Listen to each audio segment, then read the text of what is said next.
Hi, chat. Hello, hello. Good morning or happy time zones because I feel like there is lots of you here that is definitely not morning. It's definitely not morning for you guys. I hope you guys are doing well. Hello, hello. Let me see. Let me catch up with everything. First crew today is Nuts, Yule, Hopeful Weirdo, Leaker, and she watches Twitch.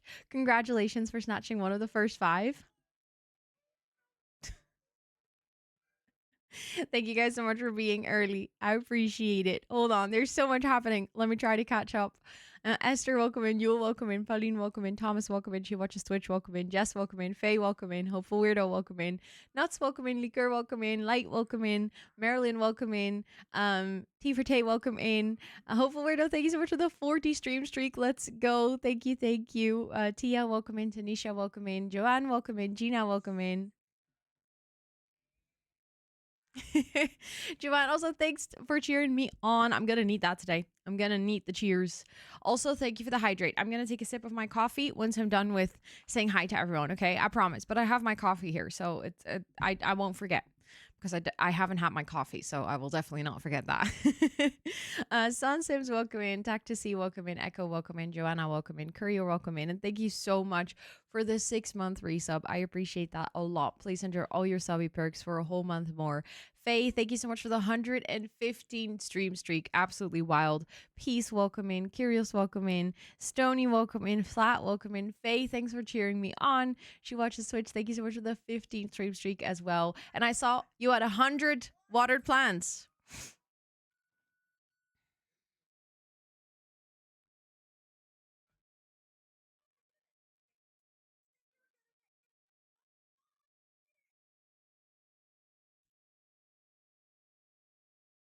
Teehee. Teehee.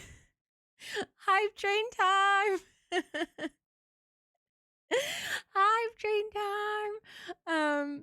I also saw George Switch. You have 100 streams. Watered the plants. Thank you so much.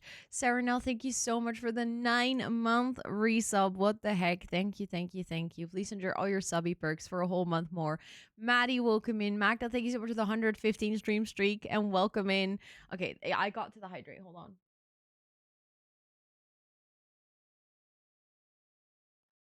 I see a breather as well. That was nice. Good breath. Remember to breathe, chat. Remember to unclench your jaw, relax your shoulders, all those good things. It's a Sunday morning after all. There's no need to stress. Also, she watches Twitch. Thank you so much for cheering me on. PNG, thank you so much for the 45 stream streak. Amber, what the hell? Thank you so much for the freaking 46-month resub and all your kind words. And also on tier 2, that's ridiculous. Please enjoy all your additional emotes as well. Thank you so much. Appreciate it. Love you a lot. Also, yes, my big announcement is that I'm getting married to Amber. Sorry, she already said it in chat. You guys now know. Fresh air is so nice. I can imagine. I can imagine. Sometimes it's nice to just get oxygen in your house, especially after winter. I feel like everything's so dry in the house usually. What a spoiler. I know. I was too excited. I couldn't wait to announce. That's valid. I mean, I'm really excited as well, so it makes sense. Ellie, welcome in. Let me see. Pepin, welcome in. Tia, thank you so much for the 95 stream streak. Mary, welcome in.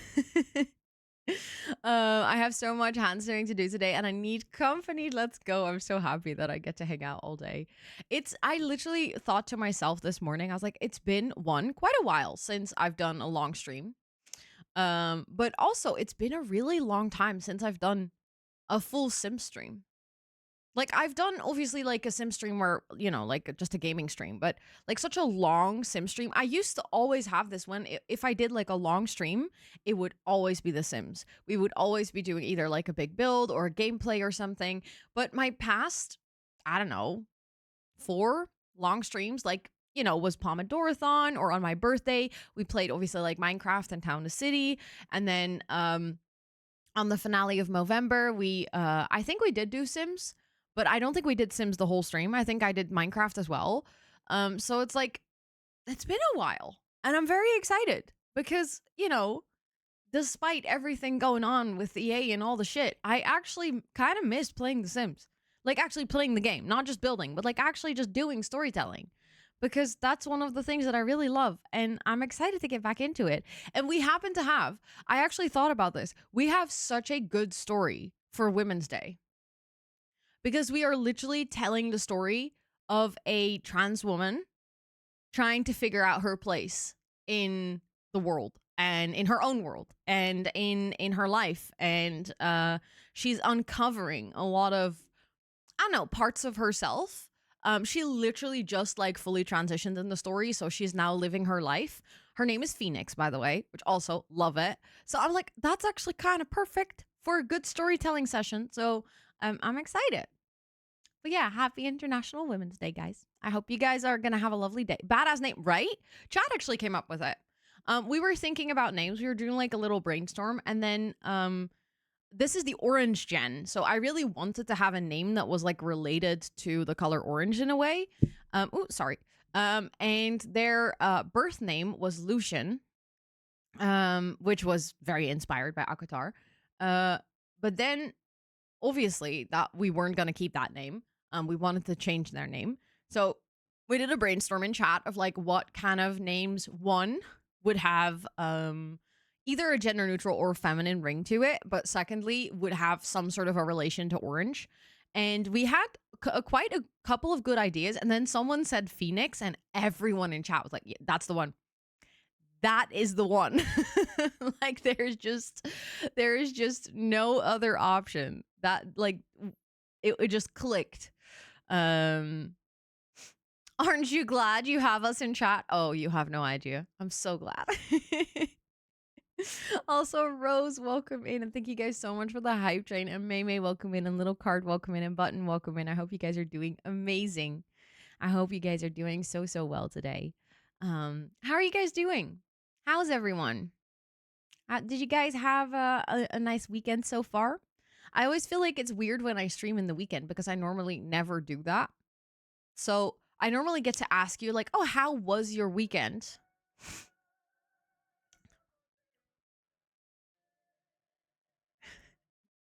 But now it's like we're still in the middle of the weekend. Like for most of us, it's either Saturday evening or like Sunday morning. What day is it? I know. To be fair, it's also like I was like, oh, so that means that today we have 12 hours and then tomorrow we have co-working and gaming, and then Tuesday, oh, that's 3 really long days with stream. What do you, I know, what am I gonna ask tomorrow? I'll be like, hi guys, did you have good sleeps? Oh, nice. Oh, showing Pretty Little Liars to someone who's never seen it in this day and age must be an experience. I can only imagine that must be an experience. Wow. I now I kind of want to rewatch it. Wait, it's already 8 p.m. on Sunday for you? So I get to ask you, how was your weekend? It's so cool to see his guesses. Oh, and early on in the series, there's no way you'll know. Sorry, I'm impatient. Well, I was waiting for a couple more people to come in. I was thinking like, I don't know, in 10 minutes or something. I just wanted to give people some time to come in so that it wouldn't be like they joined stream thinking that they were early and then haha, surprise, announcement over. Too bad. Also, you already know. You know what I'm announcing. Well, I think I've told you. I'm pretty sure I've told you. I might not have told you the exact extent, or, but once I say it, you'll be like, oh yeah, we talked about this. 100%. Just base game or outdoor retreat, whatever you want, Rose. I ended up doing both because I found it fun, but there is no, like, some people even do all the fish. because they have multiple packs as well. It really comes down to how long you want to fish. If you feel like I would say at least base game, but if you're done after that and you don't want to continue, then just leave it at that. But if you feel like, oh, I'm very entertained, I love this, then continue with the ones from Outdoor Retreat as well. And if you even want to go further, you can do all the packs. But the most important thing is, like with rules, I always rate a challenge as a guideline. Meaning that if you want to adjust it because you're not enjoying something, or you want to go further, or you want to do more, you're always allowed to do that. You're always allowed to do that.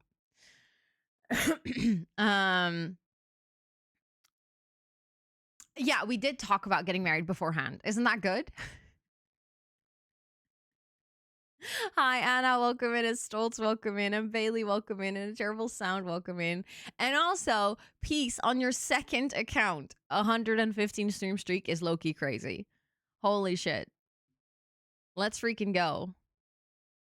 You're announcing moving to Ghent today? Oh, yeah, that's the thing. That's the thing. No, Anna, I'm waiting. See, that's why I was waiting. I was waiting for more people to come in. I'm gonna do the announcement in like 10 minutes or something. Like before the ads run. I wanna do it in the first part of stream, but also if you missed the announcement, I will continue to say it throughout the stream today. I'm not gonna just be like, "Hi, you missed it. Too bad."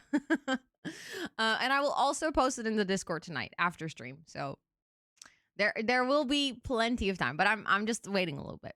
Also, Hannah, welcome in. It's good to see you. No, that is completely fair, Rose. That's completely fair. I also didn't do that. I think I did base game and Outdoor Retreat, but for the insects and the bugs, I didn't even do all of them. Because at one point I was like, you know what? I just want to move on. I feel like this generation is done. So I feel like that's the most important thing. It's as long as you're having fun. But yeah. Also, Olga, welcome in. It's good to see you. I hope you're doing well.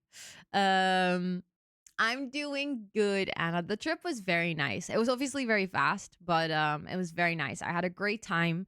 The Movember Awards were so amazing. For anyone who missed the thing in Discord, we unfortunately did not win the award, but to be fair, like unfortunately doesn't even feel like the right word, because I don't even know how to explain it, but being there that evening, both me and Spoofy, we said it to each other like multiple times. We all felt like they cracked up like the emotional dial or something. So many inspiring stories, so many people who had like a very personal reason as to why they fundraised for Movember. But then once it was shared with the audience, there was like so much people resonating with that. And it was really cool. The team who ended up winning, there was one thing that in a way like felt like a really cool compliment, because the team that ended up winning, again, the team that wins isn't based on money, okay? So it's not like, oh, if you raise the most money as a team, that's when you win. You basically win if you've done something exceptional as a team. So the team that won was actually the corporate company IBM. You might know of IBM. You might have heard of it at one point. Pretty big corporate, you know. And the reason they won is because they actually managed to break open a conversation around men's mental health within an extremely corporate environment. Like extremely. They had done Movember within the company for 5 years and kind of struggled to get it off the ground. And then this year they came up with a competition, like an interdepartmental competition that went so well that they raised a lot of money, which obviously is very cool. Like I love that. I love that they fought for it for 5 years and then they didn't give up, and then they managed to, you know, actually get something done. But the cool thing that put it in perspective was they raised 31,000 pounds. That is literally this, like, that's a little less than what we raised in dollars. So, you know, pounds, dollars, you know, that's like 31K. We as a team raised 32K with just 15 streamers and their amazing communities. Which I feel like is truly, and that's not to say they did bad. That is to say how sometimes we really need to hear the perspective of how like powerful Twitch communities can be and how much people on Twitch can actually do and how big of a difference we can make if you think about it. Like that is genuinely one of the like coolest things to realize how much impact we can make. Noah, thank you so much for the 41 months. Thank you, thank you. Please enjoy all your subby perks for a whole month more. Exactly, the power of community. So yeah, that was really cool. That was like a cool realization. And again, that's not to say that they did bad or anything. It was just the realization of wow, damn. Like you can have a huge corporate and then just 15 Twitch streamers. Like obviously 15 is quite a lot of people to all fundraise at the same time for the same thing. But it was a cool realization. So yeah. I know, Noah, 3.5 years is wild. Is wild. Thank you so much, though. I really appreciate it. I hope you're doing really well. It's so good to see you. It's so good to see you. But yeah. Also, I can like, you know, in 5 minutes, I'm going to say the announcement, but I can actually tell chat something fun. The thing that I'm revealing today is only the start. And it is the thing that I've been referring to as the big project for the past month or two. So every single time I was like, I'm working on the big project. This is the big project, okay? And it's only step one. You're so dead ass. I have no, yes, you do. You know. You know. You just don't know that you know, but you know. Please DM Amber. Free her of her agony. Oh, she already DM'd me, no worries.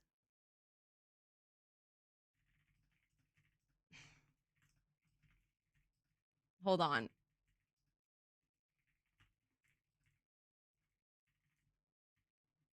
Don't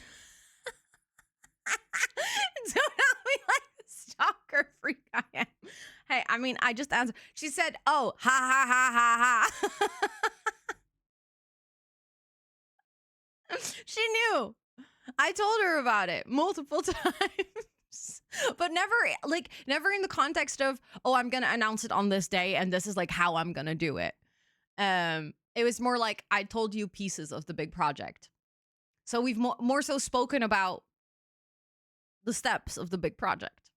It is so funny to just be like, being able to just tease you guys a little bit. Okay, tell us now. I think I saw something in chat about it, but I'm not saying anything. Were you here really early, Anna? Don't say what you saw, but just curious. Were you in chat really early before I started the stream?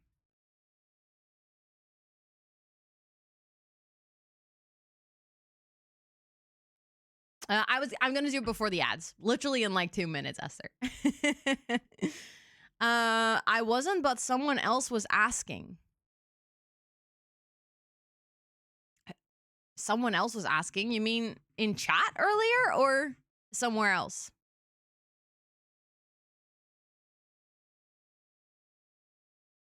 I have no idea, Thomas. In chat? Oh, I missed that. I don't think anyone was here. I checked, but we'll see. Maybe there was someone who's like, yeah, I did actually see that right before stream. I did that at like 8:45. So you would have been really early. And also, I basically deleted that message within a second. So if someone saw it, I'm impressed with you. I will tell you, I'm impressed with you if you saw it. Also, Jenny, welcome in, and I'm always cooking. Welcome in. It's good to see you. Oh, you missed the start. Oh, this was way before the start of stream. You're not gonna guess the command without knowing what the announcement is, Thomas. Not you guys all trying to guess it. That's hilarious. Also, hi, Chris. It's good to see you. And Felder, welcome in. It's good to see you as well. Okay. I will no longer tease you guys because I want to tell you guys a little bit about it before the ads start. So, like I said, what I'm announcing today is only the start. So technically, I'm not even really announcing anything today. I'm announcing that I'm going to be announcing something. Yeah. So, as of coming Thursday, we will have a little special event. Well, maybe it's not very little because it was the big project. We'll have a big special event that will last for multiple days. Not a meet and greet, no. It starts, like I said, it starts this Thursday, March 12th, and it will last until March 17th. So there's going to be 5 days. Actually, 4 active days. And every single day, you guys will get something. Are you guys ready? Can we get some drum rolls in chat?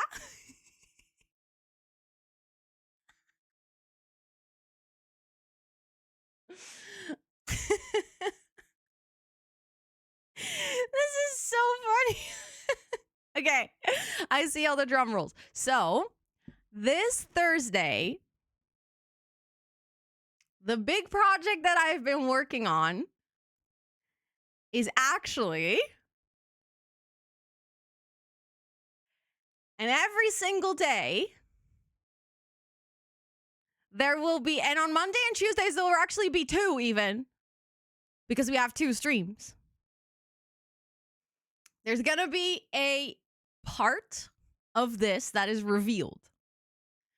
And this is no ordinary rebrand, okay? That's not just like, oh, we're changing colors, yay. No. It's a big project for a reason. Because alongside these days, everything's gonna change. Pom pom pom.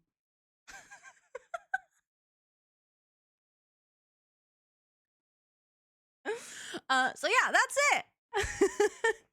So, like I said, I'm technically not announcing anything. I'm announcing that I'm gonna be announcing things. But yeah. So basically, from Thursday onward, in the beginning of every stream, I will be revealing a part of the rebrand. Obviously, I will.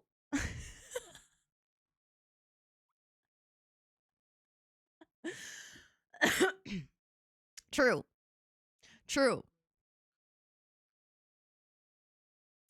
But in my defense, Noah, I haven't rebranded one for a full year, and I have never ever done a rebrand of this scale. To give you a little peek under the hood, one of the things that is potentially included in this rebrand is my bit alerts, which haven't been updated since 2022.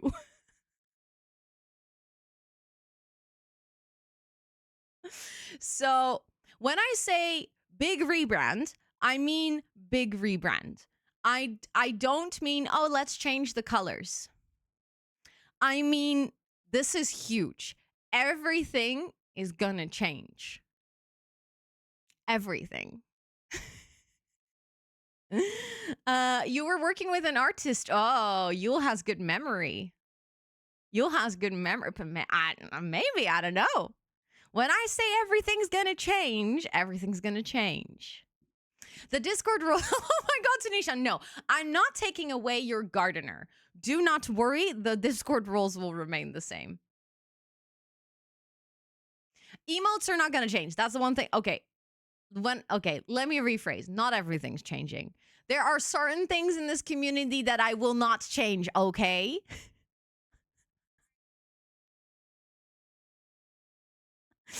I'm not getting rid of the emotes or the Discord roles, okay? There are certain cornerstones of the community. Certain things, certain cornerstones of the community are not gonna change. I'm sorry for making you guys panic, okay? I wanted to make sure you guys were awake. I was just making sure you guys are... Now you all are awake. Also, Chris, thank you so much for the 200 bits. I appreciate it. You will have to find out, I guess. Also, Jenny, thank you so much for the hearts earlier. I appreciate it. Thank you guys for all those biddies. I appreciate it. um, of course, we're gonna take it literally. Yeah, I should have known. I should have known. Okay, so let me redefine. Almost everything is gonna change.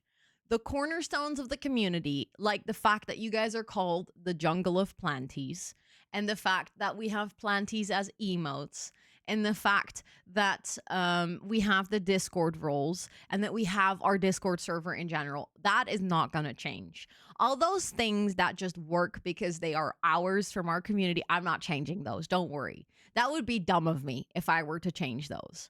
But there is a lot of new things. That's the reason I decided to do it this way. Because there's the whole reason I came up with the rebrand raffle. Yeah, I know. Announcement, excitement, panic, reassurance. It's like, you know how you have the phases of grief? This is the phases of rose announcements. um but yeah, so the idea of the whole raffle was because when I started working on this big project, I realized there were so many moving parts and so many changing components that I decided that there was no way I could do it in one stream.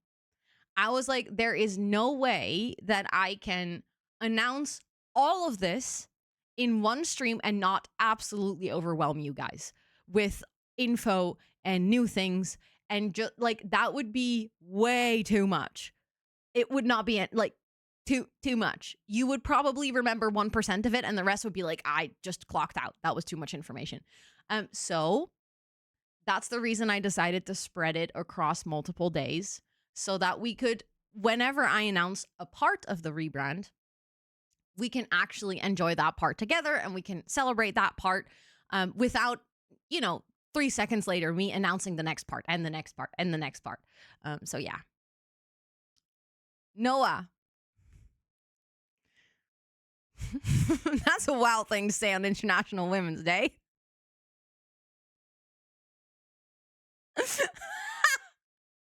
Wow.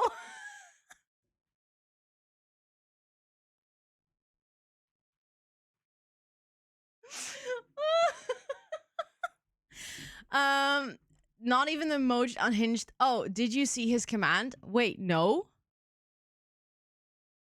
I didn't.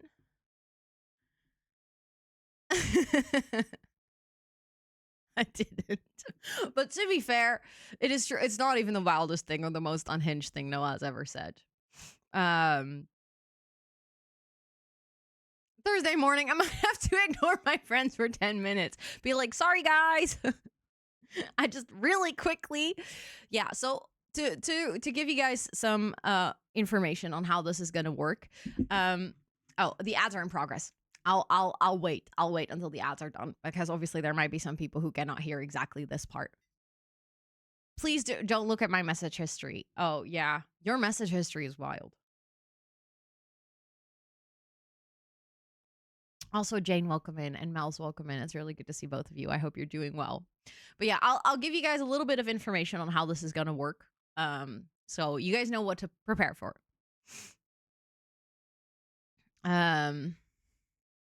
Thanks, Yule. Thank you. Yeah, that's a good shout. That is so true. I sometimes forget because I have quite a lot of subscriptions to my friends. Like the people that I very actively watch on Twitch, I all have subscriptions to. But then sometimes, obviously, I'm watching another stream that I'm less in, and then all of a sudden I get hit with ads, and I'm like, rude. Hello. She's lubing us in. I honestly, I read it, and then my brain just did not know how to process it. So I didn't know what to say. Thank you for the follow. I appreciate it. Welcome in. Nah, thank you so much. That's very kind of you, Swatches Twitch. I appreciate it. simple problem for ads. I mean, if you're streaming yourself, then you don't see the ads. That's true. But obviously, if you want to watch the stream, it's not very convenient if you're streaming yourself. Why do I only get called out for this? Okay, fine. Anna, that is a wild thing to say. Okay, now that the ads are over, I was just about to explain a little bit on how this is going to go so that you guys have an idea. So the plan is that at the beginning of every stream, I am basically going to tell you guys what it is. Kind of similar to today. I will make sure to do it in the first half hour of stream, but I want to make sure to welcome people in, say hello. So probably around the like 15-20 minute mark of a stream, I'm going to reveal that day's thing, right? Some things require a little bit more explanation. Some things are more like a show and tell. Some things are also an announcement, but then we don't necessarily experience it in the moment. It's more like this is now here. We will see whenever it pops up, basically. I know that sounds very vague right now, but once you will see all the separate steps, that's going to make sense. I promise. But like I said, we're going to do that every single stream at the beginning of stream. I will announce it. Then there is actually a command. Ro is now a Pokemon content creator. Fun fact, I actually would love to play Pokopia, but I don't have a Switch 2, so I can't. Yes, well, not after every announcement, but after every stream. So what I'm going to do is there's going to be two things. I will also turn that on right now, by the way. There is a timer. There is a command, which you guys will now know. That's the thing that I was thinking Anna might have seen because I made that link earlier in stream. Or before stream started, I made that short link. So basically what I'm going to do is we are going to have the rebrand raffle. That is a command that you can use at any time. So if you're ever like wondering what has happened, that link, this image, there will be an updated version every single day. So that question mark is going to change into the thing that was revealed that day, or like the previous day, basically. So on Friday, if you use the command, you will see what was revealed on Thursday. And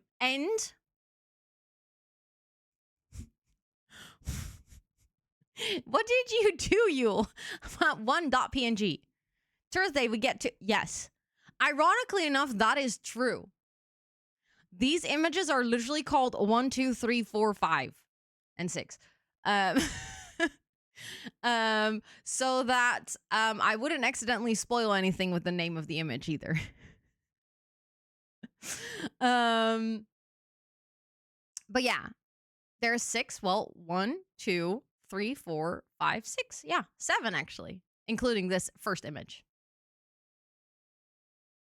But on Monday, that's why it's split. On Monday and Tuesday, there's 2 announcements because we have 2 streams.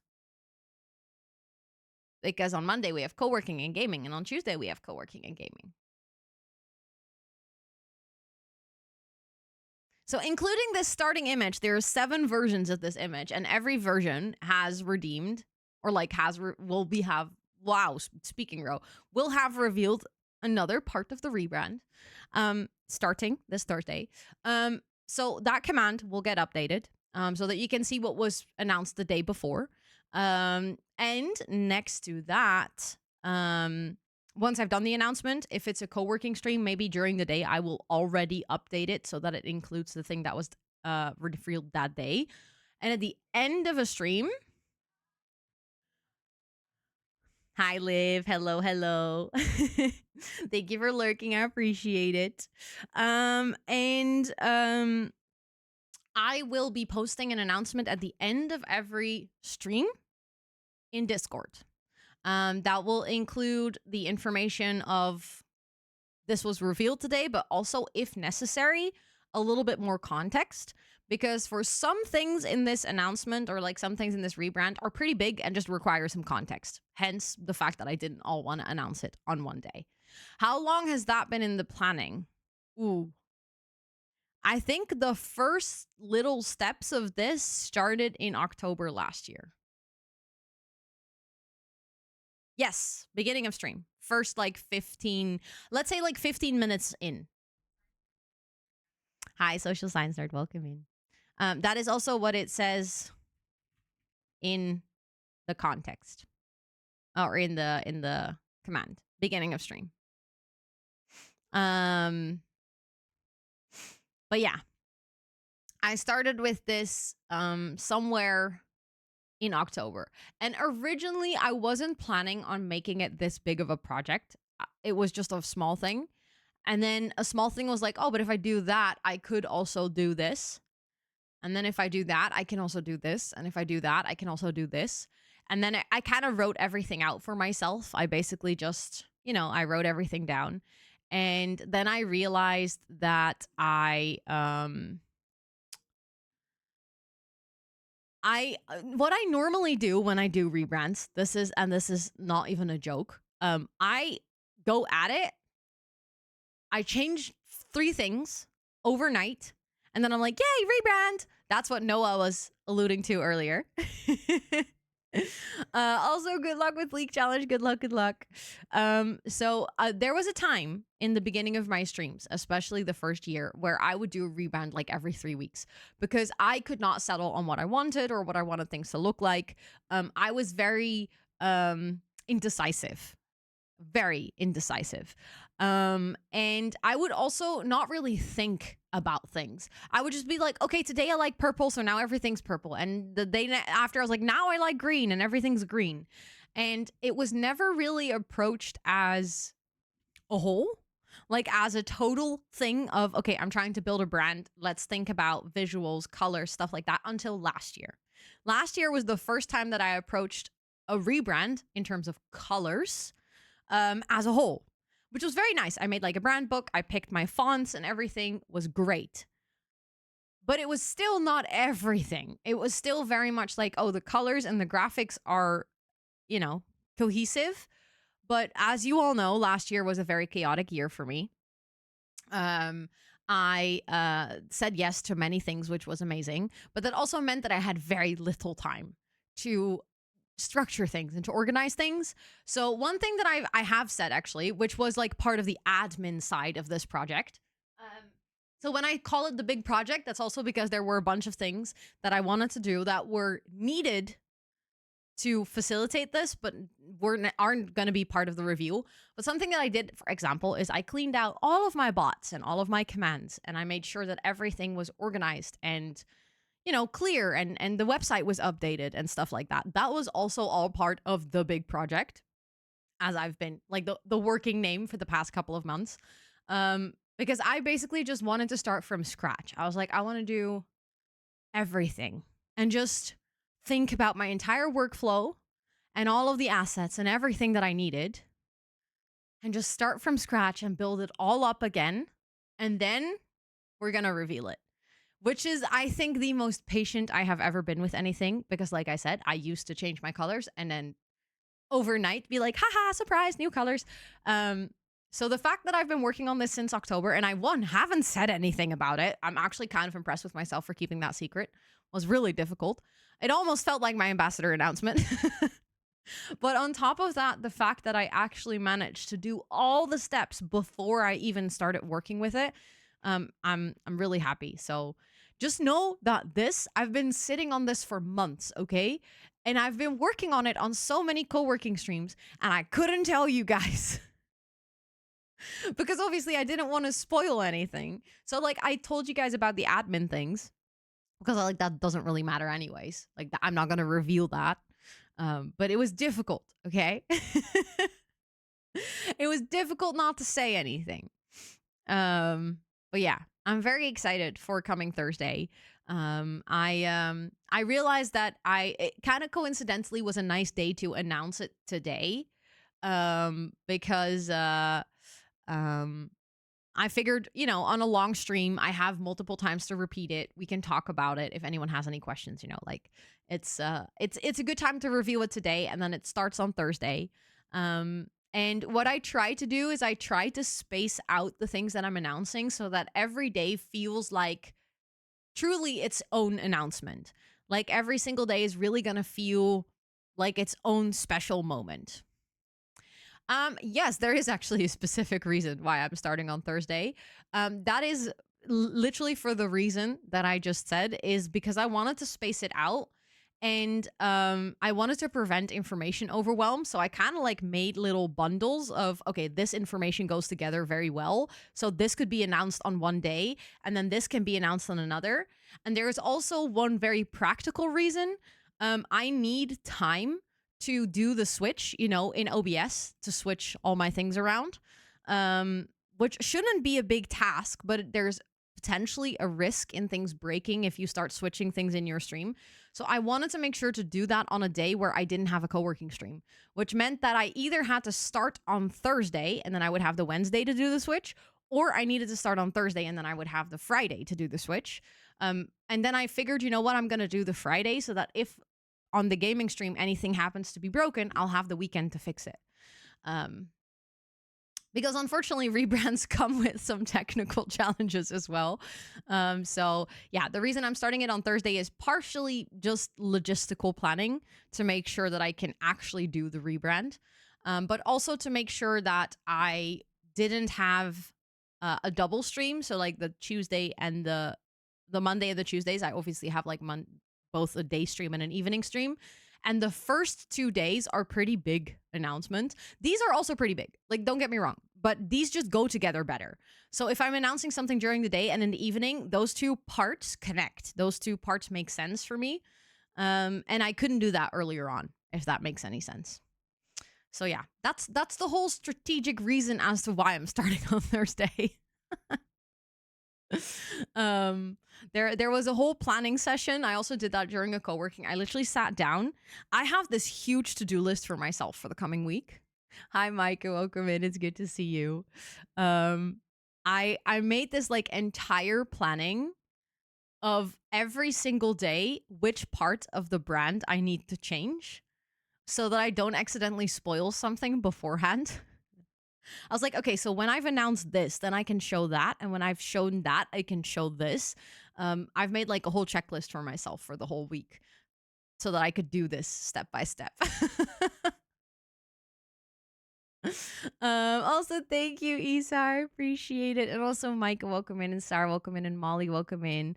And Marilia, welcome in. And Cosmic Andy, welcome in. And Garrett, welcome in. I hope all of you are doing so well. It's not easy to focus. No, that I can imagine, Anna. Especially as I'm talking about like planning things and you're trying to plan something. That's confusing for your brain, I guess. But yeah, that was the big announcement that I wanted to make at the beginning of stream. Which, like I said, I'm technically announcing that I'm gonna be announcing things, but I hope you guys still enjoyed the announcement. I hope you guys are still excited. Yeah, I hope this is gonna be just a really fun week. I hope that you guys are gonna enjoy the rebrand raffle and that you guys are gonna enjoy every single day's announcement as well. And like I said, I'll make sure to announce it in the beginning of stream, repeat it throughout a stream, and then I'll make sure to obviously post about it in the Discord so that if you guys cannot make it to a certain day, I will make sure to post everything you need to know in the Discord at the end of the day, so you don't actually miss out on anything. That is fair, Anna. That is so fair. You're just a little impatient because you want to know what it all is. That is so fair. I mean, just so you guys know, I'm also very impatient. Like, I really, really want to tell you guys all of it. So it's going to be really difficult not to say anything. But at the same time, I've kept my mouth shut since October or something. So I think I can do it. But yeah. The thing is, I just really love, there's like certain compartments in all of these announcements that I'm also just really excited to share with you guys for like other reasons than, oh, this is part of the rebrand. Like, other than a practical reason, it's like, it's just a project that I've been really excited about and I can't wait to tell you guys about it or share or like talk about it. So yeah. It's really difficult not to say anything. Aw, thank you, Terrible Sound. That's really sweet of you to say. Yeah, I tried to think of everything. I'll probably still have forgotten something, but I hope everything's gonna go smooth. Yeah. I think it's gonna feel like a good refresh. I mean, not necessarily that we desperately need it. Like, it's not like, oh, this stream was like boring or stale or anything, or really needed to have a refresh. But it feel like, spring has sprung a little bit. I feel like it's a good moment to have that switch, to just to have things be fresh. I don't know. I remember that's already 2 years ago, by the way. Remember when I changed my room? Like, I just realized this. Literally, I was saying, like, oh, it's like changing my room. And then I was like, a year ago? No, 2 years ago? Yeah, when I still had the mural. There's going to be a couple of people here who will remember that, who will remember the mural that I had in the early days. And that, like, I remember changing up that mural and really thinking, like, oh, this is such an end of an era. Like, it really felt like it was, that was already such a huge part of my streaming journey. I was like, oh my God, and this coming to an end. And then we did a stream. We did like a celebratory stream because we celebrated reaching partner. That was like my partnerversary that we celebrated, which was the last stream with that mural. I think my partnerversary is also almost coming up.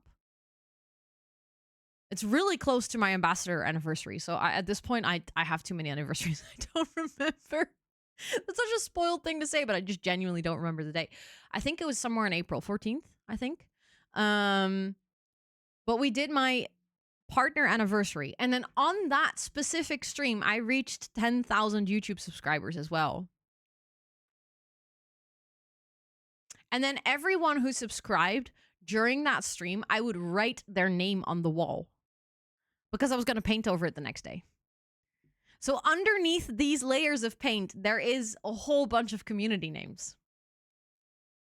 That's actually kind of poetic if you think about it. That was like just locked in for history.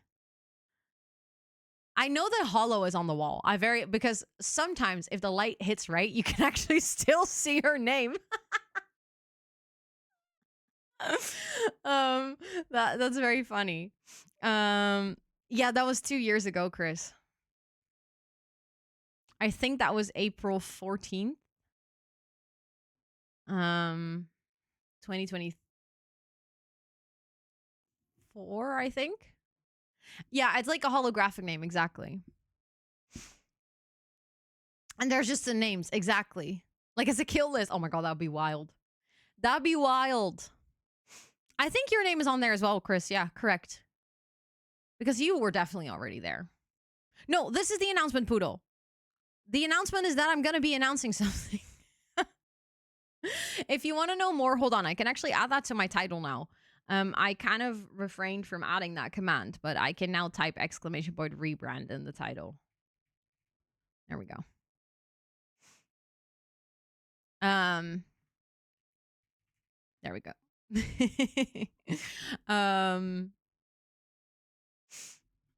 Let me see. There was something I wanted to look up. Oh yeah, I wanted to go to my VODs channel. And 3 years is wild. That's such a long time. How can it be? I know, Chris. I know. Okay, hold on. I'm gonna go in my videos. Let's go, Jane. I actually saw in the Discord, but I only saw it when you were already done. So I saw your announcement in the promo channel. Let's go. I'm so happy that you're streaming. How did it go? I hope you had a really good time. Okay, I'm scrolling. I'm trying to figure out when I change the wall.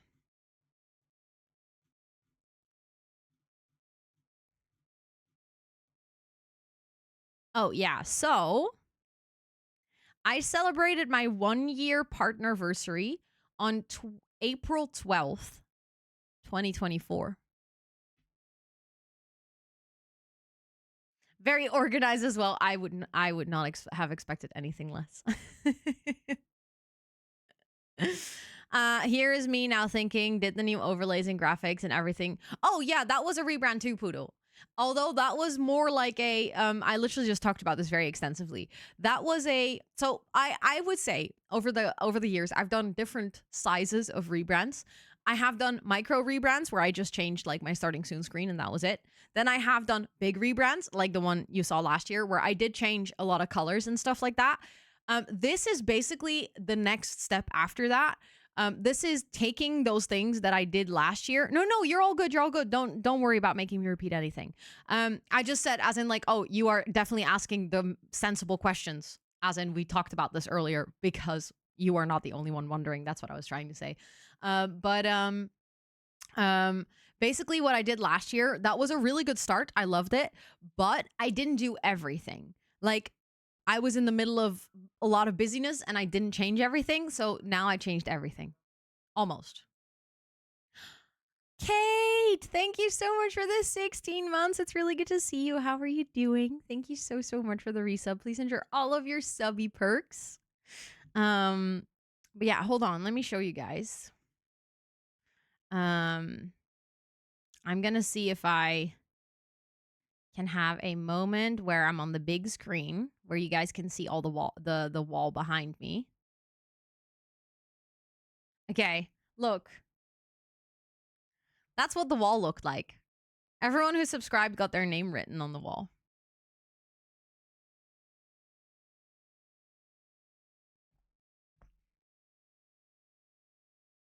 Wasn't that fun?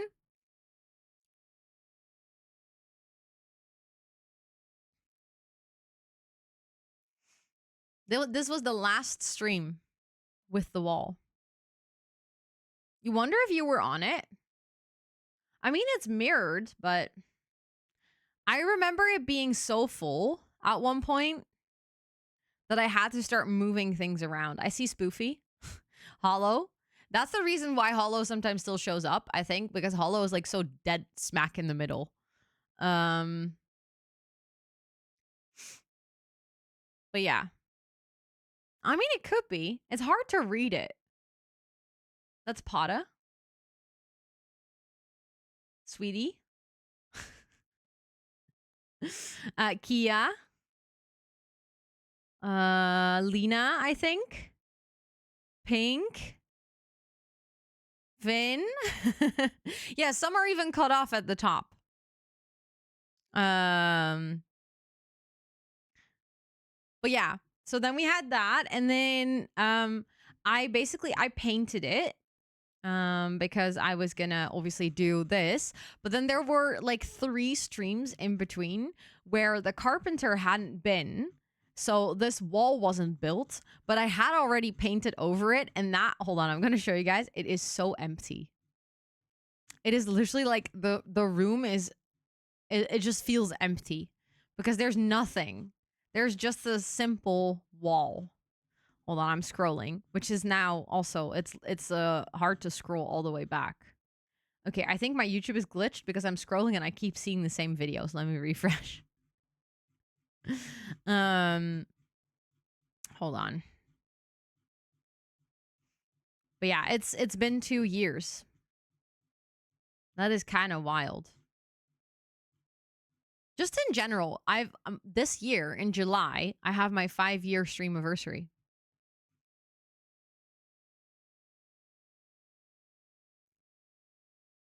Five-year stream anniversary. That is actually kind of crazy. We have to do something to celebrate that. I don't know what yet, but we're gonna do something special. The Stardew Valley era was very short though, Anna. It lasted for like 5 streams or something like that. So it was easy to miss. Okay, hold on. I'm gonna just trying to get like a shot where you can see it. Hold on. A 50-hour stream, that's insane. Look at how empty that looks.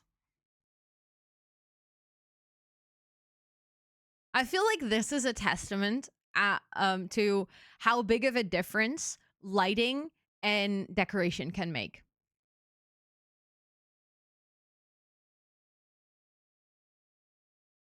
Like, I have all the stuff. It still has all the decoration, but there was just no wall. Oh yeah, and we had the Dutch subtitles for a while. That was fun. More vibrant now, right? I remember that when I like, this is the color that's still there. I remember when I showed this on this stream and people were like, "Oh, that's really beige." And I was like, "Yeah, well, don't worry, it's gonna get better." And they were like, "Mm-hmm, mm-hmm." Like, people couldn't see the vision. Um, Not age chat. No, that's okay. Yeah, right. It's millennial beige. Very Scandinavian looking. Already same chair. Yeah, I bought this chair like 4 months. No, not 4 months. I started streaming in July. I bought this chair in January 2022. I very vividly remember because I put it together during a celebratory stream from Ellen, and she was doing a try not to cry challenge, and her mods had like made her a compilation video of videos that would make her cry, and then later she also got a kudo board and everything, and I was trying to put this chair together and I kept crying. Yeah, my shirt really blended in. That's true. That is true. But yeah, I think I did like one gaming stream and one co-working stream like that. And then the carpenter came over for the weekend and basically the wall was built. So that was so sweet. Yeah, it was good memories. Really good memories. Yes, of course, Chris. Good luck with work. I hope it goes well. I literally put my blood, sweat, and tears into building this chair. Yeah. Also, hi, Joe. Good morning. It's good to see you. And Kisha, welcome in. It's good to see you as well. And Felipe, thank you so much for the 75 stream streak. Let's go. And Butterfly, welcome in. It is so good to see all of you. Who was it about the, what do you mean? Who was it about the co-working club thingy? How? You mean how to join? I remember streaming on a laptop back then, and it is nice to look back. Yeah. Thank you, Esther. I was wondering if that's the thing you were looking for. If you want to fill in the application, that's the link. I do want to give you a heads up. They're kind of delayed on accepting applicants because they've been really busy with a big event last month. So they said they were going to try and catch up early this month, but I don't know what that means for people that are applying right now. But if you don't hear back anytime soon, don't worry. You should still get in if you've done a co-working stream. But it might take a little while because it literally is a manual process, and there's only a team of 2 people doing the acceptance for all the creator clubs, not just the co-working one, but for all the 6 other ones as well. So it's sometimes it can be a bit busy for them, I guess. But yeah, that was the big announcement. How do you guys feel about Sims? How do you guys feel about some Sims? About about a shell challenge or 2? Well, not 2, just 1. I'm just gonna do 1 shell challenge. I haven't played much Sims lately either. I've literally only played the shell challenge. So I said this in the beginning of stream. I am actually really excited to get back into storytelling today. Right? It feels very traditional. That's what I said. It's been a really long time since I've done a long sim stream where I also just get to enjoy, like a long session of gameplay. Like even for myself, I haven't done that in a while. Yes. Oh my goodness, it was so fun, Tanisha. I really enjoyed it. It's such a nice space. I really liked it. I'd love to go back. So you're gonna enjoy your Sims content secondhand. Let's go. Let's go. Sometimes that's good. Sometimes that works as well. It scratches the itch. But yeah, that's I made a little post yesterday on Instagram with my book haul. So if you want to see what I bought, feel free to check it on Instagram. I already put them in my bookcase, so I'm not gonna all grab them out again. But I might have shopped for quite a lot of books recently. Oopsie. I went to Daunt in London, which is for anyone who doesn't know about Daunt books, put it on your list to go to now if you are a book enjoyer. It is one of the prettiest bookshops in London. It is very nice, and it's just the whole vibe in that bookstore is just perfect. And then I bought a book, which I was like, you know what? Why not? If you want to check what books I bought, feel free to check my Instagram. Like, that's not to be rude, but it's literally like I made a whole book haul post, showcasing each and every book with like a little explanation about what that book is about, what kind of genre it is. It's my latest post. But yeah, then I bought one book and I was like, okay, that's it. That's fine. Just one book. And then yesterday I got a text from my parents and they were like, in the Netherlands, it's Book Week. It's a thing that comes back every year where they like writers are celebrated, and there's like if you buy a book, you get like the Book Week gift for free, stuff like that. So they were like, oh, it's Book Week again, which means that you get to pick a book every single year. My parents gift me and my sisters and respective partners a book for Book Week as a gift. So they were like, oh, you get to pick a book again. And then we were like, oh, that's nice. But I also still had the coupon that Kyrios gave me. So I was planning on going to Emma's bookshop and purchasing a book from that. But then I was like, well, that means that I now get to pick 2 books as gifts. That's really dangerous if you go to bookshops knowing that they're gifts, because then it's easy to just pick up books. You're like, oh, this is nice. Oh, this is nice. But then I ended up with more books than I had gifts. So then I ended up buying more books for myself.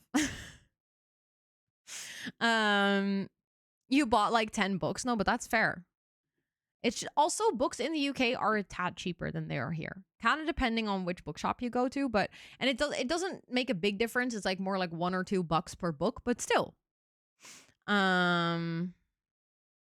Yes. Oh my goodness. Yes. Go get your rest. Wait, is it daylight savings weekend for you guys now already, Peace? That's really good to remember, because that means that everyone on US time zones, because I think ours isn't until 2 weeks. So you're gonna have 2 weeks of adjusted stream times for everyone you watch on the EU side of the world. I don't think so, Anna. I think Europe, most of us have it in 2 weeks. Ooh, yes, Liv. That sounds like a perfect idea. Oh, you don't do it. Oh, you live in a state that doesn't do daylight savings. See, that's confusing. 29th of March. Okay. Oh, that's the weekend that I'll be in Birmingham. Does that mean that I'm going to get an additional hour of sleep or 1 hour less?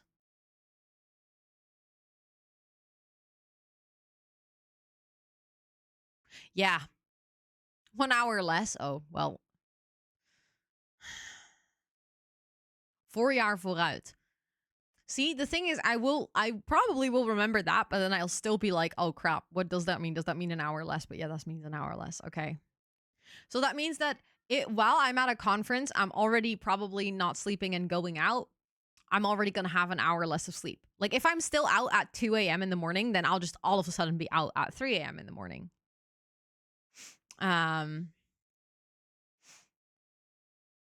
Wait, really? Nice.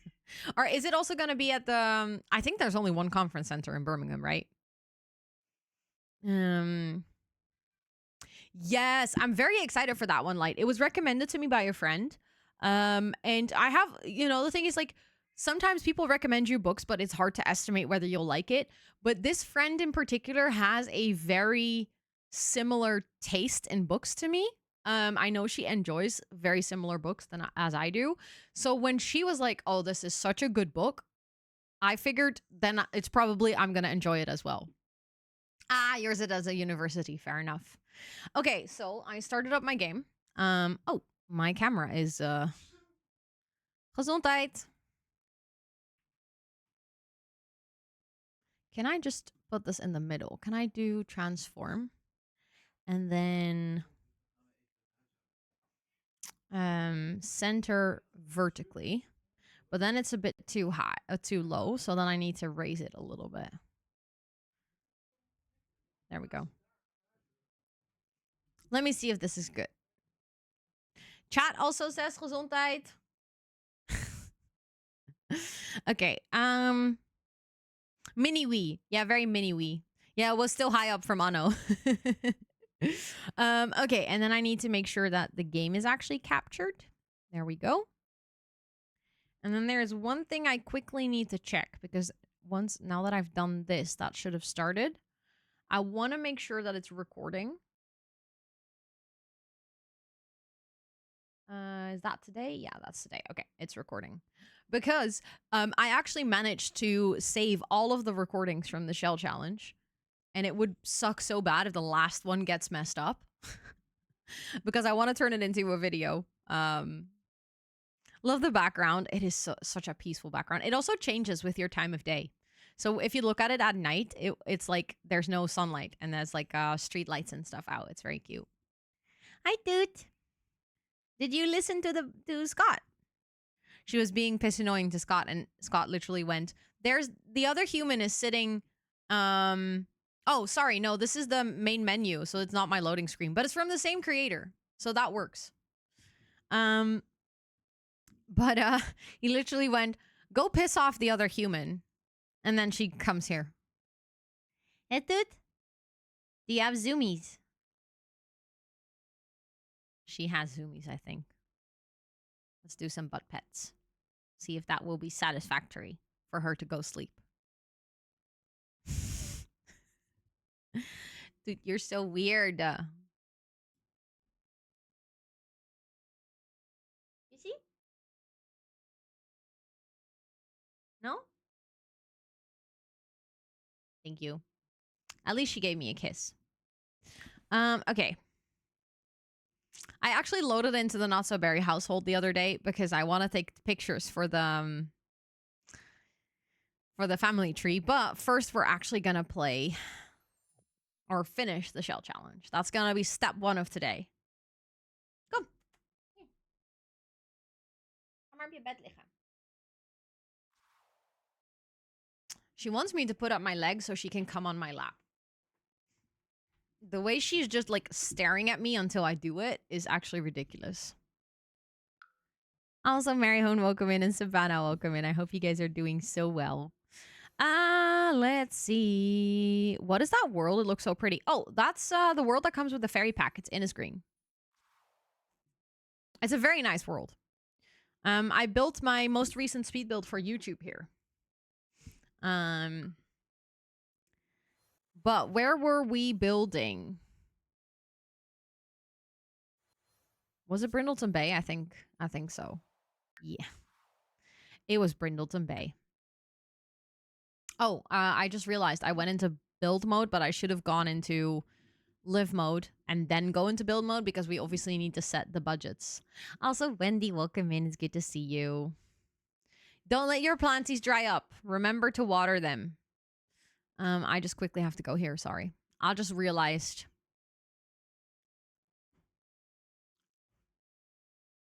Is it ridiculous because it seemed to have worked? Wait, what?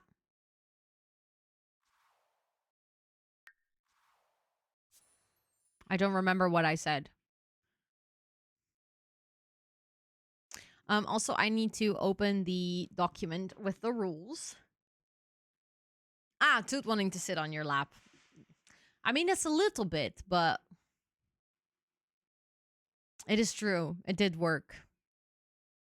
It did work. She is now on my lap, and she is purring very, very, very, very loudly. So I guess she's happy. I guess she is very, very happy now. Okay, I don't want to do this, so leave me alone. Okay, so from here, the reason I have budget now is because I was landscaping. This is what we have so far. For anyone who hasn't heard anything about this shell challenge, this is a shell challenge that was created by my moderators to genuinely test my capabilities as a builder. I think it's safe to say that they are testing my limits. This is potentially one of the most difficult shell challenges I've ever done. And the idea is that every room is a number. So this number 8, number 6. Here we have number 1, number 2, and number 7. And every single room comes with its own specific challenge. So we have 3 rooms left.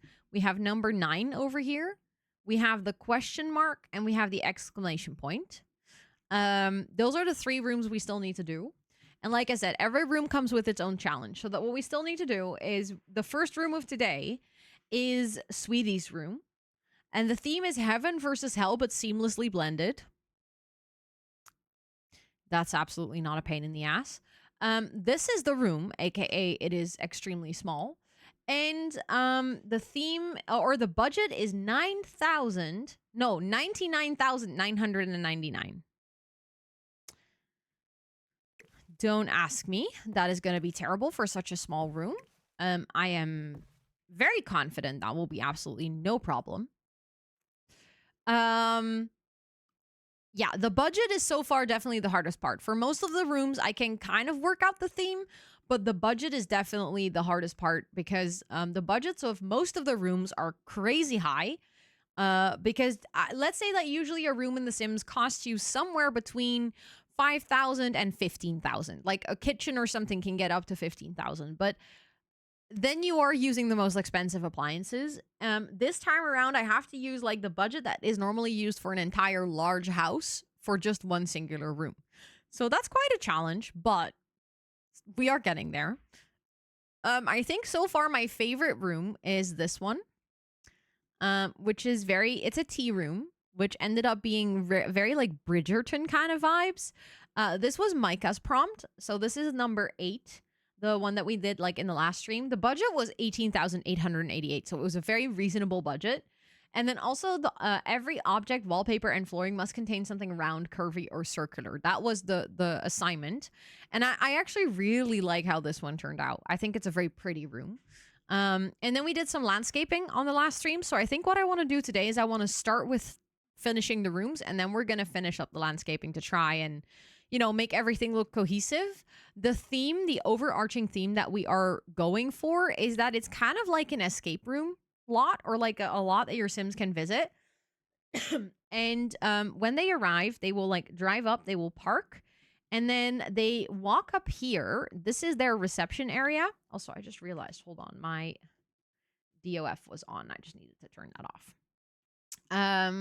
This is where they check in. This is where they buy their tickets, and they can like put their stuff in a locker. They can sit for a bit. They can read something. They can take a photo in the photo booth until they are ready to go.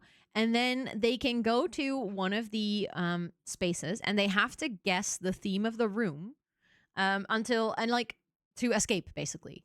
So if they are in here, they would have to guess that the theme of this room is everything is round and curvy. Over here, they would have to guess that the theme is red, which is funny because it's so obvious, but at the same time, because we used all kinds of things that associate with the color red, it might be a bit more difficult to guess. Then over here, the theme is 4. Literally, the theme is literally in 4s. Well, first of all, my PC is not $10,000. That would be insane. And second, yes, I play The Sims, but I do so much more than that. That's a weird assumption to make. Are you going to say something other and nice or not? Because otherwise, maybe 5 check yourself and, check yourself out of here. People would get definitely stuck in room 4. Yeah.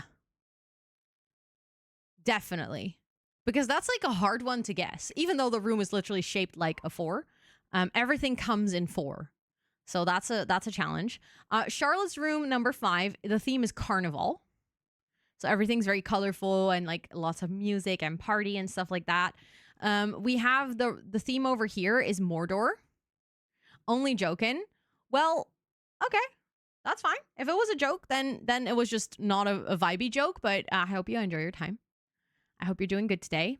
Yeah, and maybe start with high next time. That's just an idea. That usually makes a joke flow a bit better so that people know that you're like a nice person. But this theme is Mordor. And then over here, this theme is music. So I feel like that one should be guessable. This theme, the number 7, I mean, I guess it's super obvious. But at the same time, good luck guessing it. It's Barbie pink. Um, it's Barbie pink. No, you can't even see the room because of all the lamps. If you want to see this room, you're really gonna have to go into first person. Um,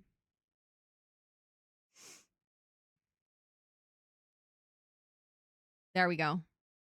It's supposed to be like an optical illusion room with mirrors everywhere to kind of throw you off as to where you are, which I think is working because even though I know what the layout of the room is, it still kind of throws me off. So yeah. Oh yeah, and the pink room also has a huge pink bunny on the outside and some pink flowers. So yeah, that's what we've done so far. And I think we're gonna have to start now with number 9. And Sweetie is so evil for this one. And the problem is he is so aware that he is evil for this one. But I have an idea of what I think we could do with this. I'm first gonna set the budget. 9,000. Set it. There we go. Budget is set. And that means that we are gonna have to do heaven versus hell, but seamlessly blended. Whatever that may mean. But I have an idea. Because I figured, considering this is next to the club, that would be kind of like a perfect bathroom. And we have this specific toilet that I feel like is giving heaven. I don't know if you guys agree.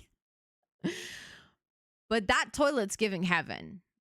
Am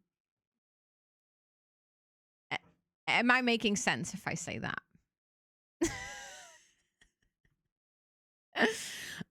So I figured, what if we kind of start with that? I mean, it's also an expensive toilet, which is good for the budget. Cloud9 vibes, exactly. That toilet is giving heaven. What a sentence. Yeah. If you hear that out of context, well, I mean, even in context, it's kind of a wild thing to say. I also figured that we have this cloud ceiling, but we can put that on the floor as well. So we can have like the clouds and then the toilets, right?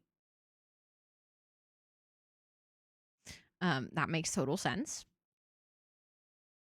And then what we could do is, this is going to be such a weird room, okay? You guys are going to really have to bear with me here and accept that the process is going to be weird. The result is going to be weird. But in the end, it's going to be cool. I need this because I want to open up that middle part because it needs to be seamlessly blended, right? Which means that theoretically, you would want heaven and hell to kind of be in the same space. And a heaven ceiling, because they have to be blended. Well, I was kind of figuring out, because the toilets are heaven and they're going to be on the ground, I wanted to flip it around and do heaven on the floor and hell on the ceiling. If that makes any sense. I mean, I could do it the other way around as well, but then the heaven toilets are going to be in hell. Wow. A sentence I did not expect to say today. The heaven toilets are going to be in hell. Anna, I think I might have to rephrase my answer to your question earlier if I believe in conspiracy theories. The question that you asked on Instagram. I think I do. I believe in heaven toilets and hell, apparently. Apparently, I believe in heaven toilets.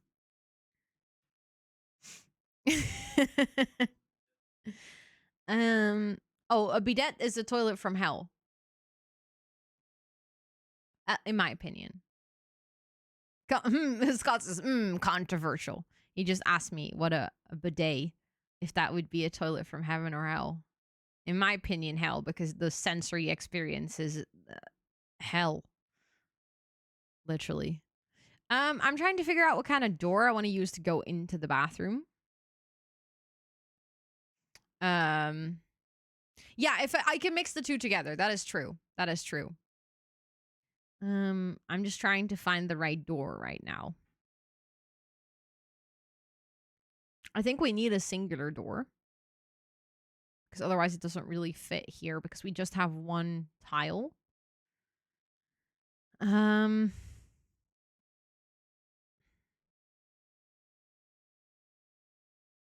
We could use the same door that we used for Mordor that kind of gives a little bit like Door to Hell vibes. Although that doesn't really fit in here.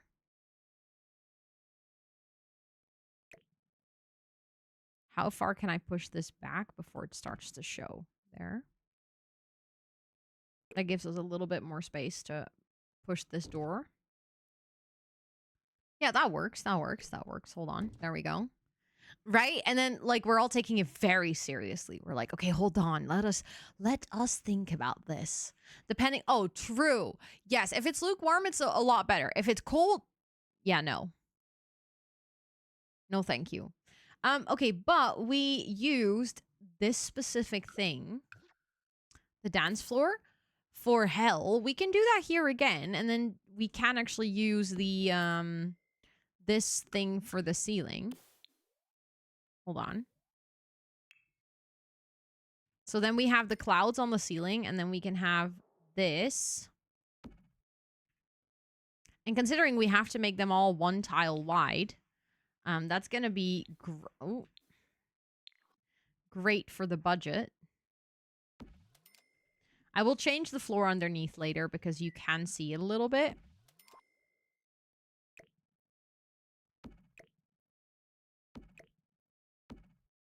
Hold on.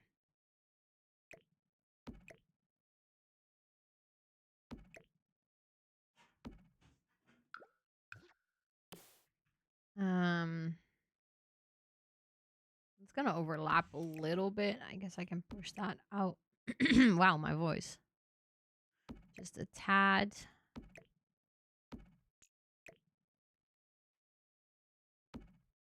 Does that? No, that doesn't show there. Okay, perfect. I think if we change the floor to like a black carpet or something. Oh, thank you for the hydrate. I'm gonna take my last sip of coffee actually.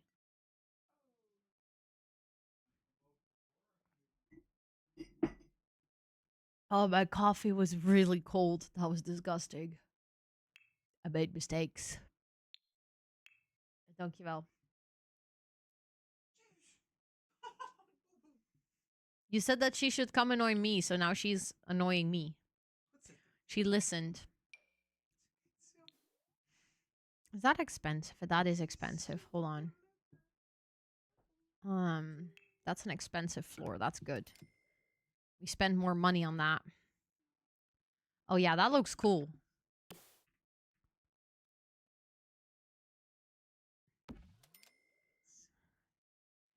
Also, this is really good for money spending. Like, I low-key think that using this as, like, a secondary floor tile is great. Yeah, floor is lava, exactly. So, when you go to the toilet here, you're gonna have to, like, do an obstacle course over the toilets to not touch the floor. Velcro cats, yeah. Toot is a Velcro cat, for sure. Sue's not so much. But Toot is 100% a Velcro cat. But to be fair, Scott is also kind of like a Velcro human to Toot. So it's okay.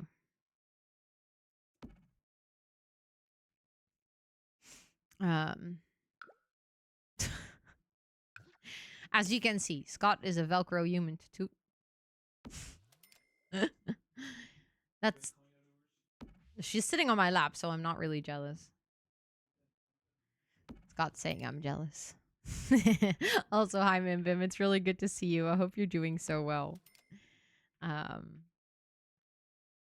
it is we. It is we, Hopeful Weirdo. I think. Hold on.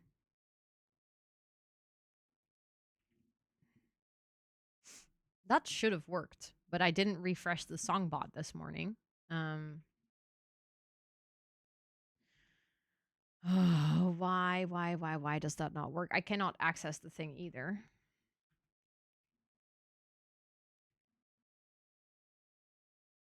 Okay, never mind. I wanted to open the thing, but it's behind my full screen Sims. Let me save actually. Um, that should have worked. I should normally be able to do that. I can open Spotify, but hold on, let me go back. Yeah, that was Wii Sports, the Wii Sports title.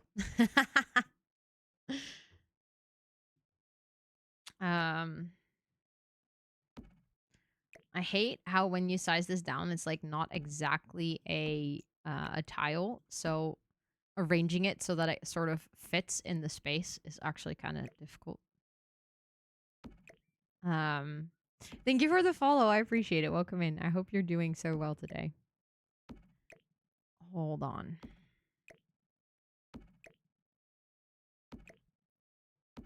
I know it sounded really familiar, right? I really like it when you have like lo-fi that is inspired by other music, and then you're like, what do I know this from? But I do feel like Nintendo music fits very well with lo-fi. There's also specific games where I'm like, nah, that doesn't sound that good. But also Sapphire, welcome in. No, I would not recommend that either. That is not a great idea. In The Sims or in real life. Actually, I want to put fire here, like a fire pit. And now the question is, do we have a wallpaper that goes from dark to light? Because ideally, we would have a wallpaper that goes from heaven to hell. No, from hell to heaven. But I don't know if we have something like that in the game.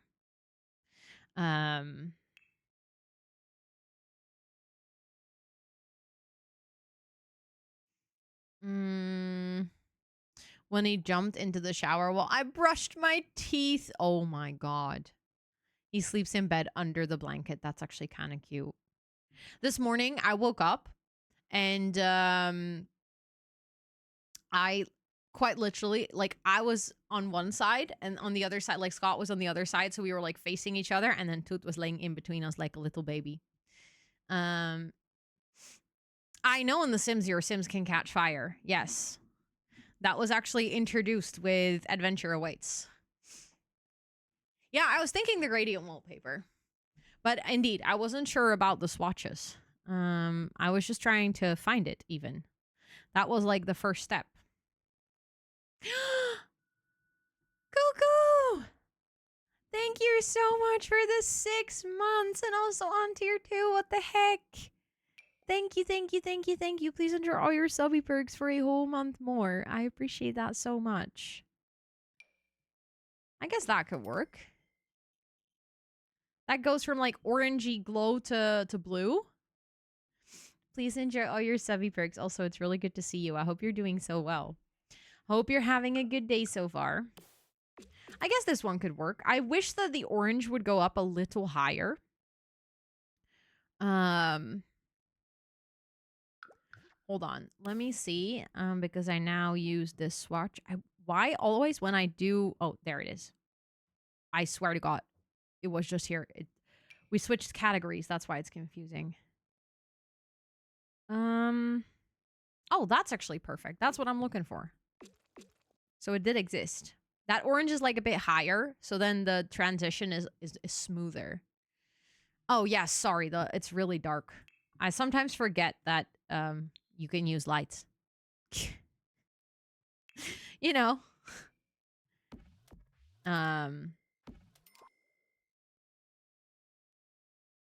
That's nice. I like it. Build in the dark all the time. Yeah, it's just such a... I don't know, because if you are looking at your own monitor, it doesn't look as dark, if that makes any sense. Okay, I want to look for fire pit. I think the cloud light would be perfect, yeah.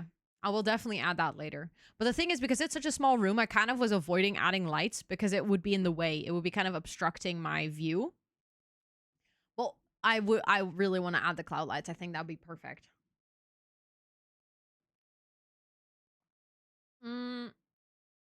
Okay, so I figured we could have something like that in the middle, and then we can make sure that that is burning so that we have some fire. I guess that would be nice. Or we could even... Okay, that doesn't fit in here. I think maybe that one looks a little bit better.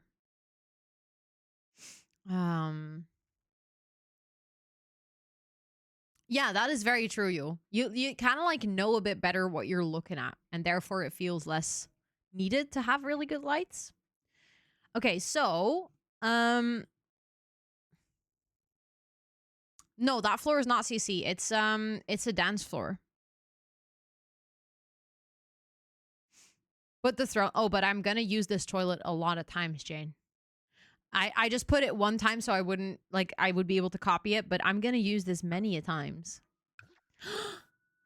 No worries. It is really good to see you, Raven. Thank you so much for the 16-month resub. Please enjoy all your subby perks for a whole month more. And I hope crazy busy with good things. I hope you're doing fun things. But thank you so much. Please enjoy all your subby perks for a whole month more. See, like I said, the floor is lava. So people are gonna have to obstacle course. This is like a joint venture for peeing. If you want to pee here, you just gotta hold hands with the person next to you. Is that cursed? Absolutely, but hey. Sweetie wants it seamlessly blended, so we're, you know.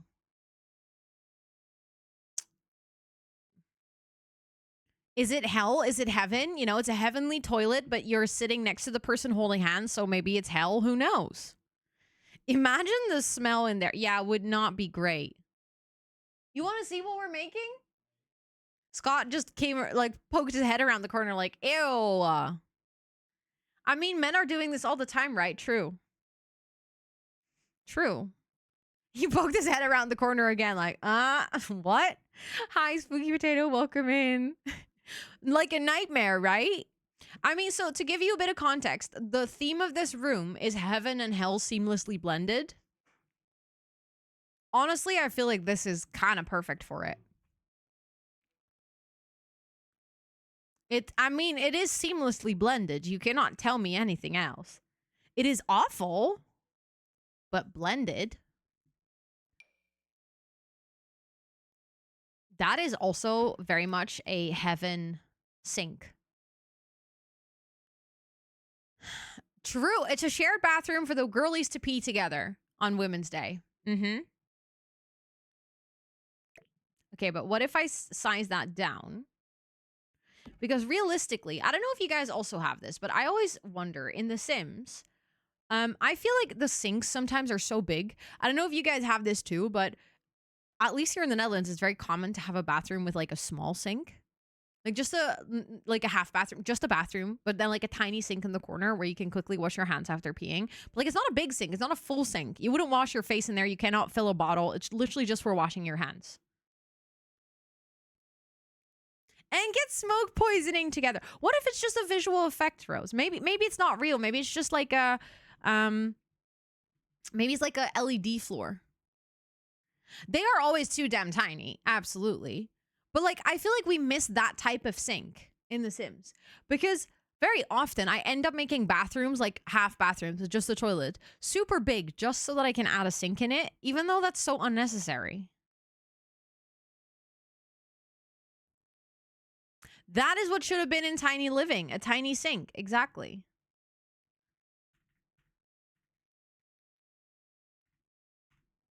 But I think I'm going to add some tiny sinks here.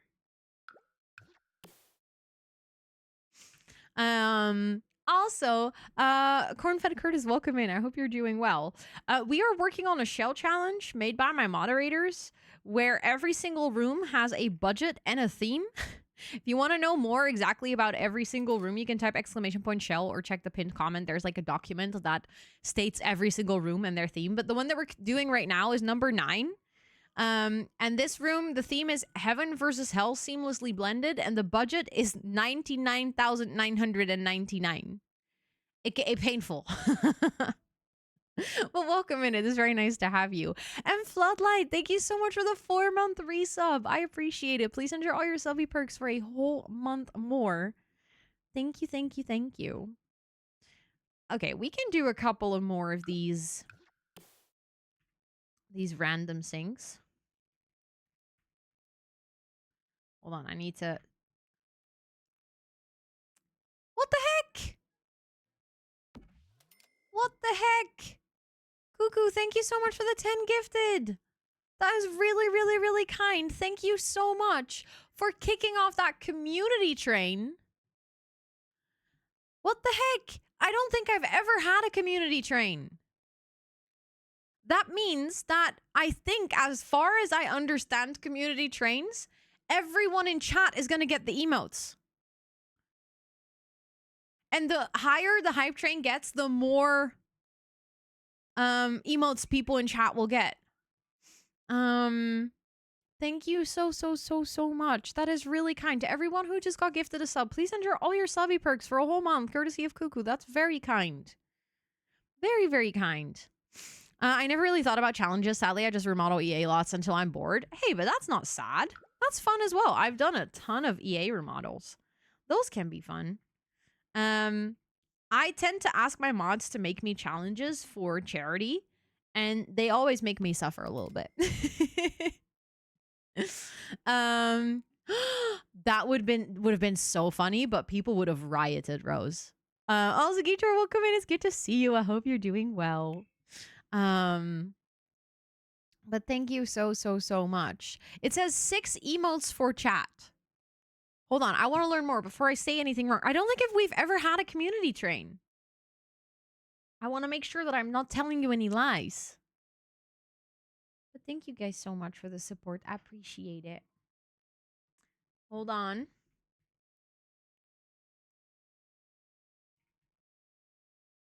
Community. Oh, God. On the Twitch page for hype trains, the word community is used 46 times.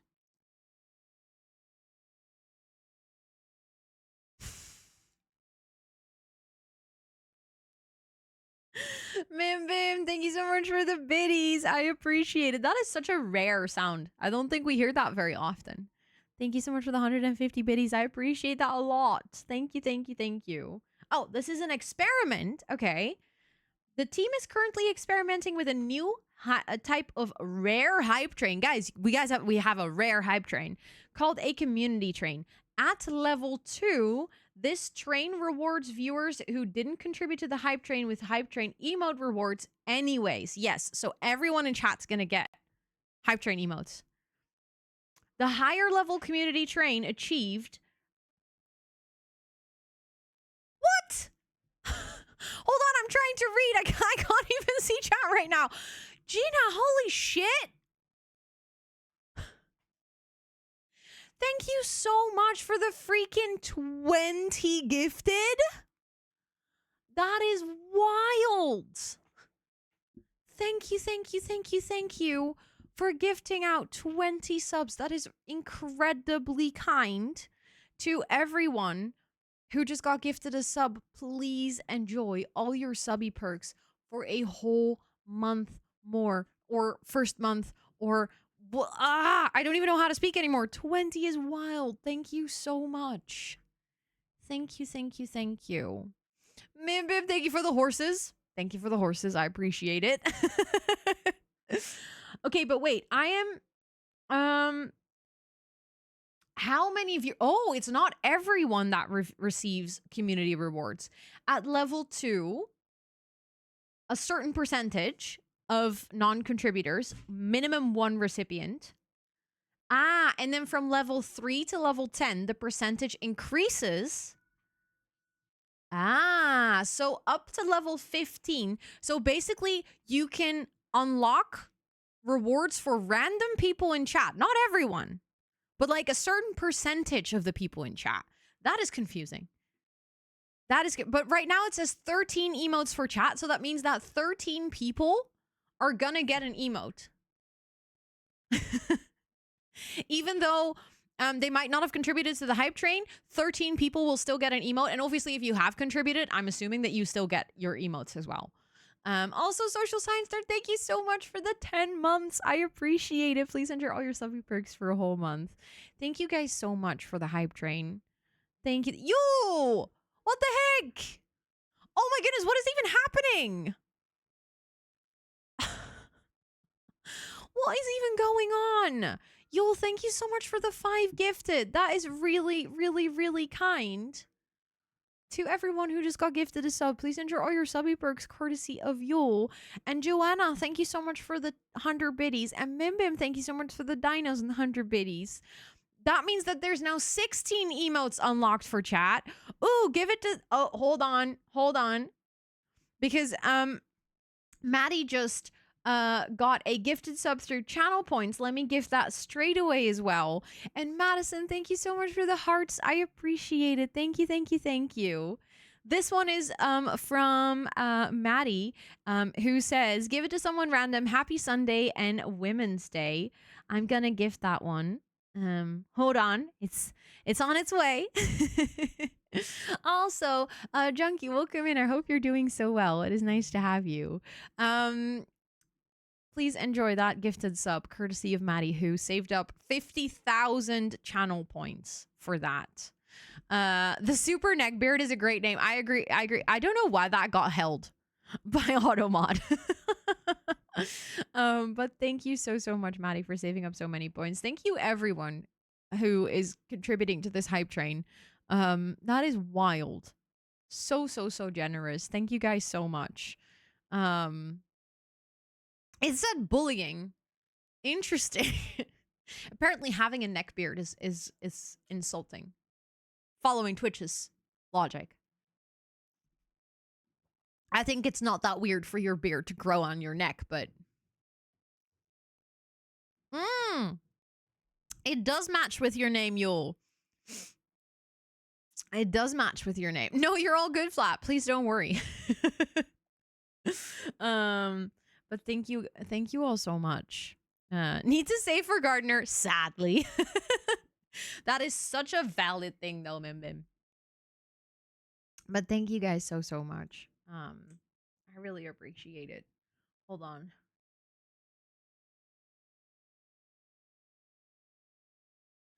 But that's kind of cool. But there's now going to be 16 people in chat who just get emotes. I love that. That's kind of a cool concept. Like I said, I've never had a community train before. So thank you guys for unlocking it and for hyping it. That is really, really sweet.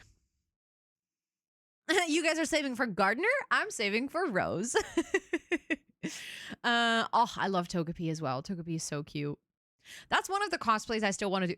I don't want to cosplay Togepi. I want to cosplay Misty. And I remember as a kid, I had a Togepi plushed, like a plushie, like a stuffed animal. And I no longer have it, but I remember being so sad that I no longer had it. So now I'm like, I kind of need to get it again and then do a Misty cosplay at one point.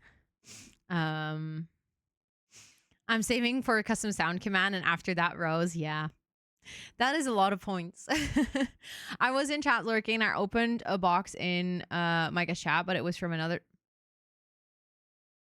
Oh. Interesting that it opened in Micah's chat. I'm saving for Gardner and ignoring all the other roles currently. Oh, sorry, Flat. You have to get the other roles first. You cannot ignore them. They stack. You have to get the other roles first. So you first need to get Palm Tree, then Coconut, then Rose, then Gardner. Yeah. I'm sorry to break it to you. So yeah, you can actually get Palm Tree. And you can almost get Palm Tree and Coconut.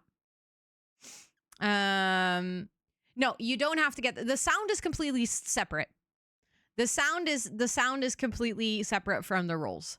So the sound doesn't matter. You can even never get the sound and still get all the other rolls. Let's go. Thank you so much for redeeming the Palm Tree. Let's go. And then very soon you'll be able to redeem Coconut already. But yeah, you cannot cheat the system. It is set up that way. It is designed that way. Um yeah, the sound is separate, but it is very fun. I do agree with that. Um I picked it out as a kid, and my mom gave me such a hard time thinking I wouldn't like that much. And one other Pokemon after day playing with it. Little did she expect. Oh, you still have it? Oh, I love that for you. Wait, that's amazing. That is amazing. Also, PNG, thank you so much for the brand new sub. I appreciate that. Please enter all your subby perks for a whole month. And thank you guys so much for that community train. I appreciate that a ton. Thank you, thank you, thank you, thank you for that absolutely wild support. Thank you for all your kindness and generosity. That is very sweet. Ooh, you're getting there, Mels. Let's go. And hi, Louise. Welcome in. I love seeing all the hype train stuff in like everyone's respective language, like juk juk. But thank you guys so much. I really, really appreciate it. I really, really appreciate that. Okay, let's try and get back to this room. Honestly, the fact that I've already spent like 40,000, I'm a little impressed with myself. I figured that I would be struggling a whole lot more right about now, but so far we're going pretty okay. Yeah, Chuk Chuk is very weird. Tier 3 does help. That is true. I feel like if you want to influence your channel points, that is the best way to do it, but obviously it's also an expensive way to do it. That's not something that everyone can necessarily afford, but it is absolutely a fast way to do it. Tier 3 makes you save up channel points 2 times faster than everyone else. Yeah. It's literally a double. Like if you get a tier 1 sub, you get 1.2. If you get a tier 2, it's 1.5, and then if you get a tier 3, it's 2 times. So it does really really add to it. Ja. Ik had ze gewoon in de pan gebakken, letterlijk met olie.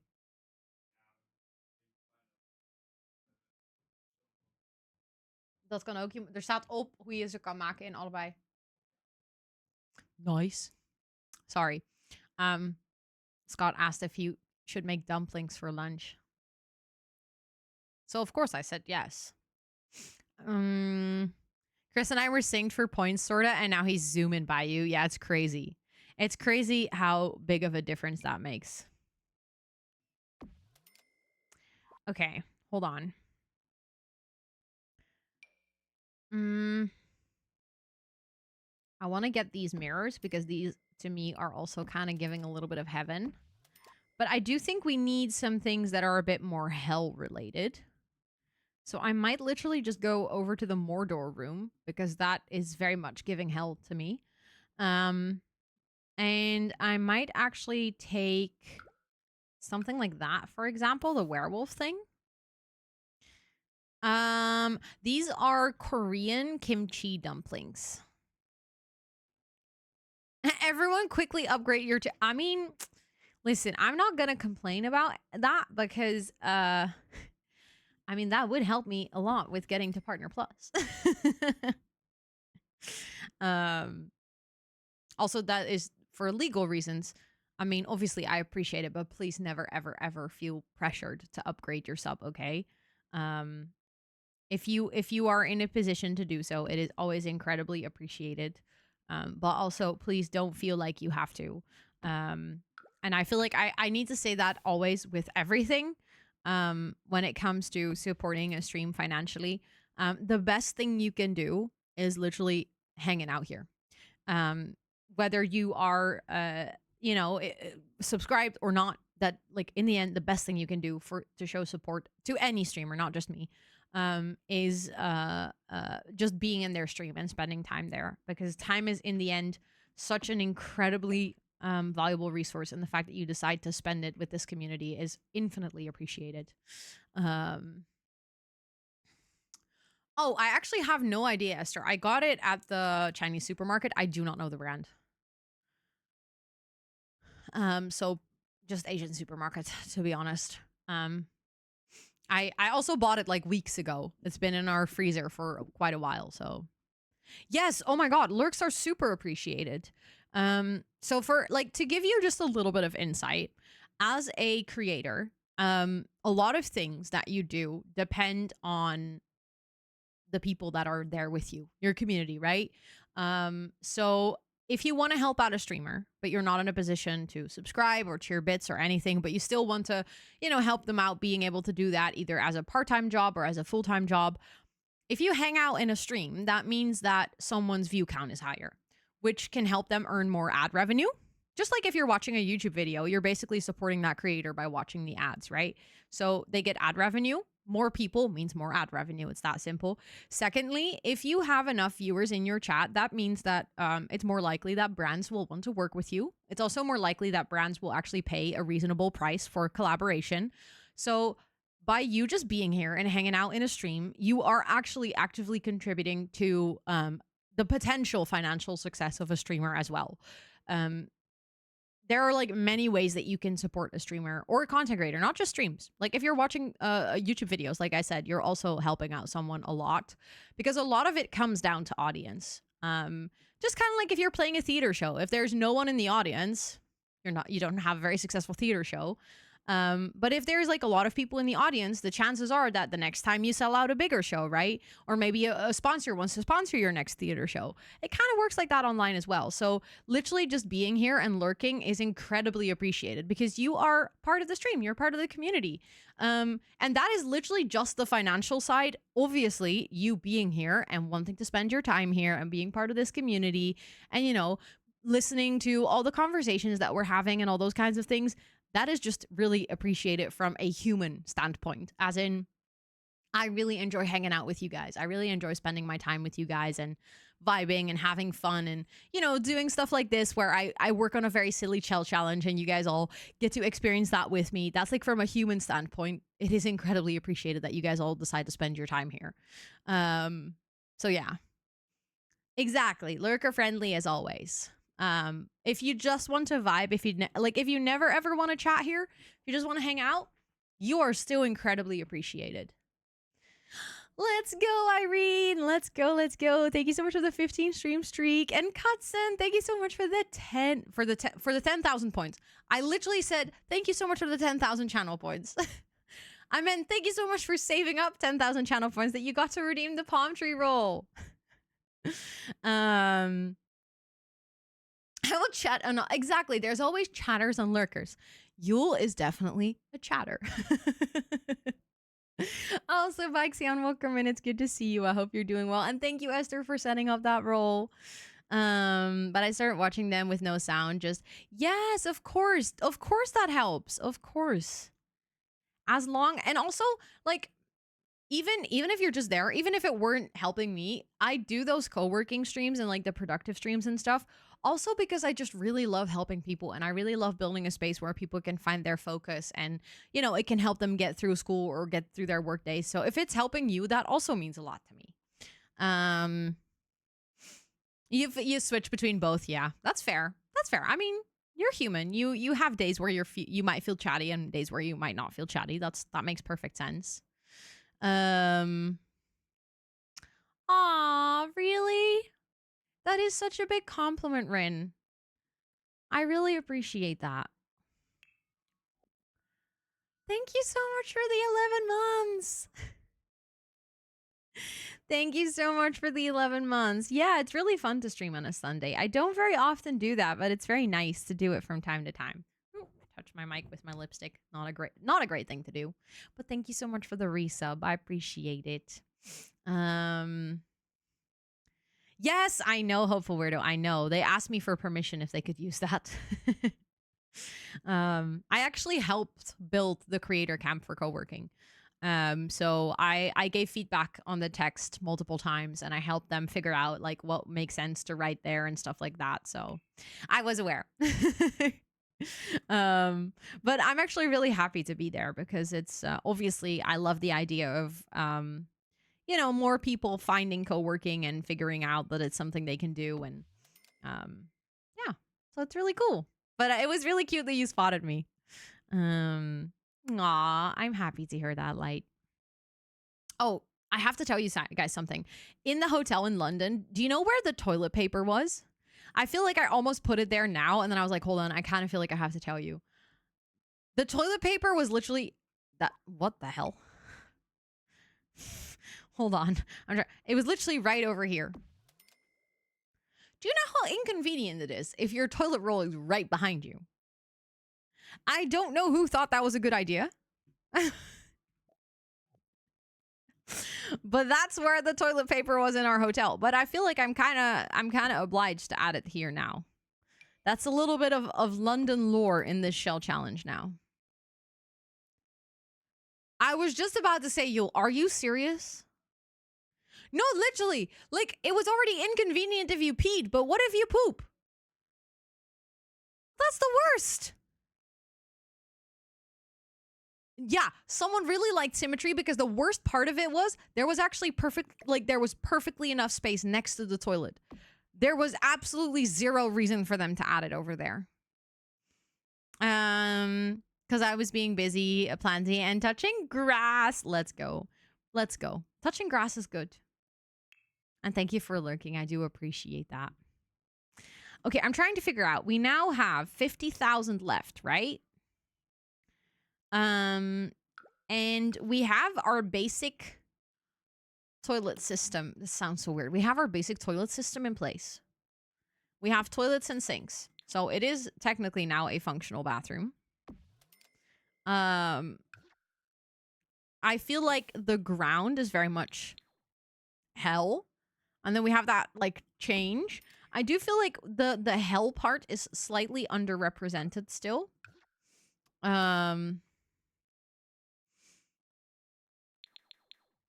But maybe we can. I feel like these definitely make it a bit scarier. There we go.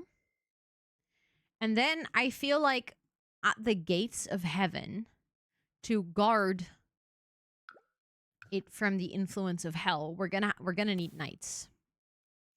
We're gonna need knights. It's very important. Oh, I just realized the month is over, which means that tomorrow on co-working we can actually do a little prediction again of how many tasks we completed in February.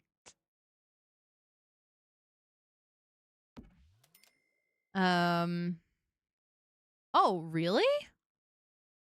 For 0 seconds? I mean, that is very little.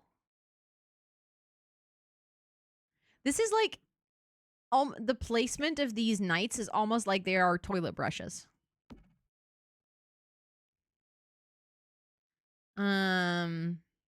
Oh, but everyone's recap is broken? I mean,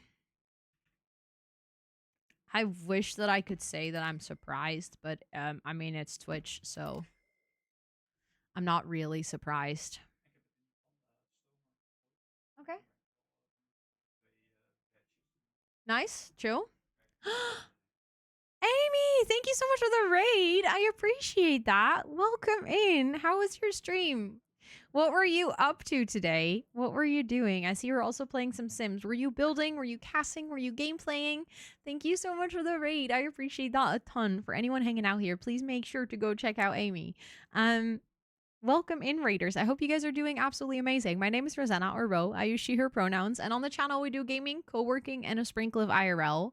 And today we're going to do a 12-hour stream. So it's a long stream today. But we are doing a shell challenge right now. And then once the shell challenge is done, we're actually going to play some Not So Very challenge. And this shell challenge was made by my moderators, and it's extremely cursed. And I'm currently trying to make this really teeny tiny room into a heaven and hell seamlessly blended room. And the budget we have is 99,999, which is very high. Thank you so much. Oh my god, a kaleidoscope.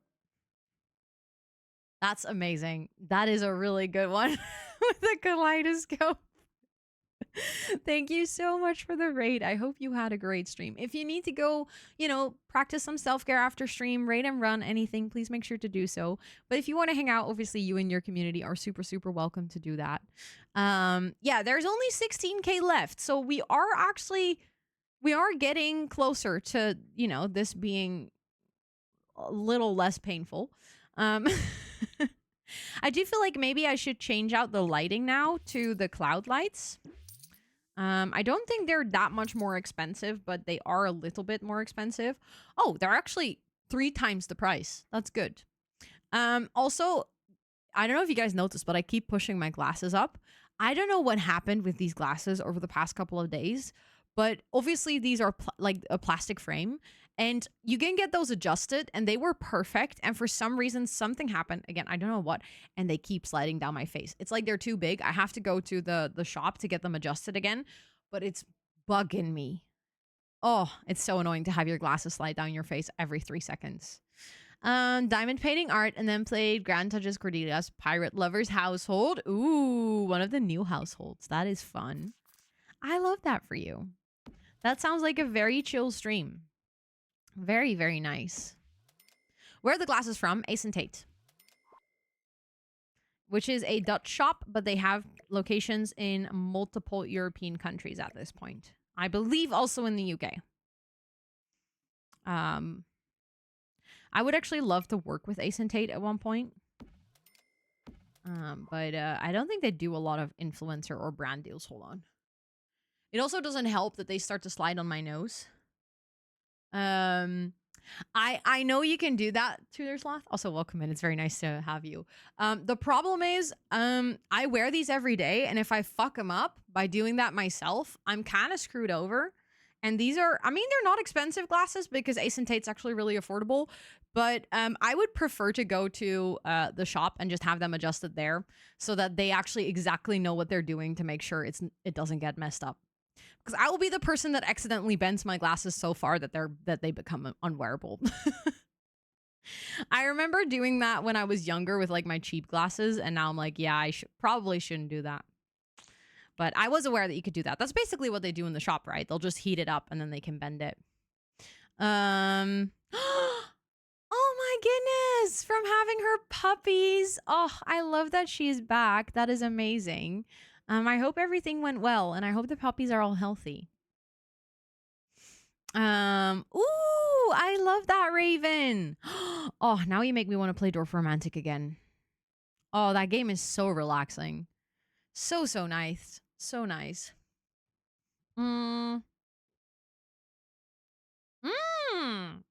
Let's go, Starship. Nice. I mean, Specsavers is a nice place. The thing is, I just really genuinely do not care for branded frames. Branded frames are just insanely expensive. I'm not about to pay like 400, 500, 600 bucks for glasses. That's just not worth it. I'm a person who wants to change up my glasses every year, preferably every 2 years.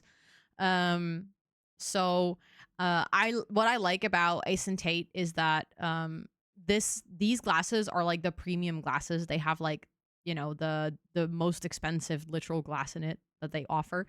And the frames itself are only 90 bucks. So the whole glasses in total, like the entire package was 170. Which I feel like for someone who likes to change their glasses is just a way more affordable option.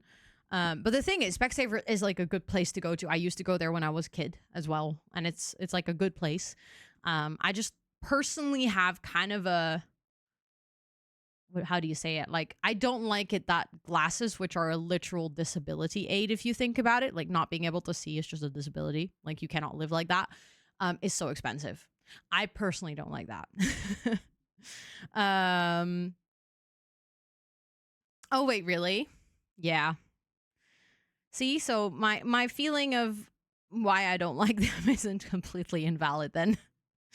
2K Australian dollars. Cray prescription. Yeah, but still. I just get really frustrated that not just glasses, but so many aids are so expensive. That just pisses me off. I just don't think that's fair. because not being able to see, like, you should be able to see, you know? She had 4 baby girls, and they're are so rotund, active, and playful. Aw, I love that. That is so cute. That is really, really cute. So I'm thinking we have those. I think we have them in the game somewhere. I just don't know what pack they're from. Um, but something like this, you know, like the candles could represent heaven. But then I think we also have a wall sconce with fire in it. That could be hell. Uh, wait, really? 17? Ah, let's go. They are expanding their empire. Um, but yeah, I'm always really like a big advocate for places that make glasses more affordable. There's also another store in the Netherlands that recently did fuse with another bigger overarching company, but it's called Charlie Temple. And they also offer glasses for even cheaper. I think their most expensive glasses are 125.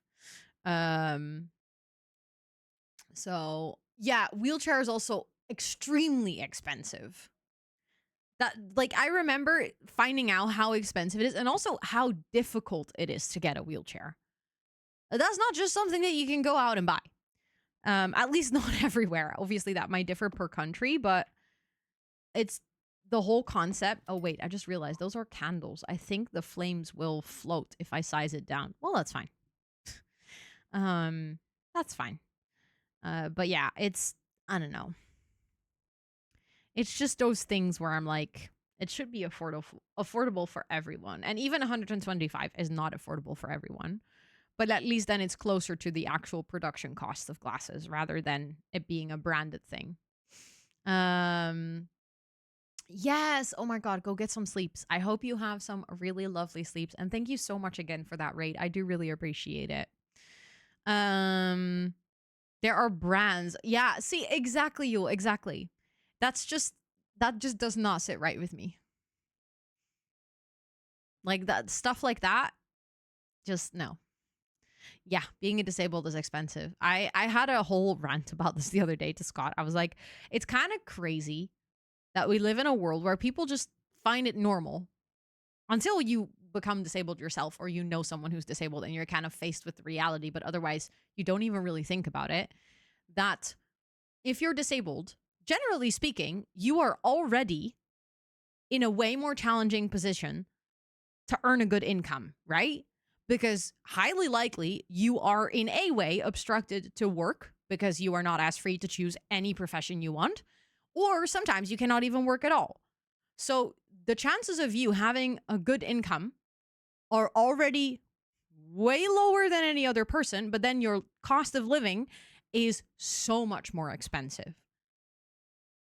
So much more expensive. Like, what do you mean? How does that make it make sense, please? Because it doesn't. In my brain, I'm like, and then they're like, no, but you have like disability advantage. You know how difficult it is to get those? You know how easily they will be like, yeah, but you're not disabled enough to get any help. Um, exactly. Exactly. It's like you wanna create equality. That's not gonna create equality. Like that's not how it works. Um is not easy. No, exactly. That's what I'm saying. Like you are already in a way more challenging position, even though there are jobs that you could do perfectly fine. Because, you know, having a disability doesn't mean that you cannot do anything. I think obviously you have to keep that disability into account. I think it's that like balance of you have to not dismiss it, but also recognize that there are still things that you can do if you want to, of course. Like no one is having to tell you to do those things, but like there is still things you can do. But then companies are like, yeah, but we don't want to hire you because you're like a risk or whatever. So on top of it generally already being more difficult because you literally have less options, on top of that, you have that like being discriminated and like excluded because companies are like, yeah, that's kind of a risk. We don't really want that. Non-able people in a capitalist society. Yeah, you don't work, you don't count. Exactly. And even if you want to work, you are difficult. Like, you are not an easy employee. Companies are going to have to take you into account, which is too much of a bother, which is horrible. It just sucks. Takes like 3 to 4 weeks to be done. They were able to fix them temporarily, and my new glasses were done in 3 days. That is crazy. 3 to 4 weeks? I think here it usually takes about 5 days. 5, maybe 7 at max. But 3 to 4 weeks? That's insane. Okay, I'm trying to figure out. I have 13K left. I guess I could add 2 more statues next to the sinks. I cannot even afford a second statue. Okay, well, that's great. I feel like this wall here is very empty. I still need to do something here. But yeah, I can go on and on and on for a really long time about how infuriating it is. I've talked about it a couple of times on stream, obviously, before, how I got very confronted with this reality. Like, I knew, but I don't think I knew I knew. You know, like on that level, I don't think I actually knew what it was like until I got in a position of having to, one, I'm so incredibly lucky that I get to do this as my job, because I literally got fired from my previous job because I wasn't able to do that with my health. So I was like, okay, the stress of having to go find a job with being limited in what you can do. Thank God I already had this and I had built this, but obviously that's a very fortunate position that not everyone is in, and also not everyone can be in. And then or wants to be in, for that matter. Not everyone wants to be a content creator. Not everyone wants to work from home. Like that. People, even if you have like disabilities or anything, that doesn't mean you necessarily want to do the jobs that are left for you to do, right? Like, maybe you have dreams and hopes and things that you want to do, and then it's just like accepting and struggling through that, like literally going through that process of grief of not being able to do certain things that you might have wanted to do. I was lucky that the thing that I wanted to do was something that fit with my health, but that's not the case for everyone. And then on top of that, all of a sudden you have to deal with like, okay, so your costs go up. You are basically a liability for every single insurance company, so no one wants to have you. It's like, oh, the whole process of going through that, and then being like, and I am in a privileged position. I'm in a position where it worked out. That is not the case for everyone. And I already struggled, and I found it very hard. When you're disabled and you apply somewhere, the company has to invite to a job interview. They don't have to hire you, but you can sue when they don't let you come in.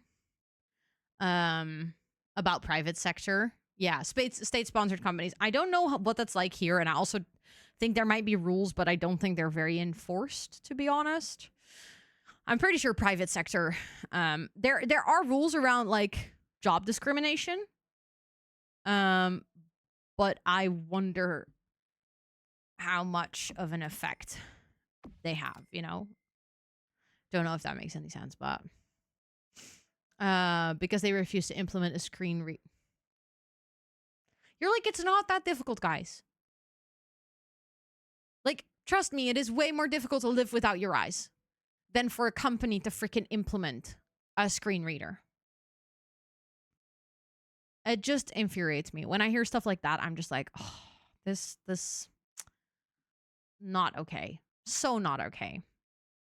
I got my glasses, so that was nice. That is a nice perk. That is very true. Oh, yeah, they do get that here too, Hopeful Weirdo. But the problem is that because of those advantages, companies will hire people with disabilities to get the advantages and then not actually be capable of taking care of those people properly. So what you'll get, and this is something that I think has happened a lot in companies as well, where people will start to hire them as like a trophy disability person. Like, you literally get hired so they get the advantages. And then you, as a disabled person, end up in a really shit situation. Because you're working for a company that is not equipped to actually help you. that is not equipped to actually offer you a space. Yeah, just to fill the quota. Exactly. So I see that concept of trying to encourage companies to hire people um with disabilities or any other challenge. Like there's different kind of categories for that, but I see that it comes from a good place, but I think the result of it is actually really negative. Because I have at least never heard a success story of this. And I have seen this very firsthand at Top Desk, where there in the Netherlands there is like you can get subsidized as a company, or you can get money or like advantages from the government if you hire people with like a distance, what we call like a distance to the job market, basically. So this can be people that had a burnout, or this can be people that have like are neurodivergent, or like for whatever reason haven't worked in a while, and then they need to like basically get back into the job market. Um, and we hired those people, and then we provided them an absolutely shit place to work, because Top Desk kind of was. So that was one of the things that I genuinely hated about that company from the day that I worked there. They were very elitist in the people that they hired. They were very much like, we only hire people that have university education, so like have a master. The fact that I worked there was kind of weird because I don't have a master's degree. I somehow sort of stumbled in there, but they generally were very much like highbrow, and they were like, yeah, we don't hire people. In the Netherlands, you have 3 levels of education, and they were like, we don't hire people from the lower 2 levels. Only the highest level of education will get hired here. And then they claimed that to be like, oh no, but that's because those are the types of people we are looking for to safeguard our company culture. And I never fell for that bullshit. Like from day one, I literally kept saying like, you are trying to hire people that are way overqualified for specific jobs. Then you are surprised that they leave that job within 6 months because they're just bored out of their mind. And you're not giving that job to people that would do that with such a passion and love for it. Like running a reception desk, don't try to put someone who has a PhD on running a reception desk, because that's the biggest mismatch you're ever going to find. Hire someone who studied hospitality, who wants to be in that position, who wants to do that job, who has like a great passion for making people feel welcome and actually making people feel seen. And like that person's going to love that job. But then they're like, no, we don't want to hire those people. But then they all of a sudden started hiring people that actually had like learning disabilities or physical disabilities or were neurodivergent. And then they were like, you're going to put them in an environment where you literally refuse to hire certain people because of their educational level. So you have 0 support systems in place for anyone that is different than your company standard. Of course that's going to fail. Of course those people are going to be super unhappy. Like that's one of the reasons that the system there failed for me as well. I seemed to fit into their company culture. I seemed to be the person that they like, wanted to hire.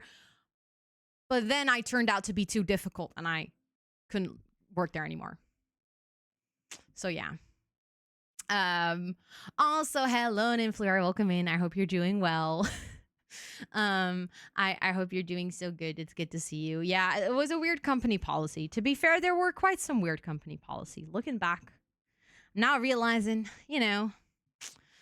but yeah, it's we were just having a little vent about the challenges of being disabled, neurodivergent, chronically ill, all of the whole shebang, and having to work, and how the world is not set up for that right now, and it just freaking sucks. Hold on. As soon as I get an autism diagnosis, I will face the reality of not being able to emigrate to other countries. That is true. Yeah. It limits your options of where you can live to have a diagnosis for neurodivergence. Also, Tayuki, welcome in. It's good to see you. I hope you're doing well. Stuff like that also just completely baffles me. Like, what do you mean? Why? Why? It's crazy. Absolutely crazy. Okay, I'm trying to figure out how I can finish this room, because we have 5K left, which is not a lot. Hi, Nora. Hello, hello. That is true, Mim. I agree.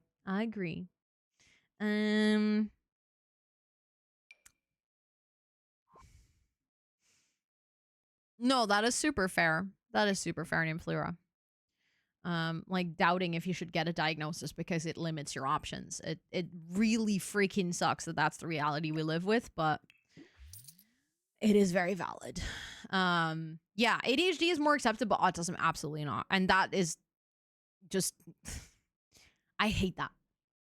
There's like there's a couple of things in my life that I genuinely just have a deep rooted hatred for. That's one of them. I think that everything we just talked about very much deep rooted. I just it's so freaking unfair. Also, yes, I'm trying to add ridiculous curtains to fill this wall. Because I'm trying to figure out what I want to do with the space. We have 4K left. Okay. Anything expensive we can add that would make sense. I already have. Oh my goodness. Yeah, I can imagine. I can imagine. I think like being queer, but especially being trans in the world of today, you already have a lot of challenges, which you shouldn't have. Like those are all extremely unfair and should not be there, but they exist. So I can fully understand not chasing an autism diagnosis because, you know, that adds another label that people will use to put you in a box. Those companies are hiring only younger people often. Yes. 100% Yul. That is you describe exactly what Top Desk did. They hired preferably people straight out of school. And looking back now as someone with, you know, work experience, I very much now see why they did that. Expensive windows. What a brilliant idea. I didn't even think about windows just yet. This room's theme is heaven and hell seamlessly blended.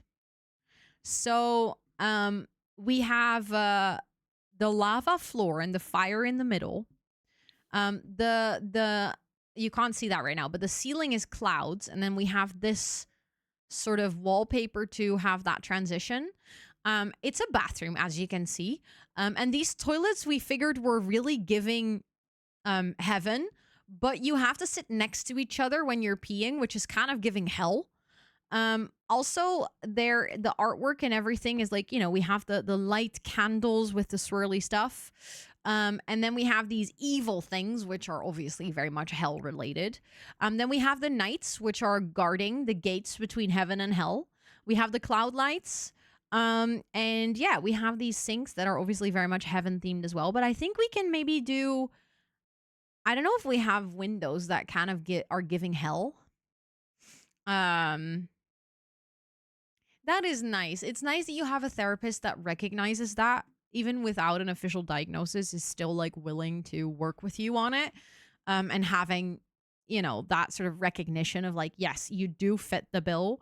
And that for you being like, okay, that is enough for me to just feel comfortable with it, or at least know what I need in terms of help, is great. Literally, I feel like this looks like a toilet brush. Like you can just grab his head and then clean the toilet. Right? Having very big windows when you're on the bathroom so you can be watched is kind of giving hell. That is very true. Okay, so we need big windows that are right here on the corners. I like that idea. What a lovely suggestion. Oh, I don't think Sweetie was actually kind of meaning this when he said heaven and hell seamlessly blended, but hey, I'm here for it. We are definitely taking the theme and cranking it up a level. That is hell. Expensive base game window. Wait, actually, that's a good shout. Let's see if we have a more expensive window than this. Are windows based on price? I think they are. Yes, they are. Hi, Pastel. Hello, hello. It's good to see you. Okay, but I do want to have such a big window. Okay, that is an expensive window. But that doesn't really fit because that clashes with that. Okay, hold on. Maybe the window I just used. We can use... Oh, that is kind of giving heaven too, though. That, speaking of heaven and hell being seamlessly blended, this window is giving heaven with the design, but it being right next to the toilet is definitely giving hell.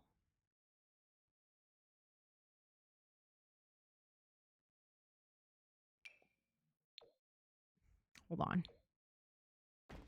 Let's see if we can add more. See, and that window has like a slight curtain in front of it, but okay, hold on. Then we need to get rid of those clouds. There we go. That is very true, Mimbim. Yes, absolutely. Having like validation is incredibly powerful. I think this is exactly what's true.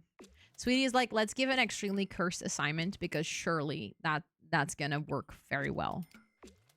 Okay, so I also just painted the outside, which I think, you know, makes sense. So now we have 3K left. This is absolute hell. Oh my goodness. Actually, I think if we're talking about hell, all of the toilet rolls have to be there. Because now they're clipping with the windows anyways. And that is the most horrible position for a toilet roll to be. I'm not gonna lie. But also for anyone who missed that earlier, when I was in London, our hotel literally had toilet paper in this place. And yes, it was as horrible as you might think. Hello? This room is difficult to build with because it's like really in the way. Also, Bookie, welcome in. I hope you're doing well. Considering that you're new, I'm gonna take your comment as maybe just inexperienced, but generally going into a streamer's chat announcing that you are a streamer is considered extremely rude, especially as your first message because you're not part of the community just yet. It is considered self-promotion, which in a lot of chats will actually get you banned immediately. Like I said, because you're new, I'm going to assume you just simply don't know about the Twitch etiquette yet. And I hope that you can take this as a little moment to learn. You're super welcome to hang out here, obviously. But please take that in consideration. Just because that can actually get you in trouble in other places. But yeah, I hope you're having a wonderful Sunday so far. Okay, let's see. Do we have anything else that I can use? I feel like hell is like, it looks like heaven, but hell is less represented in the looks of this room. It's very much represented in the reality of this room. Like peeing next to each other right next to a big window. No. Absolute hell. But I'm trying to figure out if there's anything that I can add.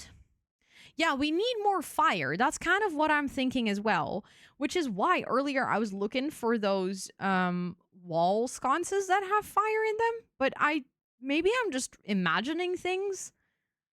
But I thought we had those, right? Because I wanted to add those next to the mirrors on either side. But maybe I'm just imagining that we have those. Like I thought we had something like this, but with like fire coming out of it. Maybe that's a different game. The kinky chair from Lovestruck. Well, the problem is I don't really have a spot to put anything additional on the floor. So we kind of have to work with either underneath things, like you'll just said having a fire underneath the toilet could be interesting. But the floor is kind of full.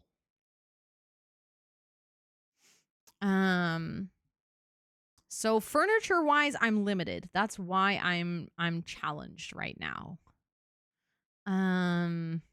Boiling toilet water. Let's hope it doesn't splash when you poop. Oh. Now, see, earlier we were talking about whether a bidet is heaven or hell. But honestly, I think it's actually like cold water, hell. Lukewarm, fine-ish. Boiling, hell. Absolutely hell. Do we have any fire things? We have something like that, which I think in live mode has a fire in it.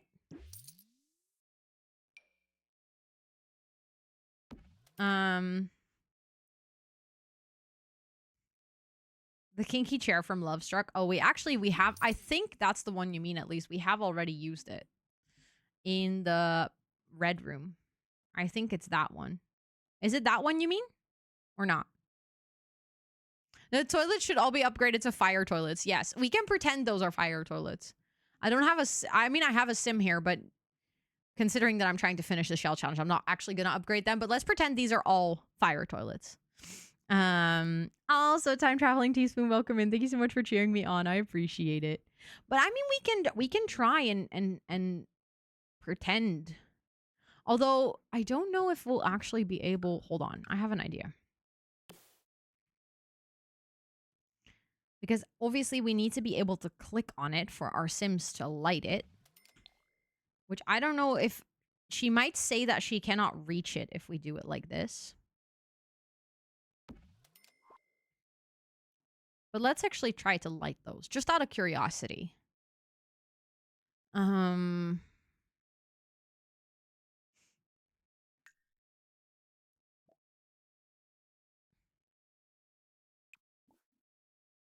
on, I think I'm gonna have to teleport her here first. There we go. Can you then light this? Can you light that? No, she can't access it. In the basement? Well, the thing is, I'm not allowed to add a basement. Because I'm not allowed to add rooms because it's a shell challenge. Oh, wait, I actually need to teleport her out of the room. You can go back here. Teleport here. There we go. So that doesn't really work. Also, the thing is, we did that with the fire animations for the Mordor room. I actually had her turn on all the fireplaces, but... Sorry. Yeah, but if you delete it, it will delete the items in the basement. So I can't do that.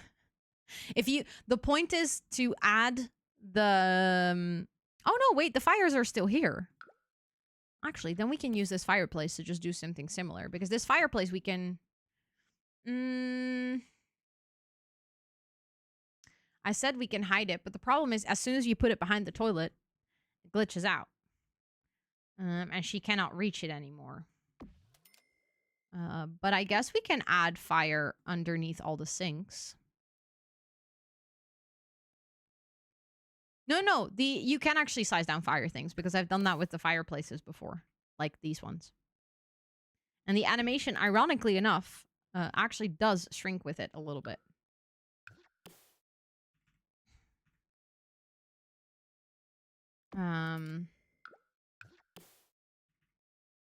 Oh, we ran out of money. Ha ha ha ha. I was like, why can I... Hello? My button just got stuck. Okay, I'm gonna try to put these in... Oh, this room is so difficult to work with simply because everything is blocking everything. Why are you going on the outside? Hello? There we go. Okay, let's see if she can turn those on. That'd be nice. Teleport here, because as soon as they are on... This room doesn't look that small unless you put a sim in it and then you're like, oh shit, that room is tiny. And let's see if you can light that one. No. I kind of want that one burning though. So, okay, I might quickly do something just to have her light that fire. I will place back the wall though, I promise. I promise. But I kind of need to go like this because I think then it's unobstructed. And I think then she should be able to light it. Yeah. Okay, perfect. Can you then light that one? No. See, she cannot reach it because there's stuff in the way. I'm gonna try to move those things out of the way. For now. I'll place them back later, of course. I just think she might not be able to walk here. I think that might be the other problem, but let's see if she can do it now. Light. No, she cannot reach those. The hallway is just too small.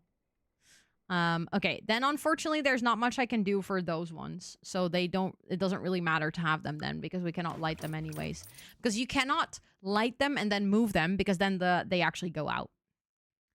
Which is very annoying. No. I love how I literally answered your question right as you asked it, but no. Then the object basically resets. So that doesn't work. Sadly enough. Um, Also, I'm going to try to finish this room, and then I should probably go get my lunch and take a little break because I've literally been streaming for almost 3 hours and I haven't taken any breaks. Then at the sink, just tried that in Flora, but we cannot light them not because the sinks are in the way. We cannot light them because the hallway is too small. If you put an object there, your Sims cannot walk there. I could make the room bigger for a second, but then as soon as I move the room back, it will reset the objects. That's the problem.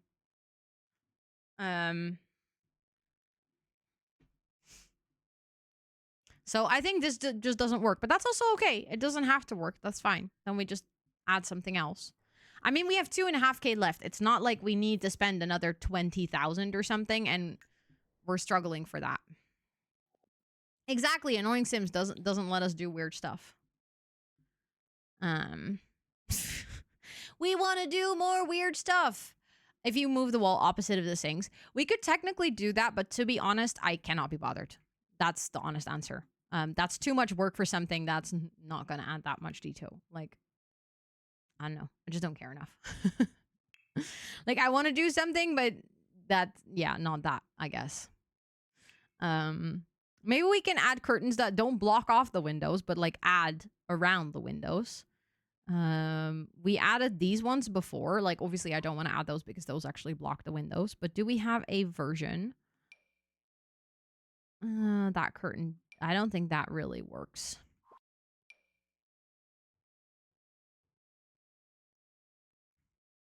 Well, maybe that kind of does work.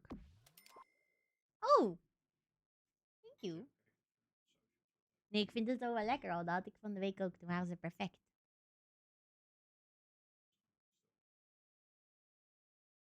Mmm. Mhm. Mhm. Heb ik nu nog een badge voor mezelf, dus ook dan daarna nog een derde? Ja.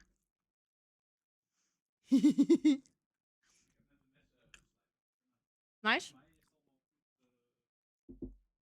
Good busy. Oh, thanks. Yeah. Also, hi, Frosty. Hello, hello. Enemy Snowman, welcome in. I hope you're doing well. It is nice to have you.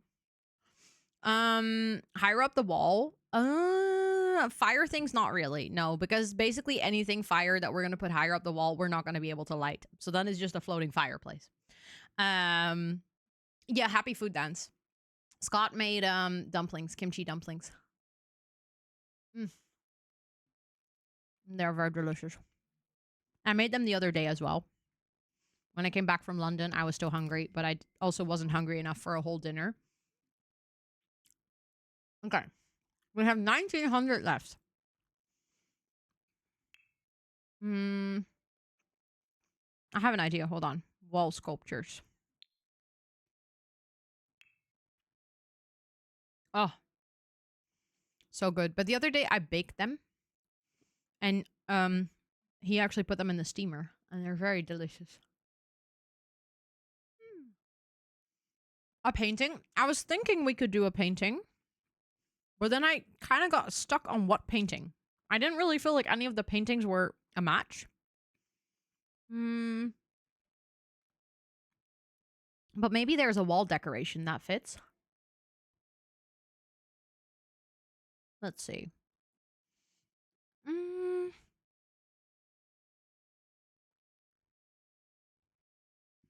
I feel like this is the point in The Sims where we have so many items available that it's really difficult to know what you can use because there's just so many options. Oh, ew. Oh my god, that's a scary spider. Should we add... That kind of feels like hell.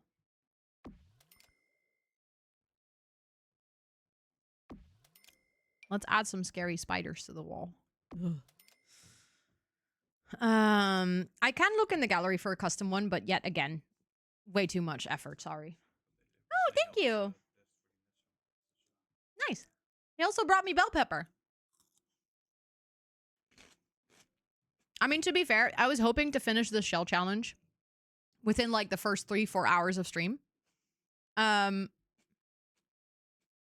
It's been 3 hours and I've finished one room. So I don't want to make too much of an effort. Not because I don't care about the shell, but literally just because this is 1 out of 3 rooms and I still want to do, the rest as well. Didn't know you streamed. Yes, I've been streaming for 5 years actually. But welcome in. I hope you're doing well. We did definitely yap. Absolutely.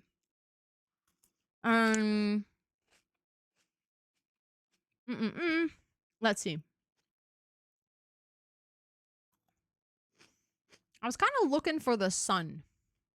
The dove. Someone else said that earlier. That's perfect. Let's add the dove as well. Okay, 500 left.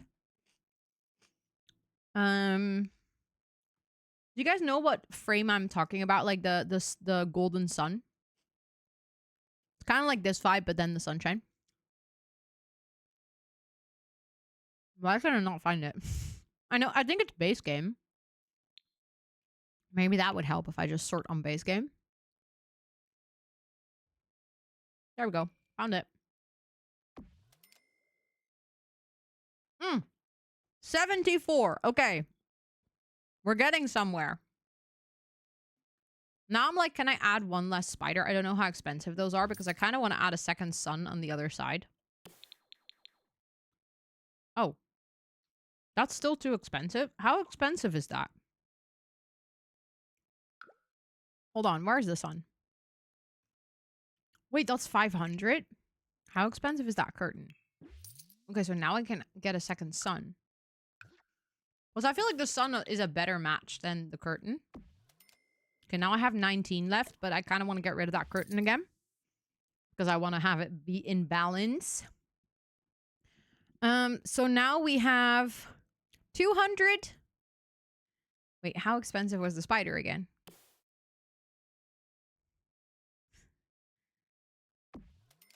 $94. We have 94 left, guys. We're getting somewhere.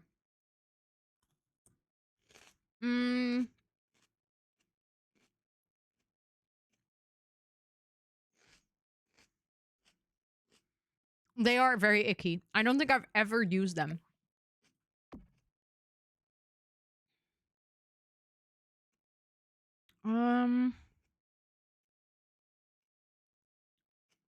What else can we add that like represents heaven or hell? That is 94. Cobwebs. Oh, that's a good idea. Wait, where are those? Here. Those are free though. So that's fun, but financially doesn't help us. Did not realize that, but also they are so hard to see. There we go. 2 cobwebs. I like it. The theme for today's build, well, it's a shell challenge. And the theme for this part of the shell challenge is heaven and hell seamlessly blended with an absolutely ridiculous budget. I'm very excited to be done with this one. That is true. IRL, they are free as well. A wall skull. It's a horse skull, though. Which I feel like... It would be cool if it was a human skull. We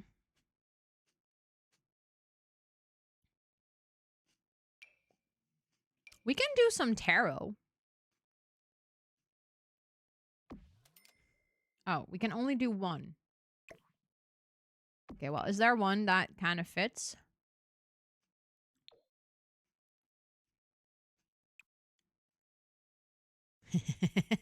Sorry, I have to use that one.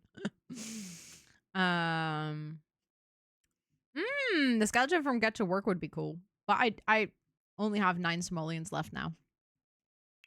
Which is very little, of course. Hello?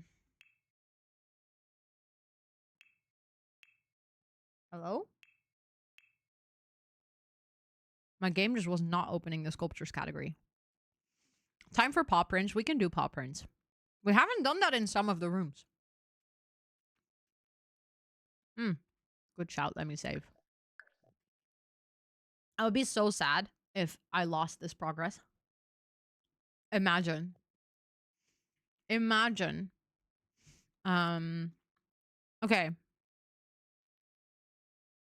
Paw prints. I think paw prints would be good by now. Because we have paw prints in all the other rooms. Almost all the other rooms. Okay, I'm quickly going to move this out of the way because I know where I want to add them.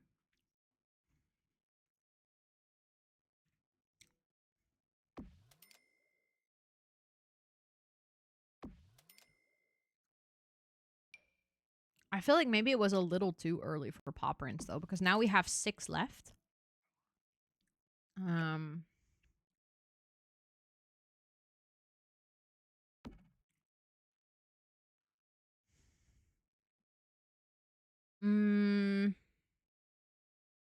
A 3-headed dog? Not as far as I know in The Sims, at least.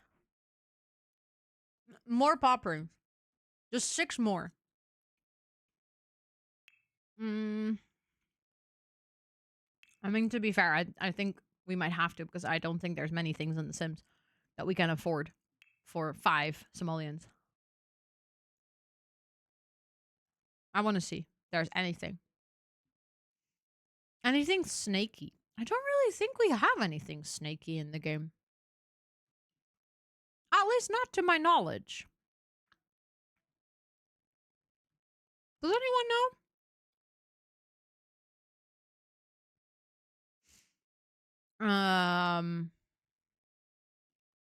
Oh, yeah. Oh my god, that was a cool video where everyone sang Imagine. I remember that. That's a blast from the past, what it feels like, which is weird because the past is not, that's not like a super long ago past. We have a lighting rope. I don't even know what that is. Okay. There's so many weird items in The Sims where I'm like, I genuinely have seen it so many times, but I don't think I've ever used it. We have dog food. We have a stack of unassuming and non-confidential papers. 6 years is long enough. Yeah, true.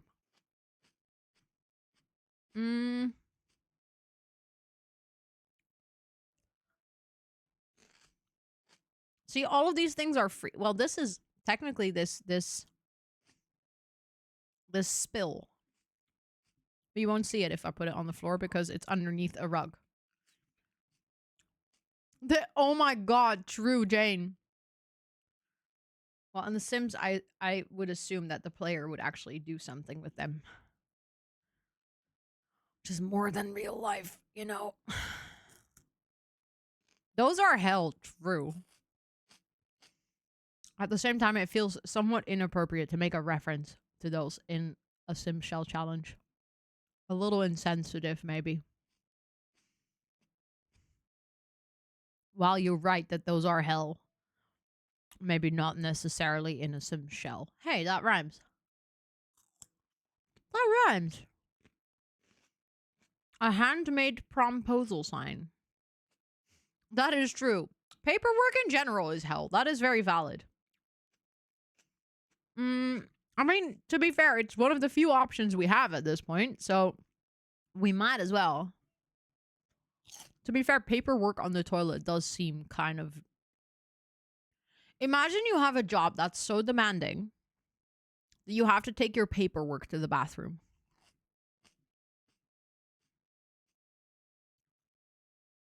Like, that sounds like hell for me, for sure. No. This stack of paper... Oh, no, it's free, true. I thought it was 5 simoleons. Well, in that case, it doesn't matter. Why is everything in The Sims so expensive? Why can you not buy anything for 6 simoleons? That's actually kind of ridiculous.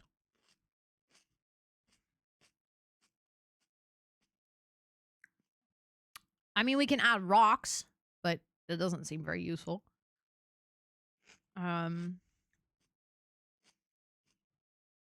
No, but literally.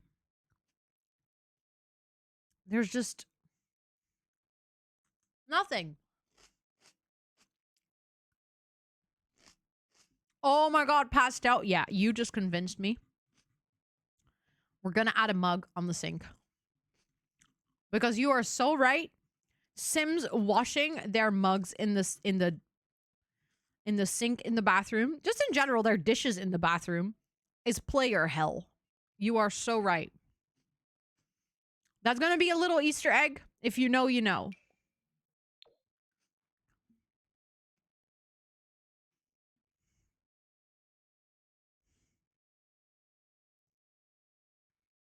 Hold on.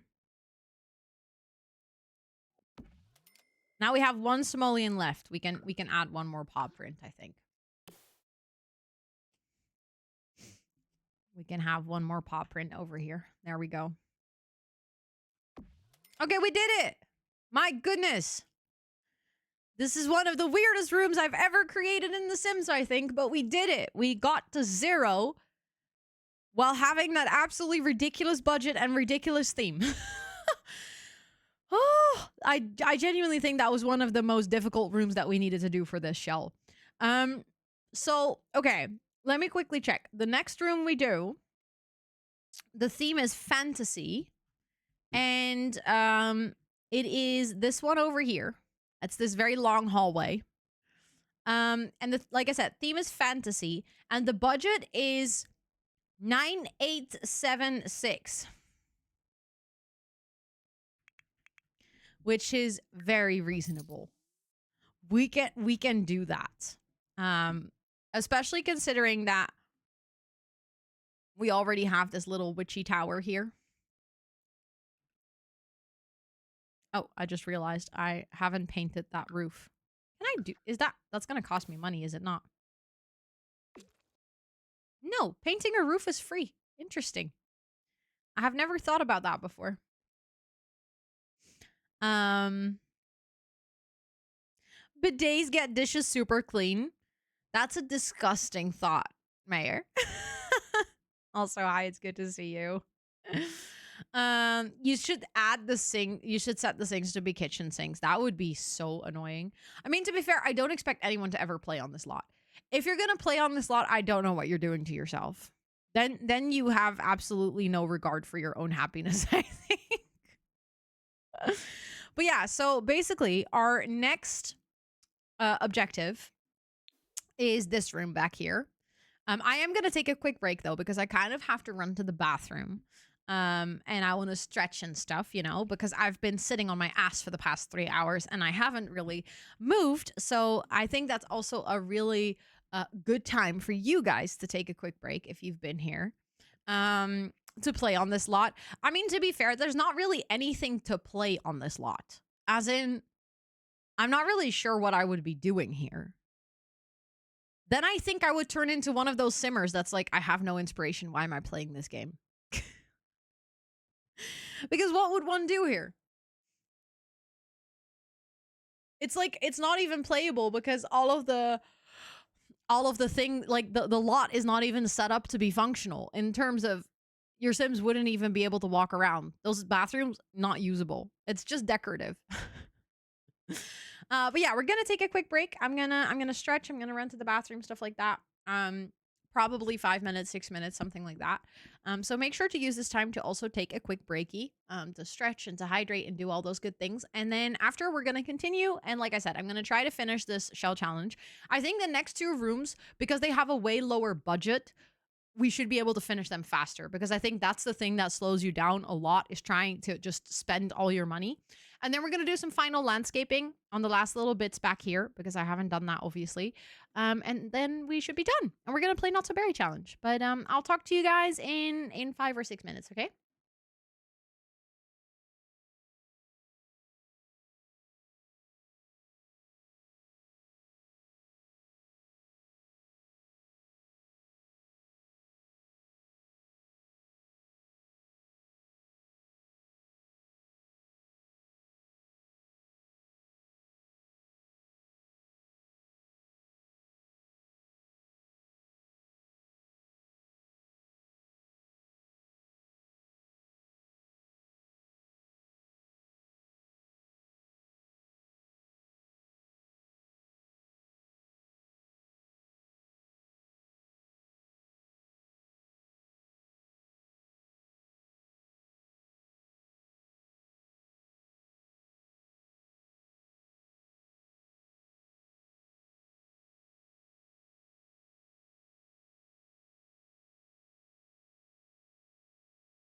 Hello, I'm back.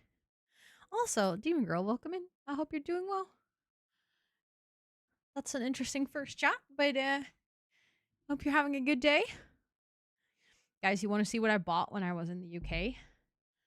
There's one upside to the UK no longer being part of the EU because they no longer have to stick with EU laws, which means that they are now allowed to sell the really big Red Bulls, which you normally can only buy in the US. Look at this can. It's literally the size of my head. And arguably, I don't have a large head, but still. It is pretty large.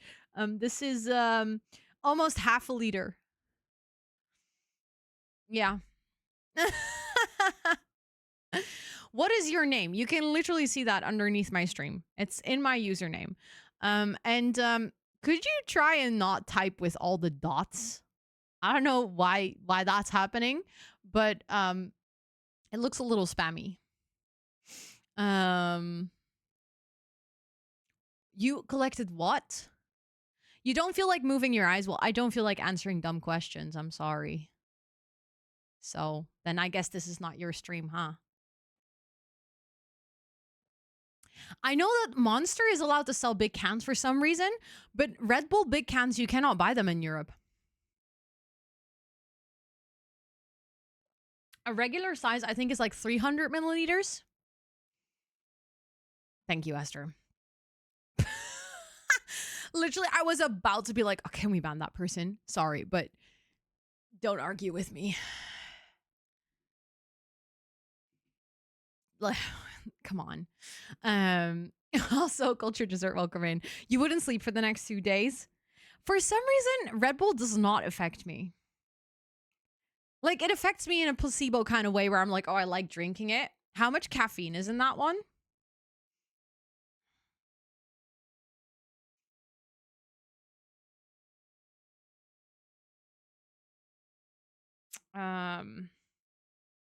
It says caffeine 0.03%.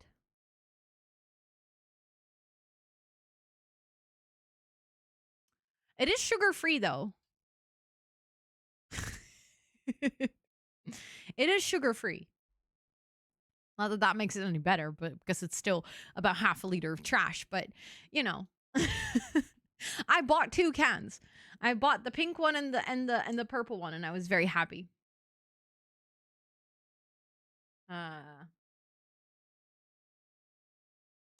Oh, very true. Yeah. I know that it definitely gets processed differently by your body if you have ADHD or autism. For me, caffeine doesn't really do anything. I feel like Red Bull is I just like to drink it, and it gives me that placebo effect. If I drink a normal Red Bull, obviously there's sugar in it. That does something. I just like exactly. But full of caffeine, well, that's the thing. Woo! I dropped it. Luckily, it wasn't open yet. It actually doesn't contain that much caffeine either. Normally, Red Bull also doesn't contain a lot of it contains a lot of taurine, which is 0.4%. There's a lot more taurine in here than caffeine. A lot more. So yeah. It's interesting though. It says that per 100. This was something that I realized. What's the Nutri score? It doesn't tell you because this is not from the Netherlands. Fun fact though. I actually realized this. So Harris Heller made a video about quitting sugar, and he was talking about how much sugar is in his Red Bull. Did you know there's a lot more sugar in Red Bull sold in the US than there is sugar in Red Bull sold in Europe? They have like literal different recipes. There's like less sugar in ours. Like it sounds logical, but at the same time, I was like, it's not like a small difference. It's like our Red Bull will have like 2 grams of sugar, which is already still a lot. And like the US version will have 11 in a single can. crazy. Like, it doesn't surprise me, but still, it does kind of surprise me that it's that big of a difference.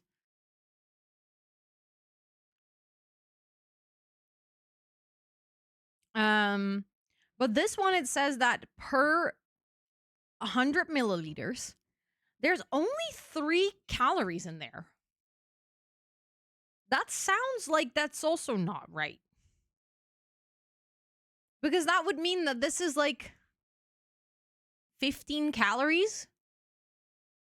It feels like it should be way more for how sweet it is. But it's sugar-free, so there's no sugar in here. It's literally just flavored water with a lot of sweeteners, which obviously also are not good for your body. Completely unrelated of sugars or calories or anything. But it just surprises me. I would have assumed that it would be way more. But yeah. Anyways, that was the analysis of the Red Bull can. I tried the Cherry Sakura. I don't like it as much, to be honest. I didn't hate it, but it wasn't my favorite. It definitely wasn't my favorite. I feel like I like it more than certain flavors. Like the standard flavors. I don't really like the blueberry one, for example. I've had the watermelon one too much, so I don't like it anymore. But wait, is Nutri-Score like the energy efficient scale? I don't know because I don't know what the energy efficiency scale is. Doesn't Sakura mean cherry? No. And also, it's absolutely not like chai tea. Those are all the things you just mentioned are completely separate things. Completely separate things. Cherry and Sakura, not the same thing. Chai tea and Sakura and cherry, no, absolutely not the same thing. I mean, maybe Sakura means cherry, but it's not the same thing. As in, a Sakura tree does not taste like cherry. Oh, that chai means tea. Oh, I was like, what do you mean it's the same? What do you mean? Like, no. Saying cherry, cherry. Oh, maybe that could be.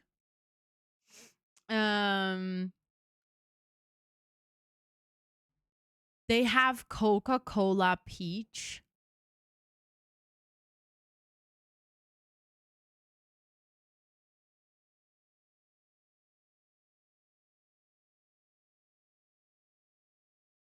They have Coca-Cola peach. I need to have that, man. That sounds amazing. Like, I already love a good cherry Coke, lemon Coke, vanilla Coke. Peach? Means the blossoming of cherry. So you're basically saying the blossoming of cherry. Interesting. Oh, I'm going to go to normal. 100%. I like it. I'm excited. Also, I made myself some extra bread. Scott is also still making more dumplings, but they need to go into the steamer for like 20 minutes, so it takes a while. So I got myself a sandwich. Also, hold on. Very random, completely unrelated, but I just realized I needed to write something on my to-do list.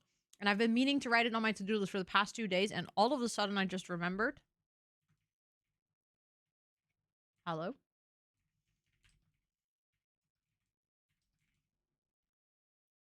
There we go. Otherwise, I will forget that I have to do that. Also, hi, Ruby. Welcome in. I hope you're doing well. Oh, yeah. Sakura is referring to the flowers, not the fruit. Exactly. That's why I was so confused earlier, because I was like, it's not the same thing. Like, the Sakura flower does not taste like cherry. So that's why I was confused earlier. I was like, huh? But yeah, in terms of like the literal meaning of the word, it means the same. Okay, so that kind of hurts. I don't really see the problem with it, to be honest, because they didn't actually call the thing cherry blossom. They called it Sakura cherry. It's not actually called cherry blossom. I'm at your parents' house. Ugh.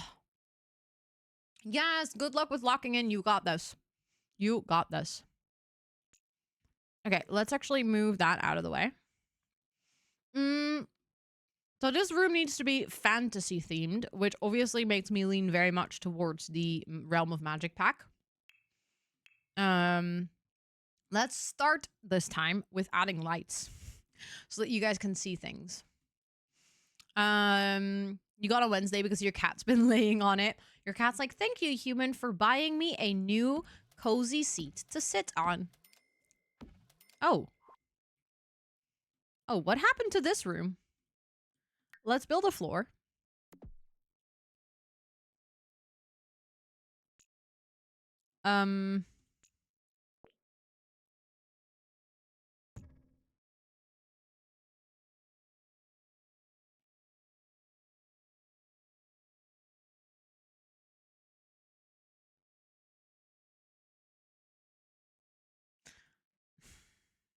17 pastel?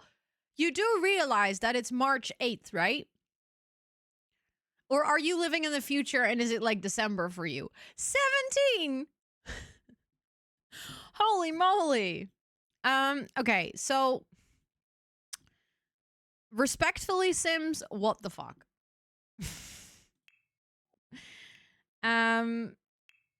If I add a floor.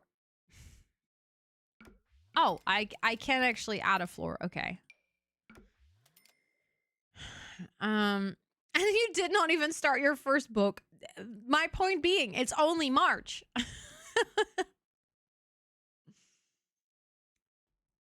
I was feeling accomplished with being like halfway through my third book. To be fair, I'm reading really thick books right now, so that does help. But at the same time, 17! You're at 14 this year. Are you guys reading like books with 3 pages? Genuine question. How do you read 14 books in 2 months?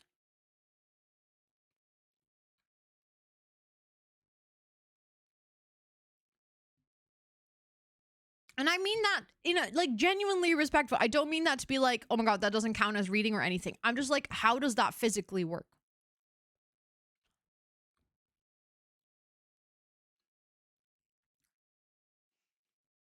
You stay up until 5 a.m.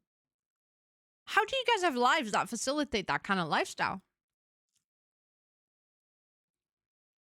You read during your classes?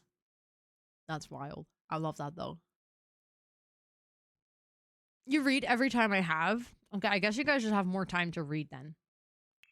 Because I'm at the right now, I'm also reading every time I have. I think I just have a lot less time.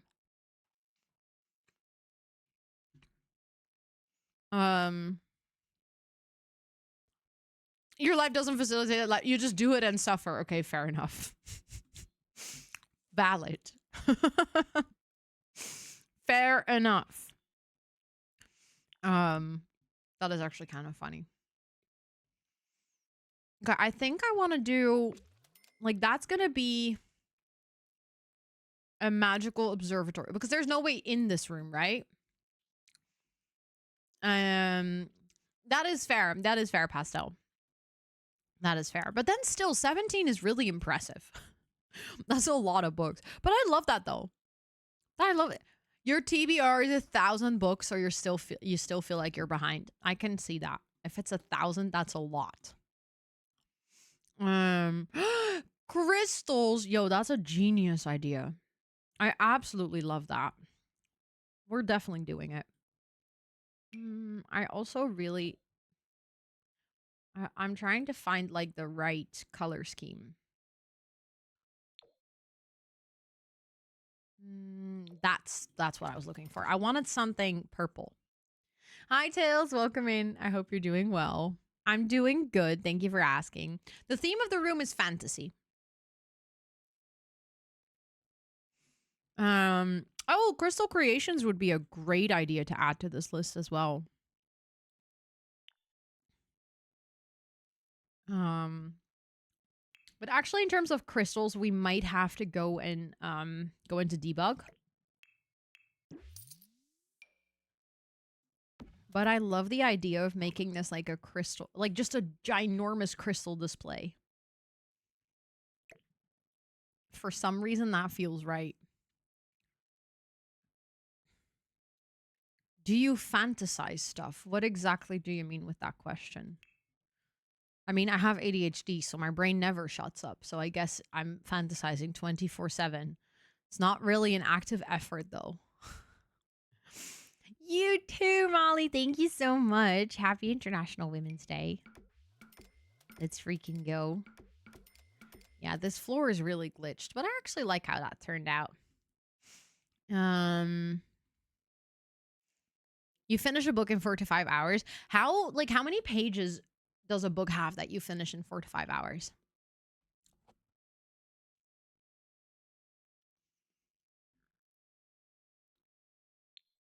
Because I read about a page per minute for 50. Okay. So there's like 450 minutes. I'm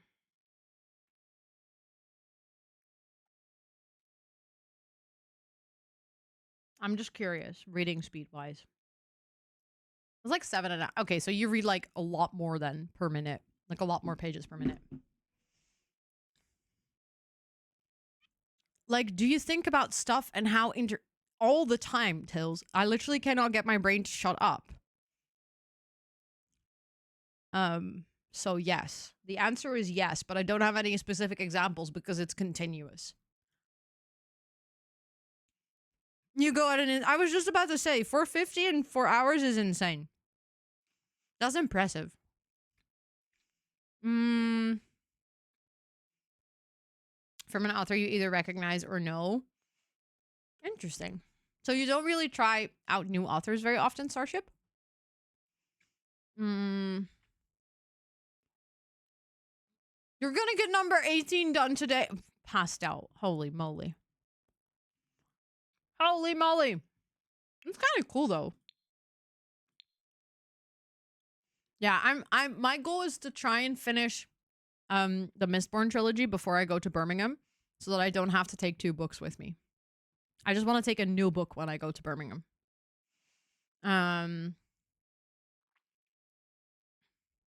It's taken you months. I can imagine. 1,000,000 words is so many. 4 books behind. No, but it makes sense. Like, reading is something, well, not for everyone, but I feel like generally speaking, reading is something that you have to be in the right headspace for, but also you need to have time for it, right?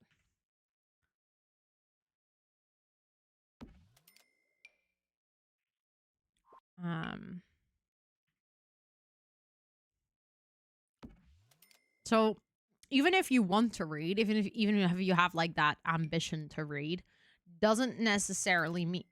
Why did that disappear? That's unfortunate. I was thinking that tree could be so cool in here, but okay, I'm gonna try to add like a bunch of different crystals. I feel like I now have too many purple ones.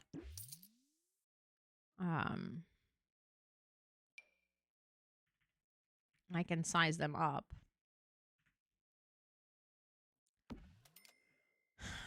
Because you need your familiarity. No, that's completely fair though. That's completely fair. I can just imagine it might be challenging if you're trying to find like something new to read. Eventually you're gonna have read everything from the authors that you like are already familiar with. But could it work that like this is genuinely just I'm just interested in how this works for you. Could you technically like let's say watch a movie based on a story from like an author maybe you haven't read from so that you are familiar with the story before reading, or do you also prefer to only like watch shows and stuff based on things that you're already familiar with? Thank you for the follow. I appreciate it. Every couple of months I switch between exclusively gaming, exclusively reading, a mixture of both. Yeah. I very much feel that, Molly. Like Scott even said the other day of like, "Oh yeah, you always have your phases." Like I go through intense phases of reading and then I don't read for like a couple of months and then I get back into it, and for me it's very much a mood thing whether I'm like in the right headspace or mood for reading in that point. Or also if I know what I want to read. Because right now I already know what my next book's gonna be, and after that I know what my next book's gonna be. But sometimes I'm just kind of stuck. Like I don't really know what I want to read, and then I just kind of drop out of it. Mm, definitely also ADHD. Yeah, the hyper focus.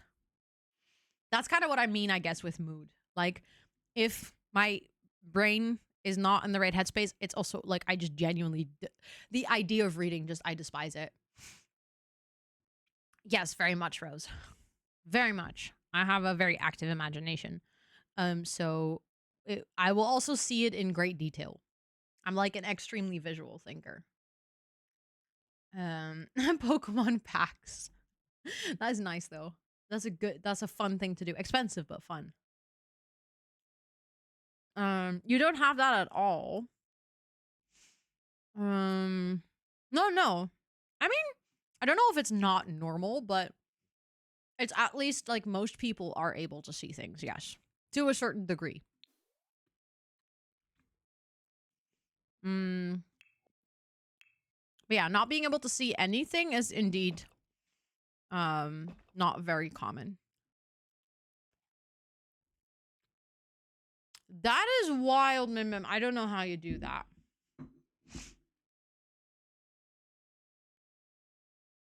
That is wild. Yeah, aphantasia. But you also have the opposite, right? Where you like have extreme visual um I don't know how to explain that properly, but visualization, I guess. Mm. Okay, that's our wait, where did my crystals go? Oh. Huh?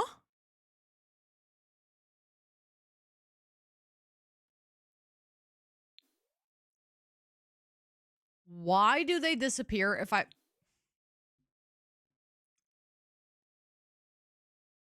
That's actual that Sims why. It's magic. Petra was like, your room theme needs to be fantasy. Let's add some magic. Bam. There's crystals and then there's not.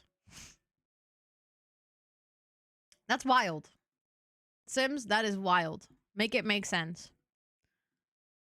Okay. Okay. But I don't see anything for a long time. No. It is very different. Yeah. I actually see it. I can even imagine different types of apples. Like it's not just one image. Not really things I haven't. For me, it depends. It's not really an active thing that I do. It just kind of happens or doesn't happen. Um, I don't know yet if I like that, but for now, I think I'm going to go with it.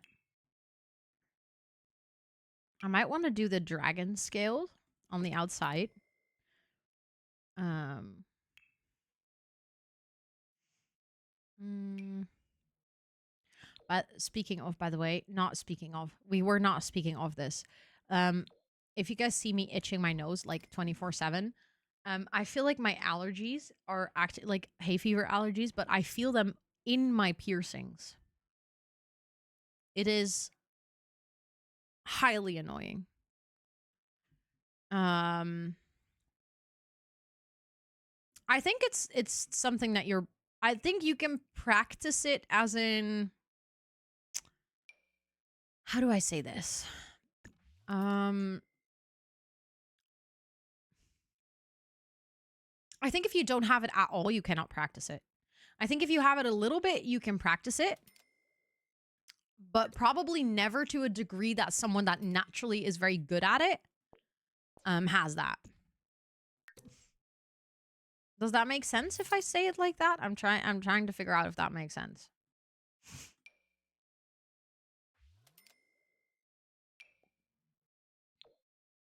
I'm trying to. No, actually, I kind of like these, but do we have a fence of it? Yeah, we do. Okay, perfect. It is exactly as terrible as it sounds, Thomas. I'm not enjoying it right now. Like my nose is beyond itchy. Um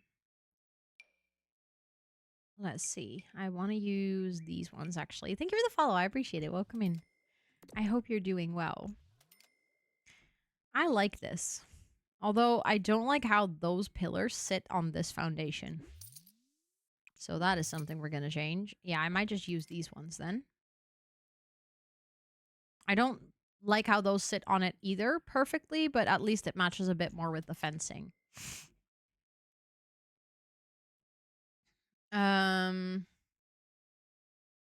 Early childhood might influence this. I think it can contribute to it for sure.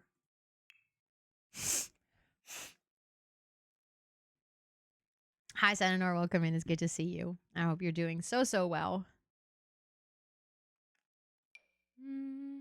Maybe I do that here. And then I change the inside to this one for now.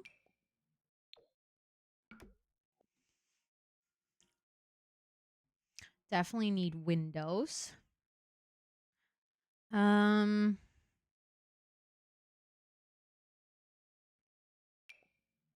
don't think I've ever used these windows before.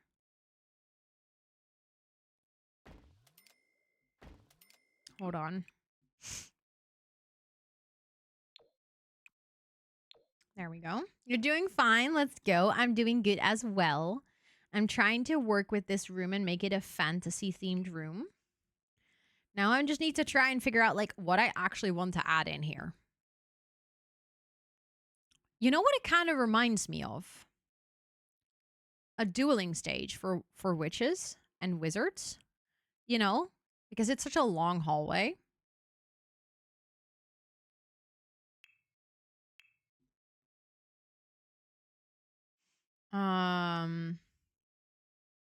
You cannot get your brain to visualize shit. It's weird because I literally can't imagine like imaginary characters being somewhere and doing something while not seeing it. So you're like thinking about it. Like, what do you mean then with you can imagine it?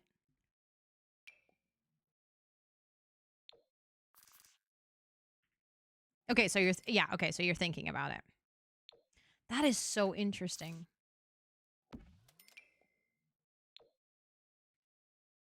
That is so interesting.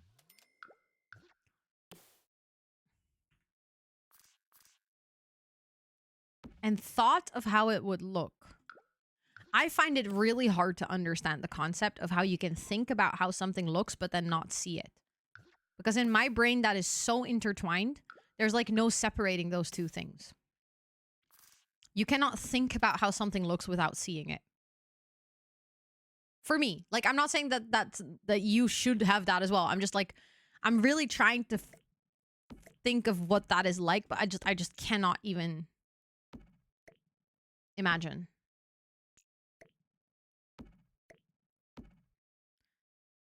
So like you think the apple is red and you can think of, well, if you think of red,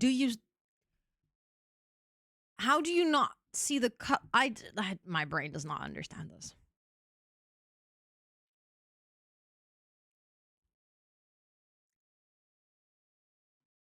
You don't see it. I really wish I could understand this. Like genuinely, I really wish. But it's so hard to understand. But like the other way around, I can imagine you guys can also not understand. Like you can understand it conceptually, but not actually understand it, right? You just see dark. I mean, if I close my eyes, I see dark as well, but there's an apple in my head. Like, I don't see it with my eyes. Like, I could go blind and still see an apple.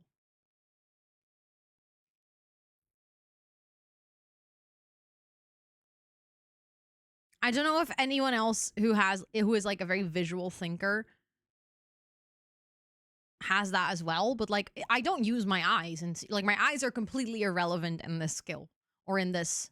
I don't know if it's a skill because you cannot train it, but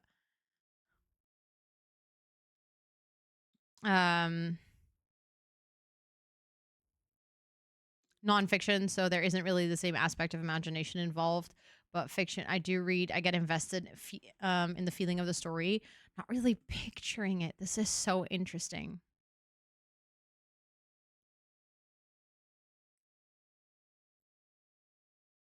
Signs not clear. No. So I mean, I don't know. It's so interesting though. This really intrigues me. Um like if you close your eyes, can you visualize the room around you? Yeah, that's a good question. Like if you close your eyes, can you see what the wall behind you looks like? For me, easily. Easily. I like can see it like a picture, like an actual picture. I can also visually walk through my house. Yeah, even with little details. And even if I don't exactly know if those details are real, I can imagine them.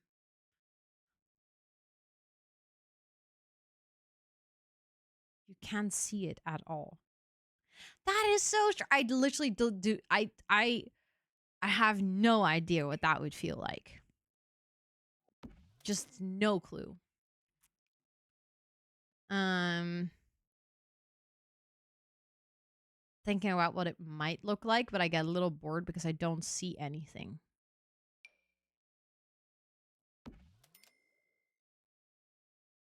That is so interesting. I am so intrigued. Can you imagine? Yes, very much. I can imagine smell and taste. I mean, the thing is, like, I know that I am literally on the opposite end of this spectrum because I think that days have colors. And to me, those are as tangible as a picture in my brain. Um, I sometimes, I don't feel like I can see music necessarily, but I very much am on the other end where like everything becomes visual. Fonts have accents. Exactly. No, but it's like in my brain, the concept of sensory inputs mingle. So things that you can hear, I can also sometimes see, or things that are like a concept that you can think about, you can sometimes smell. It's like, yeah, exactly, exactly. So it's like the opposite of aphasia is synthesia. Is like for me also a lot of numbers have at least a sort of color or sometimes even sound associated with them. Um yeah, I know, Jane, I know. Um but it's like, oh, same. Oh my god, guys, do you want to hear something? I had the speaking of dreams, it was a very visual dream. I had the pettiest dream on planet Earth. Okay? I don't think I've ever really spoken about this on stream. In the beginning, mostly because I was worried that the people that it was about would eventually see it. But at this point, I can confidently say they will never see it. I used to have a group of friends who actually I realized later on were never really my friends. I was their personal cheerleader and like Labrador friend. I would show up for them for so many things, but they never really showed up for me the way that I showed up for them. But I never really realized that until I started having or like finding some success in streaming, and they didn't understand it. And they were just really kind of, they just dropped all of them dropped me. Long story short, I just lost all those friends because they just could not relate to what I was doing. I had the pettiest dream the other day. It was amazing. It was very real. It felt very, very real. I dreamt that they were all nominated for awards and that I went to their award show, and then every single one of them, their award went wrong. This was like, I had this dream right after the Movember Awards. I don't know why those friends showed up in that dream, but all of them, something went wrong. So like their names were mispronounced. They walked up on stage and it turned out that they were actually not nominated for an award. It was like all of their awards, every single one of them had like a huge embarrassment moment. And it was like really awkward for them. And, and like in my dream, I was just like the petty bitch in the audience being like, it sucks for you guys. It was really, I woke up feeling very content. Also, hi Spoons, welcome in. It's good to see you. I hope you're doing so well. Yeah, that was my little karma dream. No, but literally, like, to be fair, one of these friends, there was like one friend that I first befriended, and then I kind of met all the other girls around it. Um, this is literally something I told her that I was gonna go do like the rehab treatment for EDS. She never even messaged me afterwards. Like the last time we spoke, she was at my place. I told her I'm gonna go, like, I literally have to stop working for a while because I have to take care of my health. She never even checked in. And for like the longest of times, I felt super guilty that I never messaged her. And then I was like, why? What? Hello, you could have messaged me. I was the person who was going through shit. But that was, I think, like the pinnacle or like the best summary of that entire friendship. Like, I would literally be her wedding planner for free. But then when I asked her to come to Rotterdam because I was not feeling great health wise, she would be like, oh, that's such a hassle to come all the way to Rotterdam to like meet up. Like, that takes a lot of time. I was like, bitch, I planned your wedding for free. And, like, yeah, it really tends to show people that are actually your friends and like actually want to take that into account. This group very clearly, one, they were like all creative people, very much trying to make it as a creative person. It was very obvious that they all were extremely jealous that I literally started doing a creative job and kind of succeeded quite fast. And they had been struggling for years. It was pure jealousy that fueled the fact that that friendship was already uneven to begin with. And then I became a difficult friend because I had needs. And then they just all dropped me. Like an entire group of 5 girls just dropped me from one day to the next. And like, luckily, I had more friends. So it wasn't like I lost all of my friends. But for a while, I was like, holy shit. Like, I felt so bad about that. But then I was like, yeah, you know what? Was it really a loss? um, that's really sweet, Ruby. That's really sweet. Yeah, it really, true colors definitely come through. And it just kind of sucks. I feel like a lot of people who have dealt with health issues have been in that position where you realize like people just kind of care about you as long as you fit within their picture of what a friend should look like. No, honestly, they were never really my friends. That's the thing that I realized after. I was their friend because I gave them something, but they were never my friend. And the most ironic thing is, I even found like a little letter from this one girl, like the main girl that I became friends with first, that she wrote to me like super early on in our friendship. She wrote me like a thank you card because I helped her with something. And that thank you card, I should have like, looking back, I'm like, how did I not even notice? But that entire card was like, thank you so much for being my friend. You are always there when I want to do something. Like, I literally just call you up and you just show up. And like, looking back, I'm like, yeah, that's the whole point why you liked me as a friend. Because you literally could just kind of say that you needed help with something and I would always be there to help. I would always be like, sure, I can take free photos for you for your album release. Sure, I can help you with taking photos of your performance. Sure, I can come all the way to freaking other side of the country because you want to plan your wedding at your parents' house, even though you actually live in Rotterdam. Like, sure, I'll show up for everything you're asking. And she was kind of in that letter. She's like literally thanking me for that. She's like, thank you for literally just showing up at my whims. But then she would always make a fuss when I asked something back. It was always like a little bit difficult, a little bit of a struggle. Like, she would already have so many things going on. So yeah. Looking back, that was not a friend. I didn't realize it in the moment. But yeah. Mm-hmm. Exactly. Yeah. But it's just weird that in the moment itself, you just don't really recognize it, if that makes any sense. Or like maybe,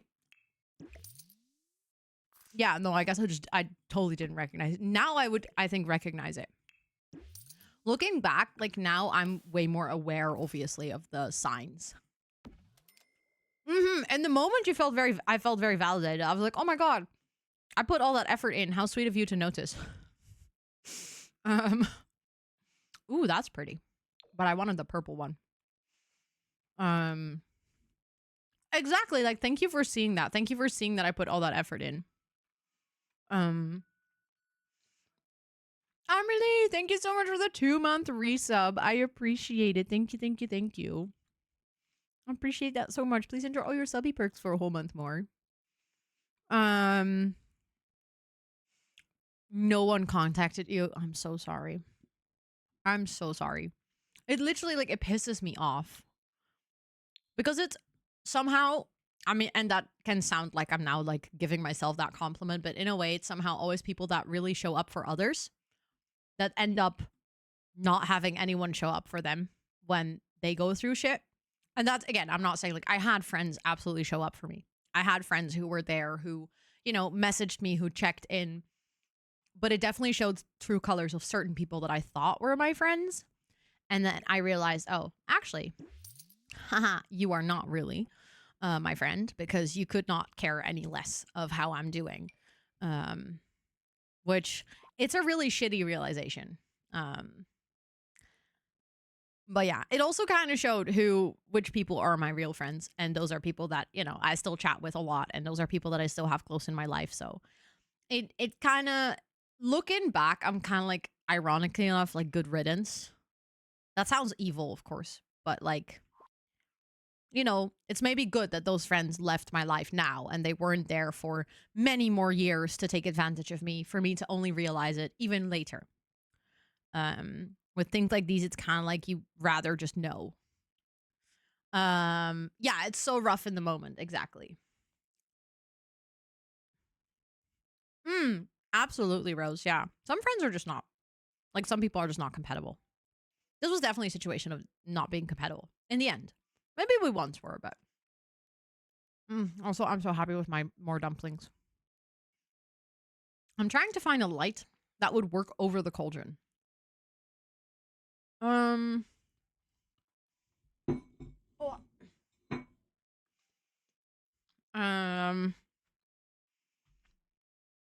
On holiday, after accomplishing something I supported them with, but couldn't accomplish at the time due to your health. Did that make you feel like bad, or were they like really nice and understanding? About each, oh. I think I remember this. Do I know this story, Amber? Quick question. But yeah. Yeah. And then you're like the friend in the middle, right? Which really sucks. Then you get stuck in between other people. Yeah, okay. I was wondering. I was like, I think you've told me this story. But no, that also really sucks, being like the person stuck in the middle between two other people falling out. That's also just in general, like, I think for me personally, I am really good at one-on-one friendships. I think friendships in groups of 3, I always find a bit risky, because I'm always scared something like that's going to happen. Like, you're going to be the person kind of stuck in between. And then there is people like who do really big friend groups, who have like friend groups that they've known since high school, and it's like this friend group that they have hung out with, and it's like 12 people. I'm like, how do you do that? A friend group bigger than like 4 is just impossible to me. Maybe for like, I don't know, a weekend or something. Like, if you're at a festival and you're with a bigger group, that's fine. But like permanent, like big friend group, I do not know. Exactly, Amber. No, but literally, like, sometimes I'm like, I love having us 3, but I have the same with like Steph and Dinka, like my like 2 other best friends, is like, I'm just scared, because the 3 is such a scary number, because like, what if 2 of you guys have a falling out and then you get stuck in the middle? But at the same time, I feel like we just flow so perfectly and we vibe so perfectly that it's like it works. It just works. But somewhere I'm like, oh, what if it doesn't? Like one day, what if it doesn't? Um it's so messy. Oh my god, high school friendships, high school friend groups are messy. Messy. Um she was lying and I suspected, but I did it anyway. I regret it. Yeah, but I guess like I mean, in a way, I think well, maybe not all of us. I don't want to generalize for all of you, like for every single person in this chat, but I think we've all at some point been a shitty friend, right? You're also only human. And obviously it depends on the severity of how of a shitty, like how much of a shitty friend you've been, whether someone will forgive you or not. But the most important thing is that you recognize that you were the shitty friend, that you learn from it, and that you wouldn't do it again. Like we all deserve learning opportunities. We all deserve to, you know, make mistakes and grow. That doesn't mean that the person you hurt in those mistakes has to forgive you and has to let you back into their life, but it means that the next person might have a better friend for it, right? Um, but it's good that you recognize it. I think that's a very important thing because I think there's a lot of people who are shitty friends and don't even notice it. They don't even know. They will never know. Um, in all honesty, if I think about said friend group that I just talked about, I think they are pissed at me. I think the reason they haven't messaged me is because they feel validated in that point. I feel like they that's what I think based on how I know them. My assumption is that they are not messaging me because they think I dropped them. They think that I ghosted them. Even though I was the person dropping out of work because I went into health treatment. But I think in their minds, they're like, yeah, that bitch never really, you know, messaged us anymore. I think they think they're validated or like valid in dropping me because they're going to be like, yeah, but she ghosted us. Like that's that friend that we once had that then just she found success in her own creative endeavors and then she dropped us as friends. We were like no longer good enough for her. I would not be surprised if that's the narrative that they have in their head because of the people that they are. I don't think they know that they're the wrong party here. But again, that's like, I mean, it's fine. Like I said, I have wonderful friends, literally wonderful friends that are still there. Or I've made new friends. So I'm not like in a position where like, oh, I feel really sad about it. For a while I was, but this is, I mean, I wouldn't speak on it so publicly if it was very recent. This is like a very closed chapter. um, exactly, Amber. I feel like if the person would see me, and beat the crap out of me, that'd be fair. Learn from it though, yeah. And I mean, I guess that's the most important realization, right? Is like you learn from it, and also you don't expect that friend, like that person, to be your friend to just forgive you. Um, I'm just trying to figure out what else I want to add in this room, by the way. Because like I said, I really like the idea of it being a dueling space. Okay, that's clipping in the wall, but how much? Not that much. And then they can like brew potions on either side, and then they can duel in the middle. We can get some things from Realm of Magic, like the wands and stuff, maybe on the side, like a little side table. Yeah, that's good. Exactly. We all learn from our mistakes, and that's also important to give each other that space to learn. That's also what I try to do here, right? Like, at least, again, depending on what you do and what you say, because there's some things that are that just don't fly. But really depending on what happens is like we also prefer to give people warnings here before banning them, or like telling someone like, hey, that wasn't really appropriate what you just did. Maybe learn from it. And then like move on instead of being like, you fucked up, goodbye. But again, depending on obviously the severity, because some things just don't get a free pass for that. But you know, I like the idea that people can learn from mistakes and get like second chances and stuff. Also, I'm sorry if I didn't read all of the messages. I did see that a lot of you guys were resonating with what I was saying, and I'm just generally really sorry that so many of you guys have experienced something like this. It really sucks. And it's also something that people like, you don't really get prepared for that. When you're younger, like when you grow up, no one really tells you. Like a lot of people talk about making friends, talking about losing friends, especially like somewhere between your 20s and your 30s. No age chat. But I feel like no one really talks about it. It's kind of like that thing that a lot of us experience in one way or another, but no one really tells you one what to do in a situation like that, but also just the fact that it is in a way normal. Like it is part of life to grow apart, to sometimes have a falling out, to realize that you were compatible in your early years, but now that you're both growing up to be adults, you realize that you're no longer compatible. And obviously I hope that that process for most people goes without um having an actual fallout or having like, big issues. But at the same time, it is also normal to just, lose friends, and it sucks again. But I wish that people talked about it a bit more sometimes so that it would feel less alienating, maybe. I think some people might feel like they are doing something wrong or like it's a bad thing, or whereas if you think about it, I think all of us have it and it's part of life. So I wish people like not normalized it again. That negative part of like, obviously you don't want to have falling outs, but it's sometimes also just okay to realize, hey, we had a great friendship for a while and now we no longer fit in each other's lives, and that's okay. And then you just both move on. um, yeah, no, honestly, friend breakups can be really rough. But like if you break up with a partner, like a lover, you kind of, everyone is like, oh, you're going through a breakup. Yeah, I absolutely understand that you're struggling. But like breaking up with your friends, no one really talks about it. Also, I just noticed, hold on.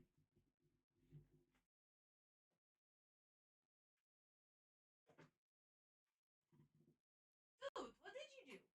That was you. I know it was you. Sorry, just from the corner of my eye, I realized that the cat cam was not on top of my PC.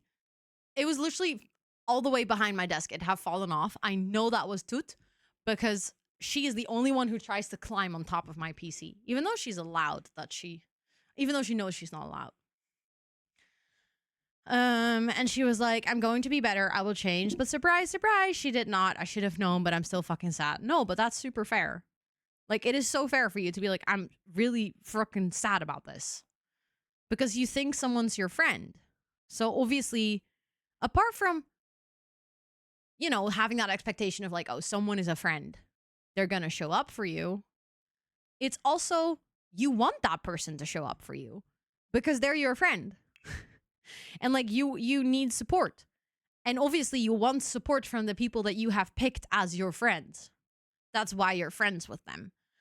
So I'm very sorry that you had that. And especially the fact that they then went like, oh, we're going to do better, and then didn't do better. It just makes it sting. It really makes it sting. Okay, I would like to have at least 2 wands. There we go. 2 dueling wands. We have 46 left. Has gotten so sad because like all her friends have children. Yeah. That is, I feel like, something that's also just really difficult. Especially like, and I see why people who have kids gravitate towards other people who have kids, right? Because in a way it's just your lifestyle is going to be more compatible, but it can be hard to be that one friend in a friend group that is, the one that doesn't have kids. Because yeah, like what if you're that one friend? And all of your friends all of a sudden have a lifestyle that is just completely opposite to what you are doing. After she could do to support me and how I can be better at telling her what I need, none of that really happened. Yeah, I'm sorry. That just really sucks. Best friend in elementary school broke things off in 5th grade, and now years later we randomly reunited and are besties again. But that is also wonderful. I love that. Also, Nick, welcome in. It's good to see you. I hope you're doing well. That is also really wonderful that you kind of had that reverse. I mean, I've had this too with people, not even like a falling out, but just I've had this a very fun example is someone that I used to work with in hospitality here in Rotterdam. Um, really connected with her, like absolutely just great connection. However, hospitality can be a little bit messy. She was going through some health things and mental things. I eventually ended up leaving hospitality because I found another job. And just circumstantially, we grew apart. We didn't have time to keep our friendship up. That wasn't because we didn't like each other anymore, but it was just kind of like we both had our own things to focus on. We tried to meet up a couple of times. It just didn't work out. Both of us were like trying to juggle too many things. So we kind of just let it slide. Years later, literal years later, I see her in the co-working category on Twitch. Realized that way back in the day, she had talked about gaming and stuff like that, but I was not into gaming at that point. So I, for some reason, never clicked that they were on Twitch as well. We reconnected. We went for coffee. And now we still don't see each other super often, but it's like that sort of random moment of we somehow were in the same place in our lives at one point, and then almost 10 years later, we end up being in the same place again, reconnected, are having just as much fun, having just as many like great conversations, completely different context. So random, but I loved it. Which is exhausting for me because they didn't understand or even wanted to understand my illness, which changed everything in my life. Yeah, that illness tends to definitely do that. They also said my partner is bad for. Oh no, oh that's not a friend. I mean, it can be a friend, but generally, yeah. But yeah, if your partner's not bad, like obviously it's good if your friends are looking out for you, right? If your partner is actually a bad person, but assuming in this case not a bad person and they were just judgmental, not great. Your friendship hurt you a lot and you stop being friends. Yeah, I'm sorry you had to go through that, but at the same time it also makes space in your life for people that do care. um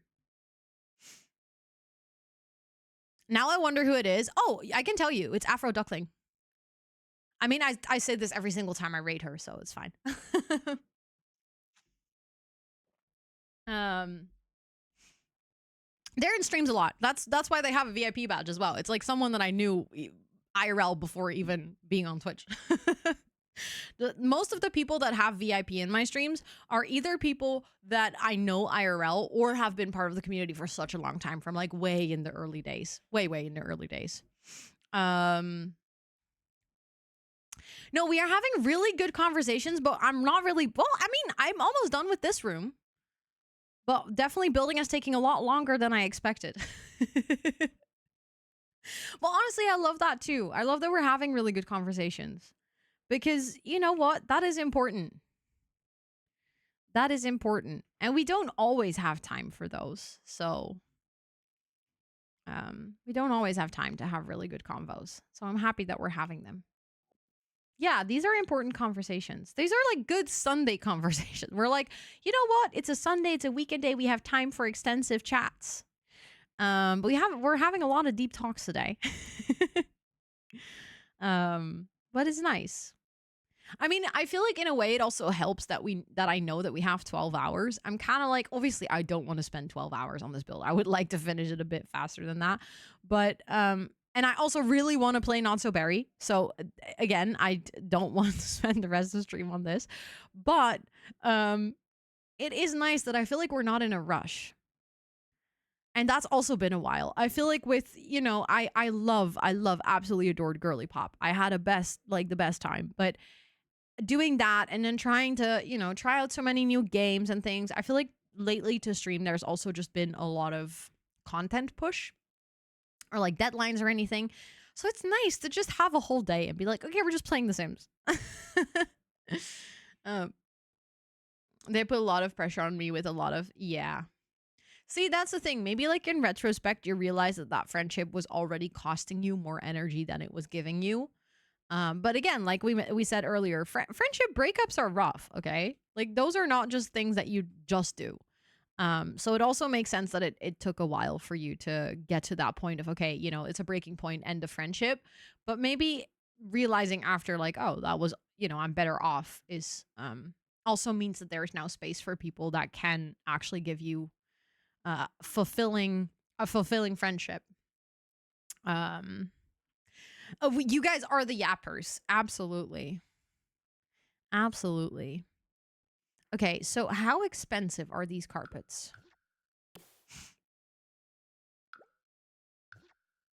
Like these rugs. Too expensive. Don't have enough funds to add an additional one. I'm trying to figure out what I can add. Again, we're stuck with the 11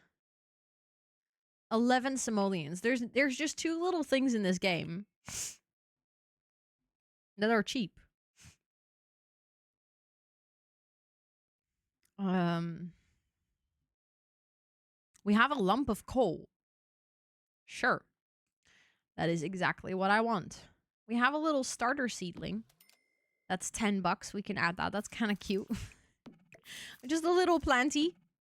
Just a teeny tiny one. There we go. That fits into the room nicely. And now we have one, which means we can add the dog paws. Oh, I love that. Have fun. Cottage living is such a good pack. It really is. Dog paws added, room done. Look, we have... Sometimes The Sims, like, confuses me so much. There's just a random bird here. I was so confused what I saw flying in the sky. I was like, what is that? But I really like... Hold on, I feel like this needs to be a bit smaller, but... I really like what we did with this. Like, we have our little crystal room, even though if we put the roof up, you can actually not see the crystals. But just imagine, there's crystals here. It's pretty. And then we have this building back here. Like, that seems super normal, but then over here, we have that, like, added side.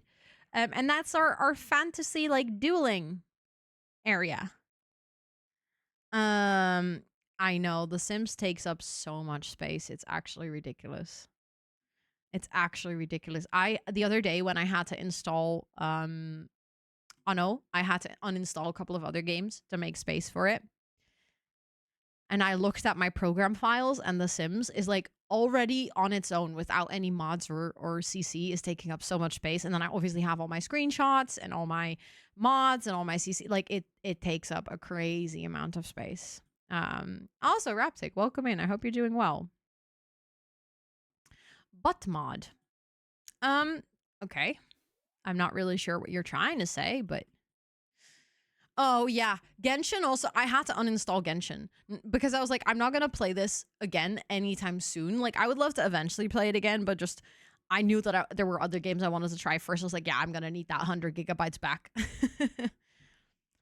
Yeah, okay. Thank you. I was about to click ban and then you did it. What is up with people? Where are these people coming from?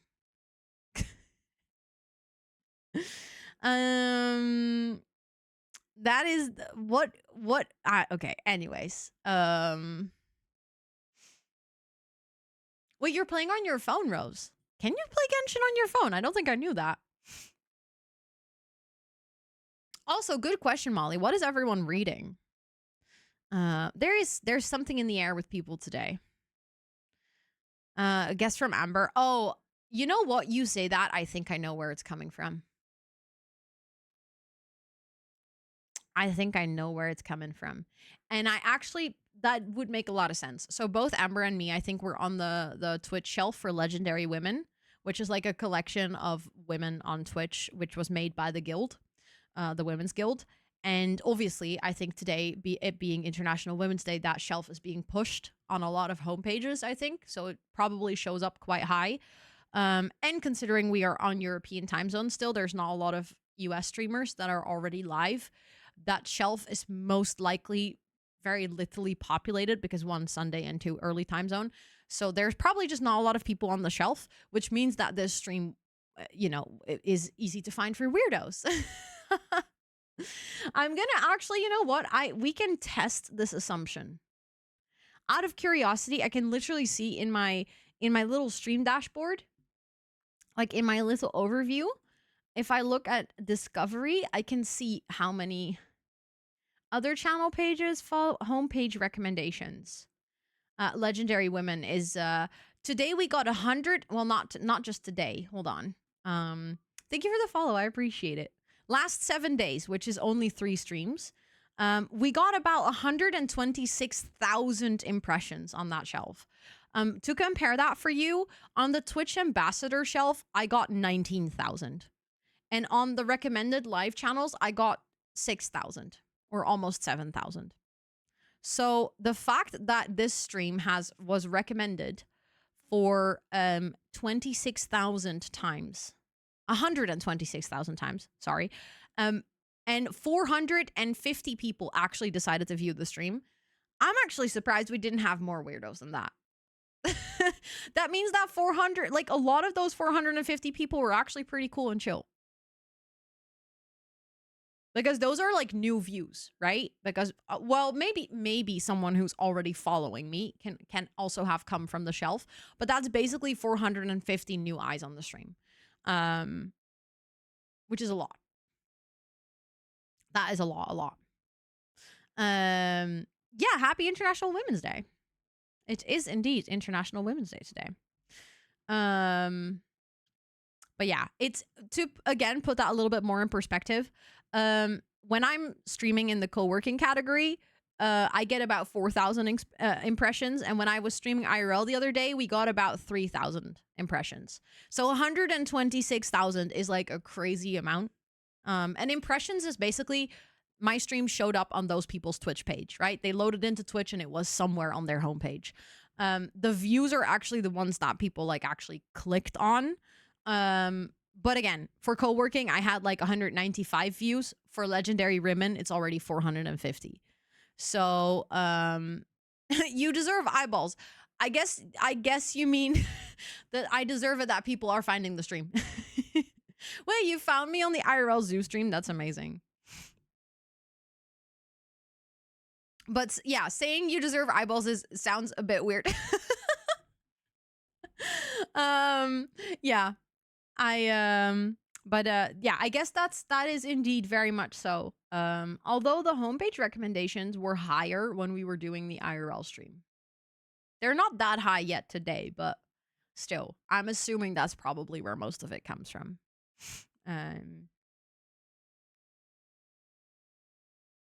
Yeah, I think so. Hold on, I feel like I have to sneeze.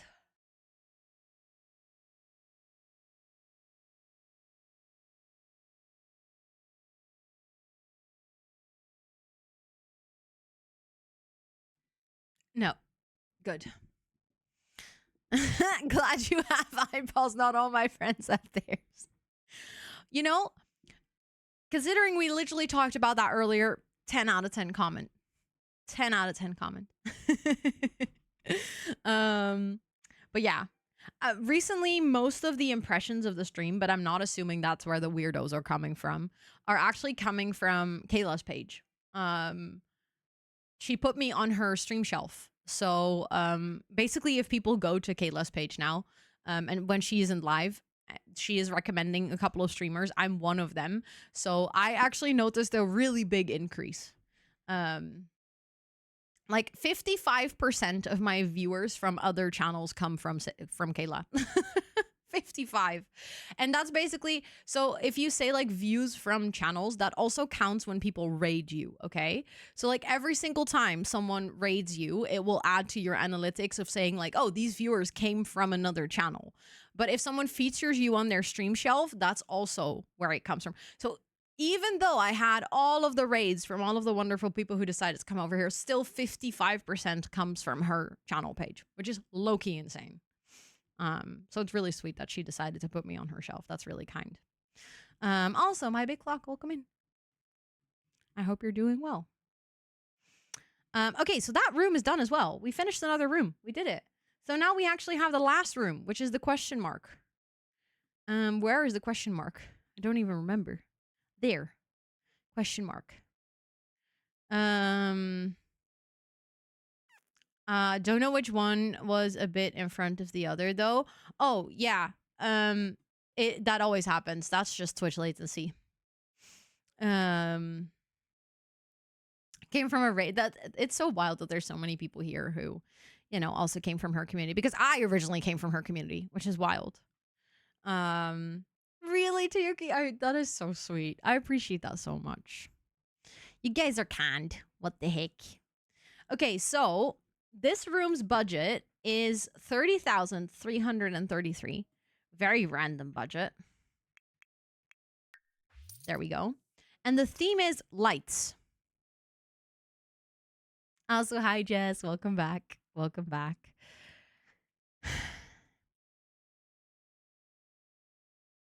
Lights. That is a very random theme. This is Abu. The previous room was Petra. I feel like there is only one floor that is going to be right for this, though. And that is this. Because this floor is literally a light. It's called the tile that glows. Or wait, what does it say? The glow that flows tile. That's it. But that technically is a light. So I feel like that is perfect.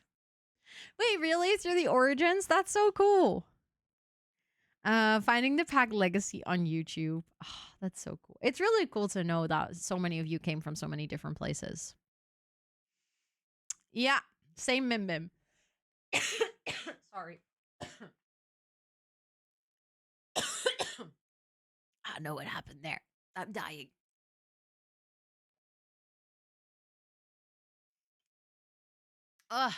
Almost 3.5 years. Oh my goodness, let's go.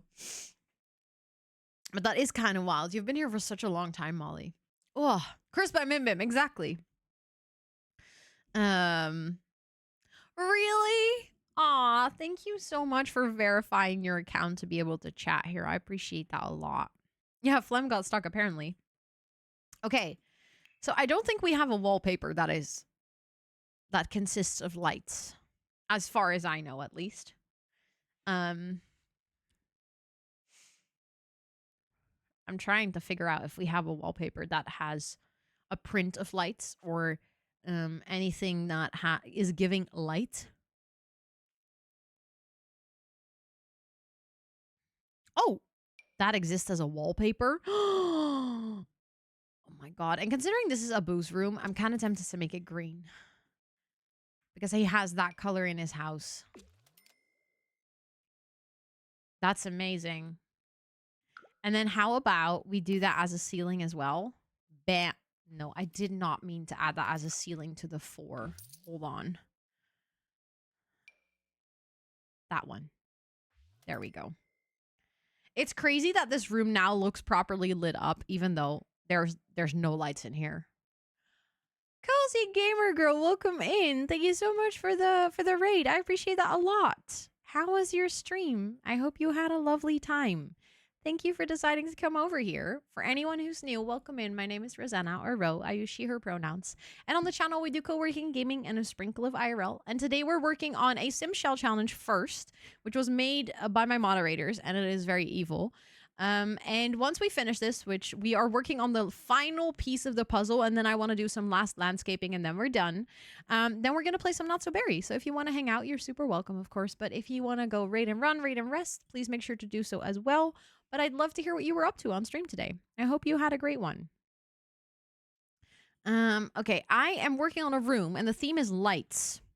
And as you can see, I have a pretty big budget, but not as terrible as some of the other rooms that I've done so far. So I think we're good. Do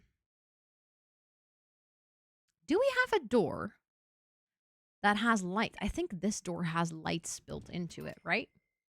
Yeah, I remembered that. Don't ask me why I know that, because it's a hella ugly door. But that door...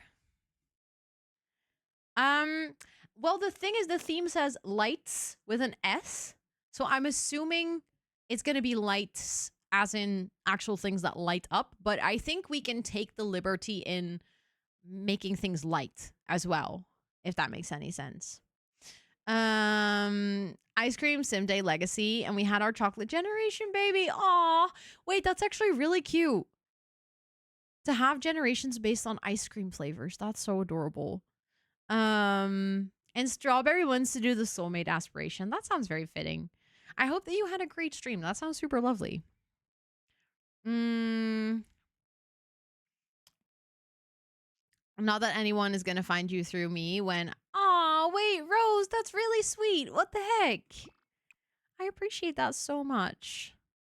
Thank you for wanting to put me on your shelf. That is really kind. Okay, but that door has lights, so that works. Do I just go absolutely ham and add this on the outside as well?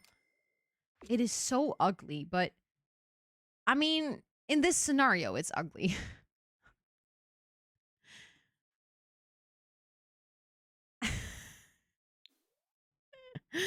Why the green screen walls? Well, so the theme of this room is lights, and this wallpaper actually is iridescent, so it glows, and therefore it fits with the theme. And the person who wanted me to make this specific room is actually they have this color in their house. It's one of their favorite colors, so I figured that kind of fits. It kind of looks radioactive, right? I agree. It kind of looks radioactive, but I like it. It's weird, but I like it. Also, we have this weird little room back here. I don't know what that's going to be yet, but we can add that same door. Maybe this can be like, you know, when you go shopping, this is like a shop for lights. Yo, that was weird. Did you see that? Wait, really, Molly? Aw, that's so sweet. Thank you so much. I didn't even know a tool like that existed. That's kind of cool. Yeah, the sun was not happy. The sun was like, ew, go away. Okay, so lights. Do we have really expensive lights? Weird question, but do we? Let's see.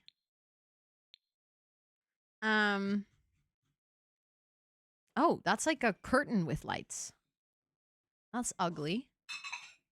Okay, so that's like 400. Do we have any ceiling lights that are ridiculously expensive? That's 8. Oh my god. Oh, that is. Oh, yeah. Why do I feel like. Why does Get Famous have all of these ugly. That door is also Get Famous one. Oh, wait. I sized it down, but we actually have a short wall. Oh my god. I hate this light with my entire being. That light is. I have opinions on this light. I do not like it. Like, it could have been really beautiful. Well, maybe in certain contexts, maybe in certain builds it can work, but in this specific combination, it is not great. That, however, looks pretty. See? I just needed to change color. Now I like it. Now I like it. Now I think it's like it's kind of almost a combo between the wall and the... Okay, so we have that light. That's expensive. Let's see if we have in other categories, if we have other expensive lights. That's 500. An ornate chandelier. Why is that chandelier 500? That's ridiculous. It's very obnoxious celebrity. Yeah, 100%. Okay, I'm just gonna get like the most expensive lights in every category. Oh my god, we have the flying origami cranes. I didn't even know that this was considered light.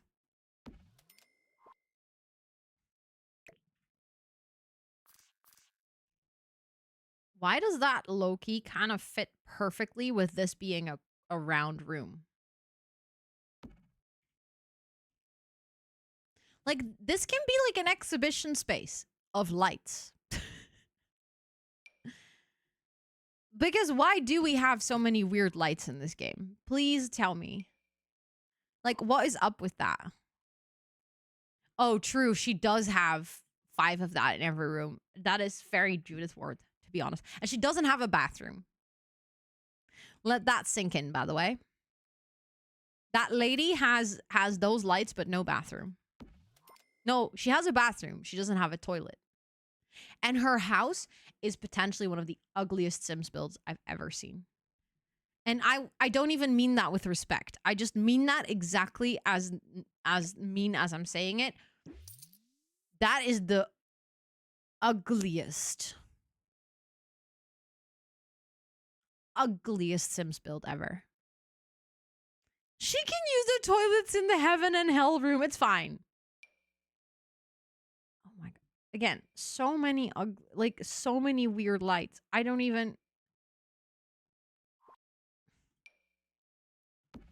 No, but genuinely, I feel like at this point this should just be a... This is just an exhibition, okay? It's an exhibition of lights. And we're gonna honor all the ridiculous lights in this game. Okay, but that has a function. That's just very specific. Like, genuinely, what is this? See, some lights are just not really my taste. Then I'm like, okay, fine. That's just not really my style. But some lights, I'm just like, what even is this? True, the lotus rug is also a light. We can use that. Okay, this is actually, I do really like this light. I have used it. I think it's pretty for in like a spa or something. But we're gonna use it. This is the most random room I have ever done in The Sims, I think. Oh, that blue is kind of like a nice contrast. May! Oh my goodness, hello! Hi, it is so good to see you. How was your stream? Hold on, let me quickly save. I appreciate that so much. What were you up to on stream today? I see that you were also playing some Sims. Were you building today? I hope that you had a great stream. Thank you for the raid. I appreciate that a lot. I will very quickly, before I introduce myself, very quickly show you guys what we're working on. My moderators made me an absolutely cursed shell challenge. Absolutely cursed. And we are just working on the final room. Every single room has a theme and a budget. And the room that we're currently working on had a budget of 30,333. The biggest challenge here is that my mods gave me absolutely ridiculously high budgets. And the theme of this room is lights. So we are trying to add every single ugly light in the game as sort of like a light exhibition. We also have a room that everything comes in fours. We have a room that the theme is magic. We have a room where the theme is Barbie pink. So yeah. All of these shapes, or all of these things were numbers. So we had number 1 to 9, and then also an exclamation mark and a question mark. It's been a challenge. Oh, yeah. We started today. One of my mods gave me a room with a budget of almost 100,000 simoleons. And the theme was heaven and hell, but seamlessly blended. So we have like a bathroom with toilets that look like heavenly toilets, but then it's right next to a window. So it's actually kind of hell. You know, those kinds of weird rooms come to be. This is a shell challenge. It's I'm not saying it's gonna look pretty in the end. You were playing as the Grim Reaper today, making him do different occupations. Oh, I love that. Like Grim Reaper Barbie edition. That's amazing. That is amazing. Also, I have not made restaurants. No. I think. Maybe once I built a restaurant, but I have actually made a restaurant. Yes, it was an Egyptian-inspired restaurant for the Builders games. So I've made one restaurant. I just have to think about that for a second. But yeah, let me properly introduce myself. And to do so, I actually have a little raid video that I haven't shown in a while. So I think that could be fun because we just had 2 raids really close to each other. So maybe we can do that as a quick introduction. So I have to go here. And then it's about like a 1.5 minute video that hopefully gives you a bit of an idea of who I am. And what we do on these streams. And then I'll see you guys on the other end. But in the meantime, if you need to go raid and run, raid and rest, please make sure to do so as well. But thank you to everyone who just decided to raid in. I really appreciate that. Thank you. Thank you.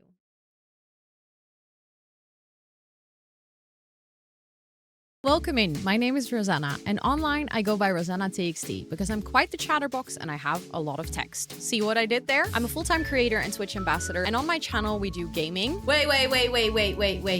I leave my Sims unattended for 2 minutes. They are mother and daughter. They are mother and daughter. Co-working. We're gonna ace our work. We're gonna wrap up the day. We got this. I'm very proud of you for being here. And a sprinkle of IRL. It's just me and my bestie hanging out, you know, chat. Me and my bestie. I'm from the Netherlands and I live with my partner and my 2 cats named Toot and Soos. Did you just try to eat the creeper?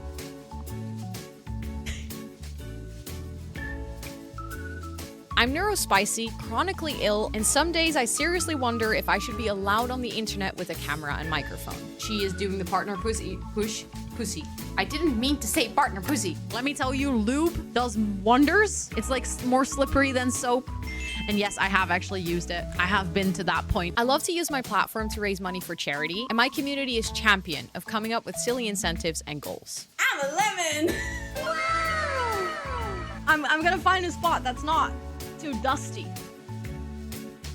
Ew, that one's even saltier.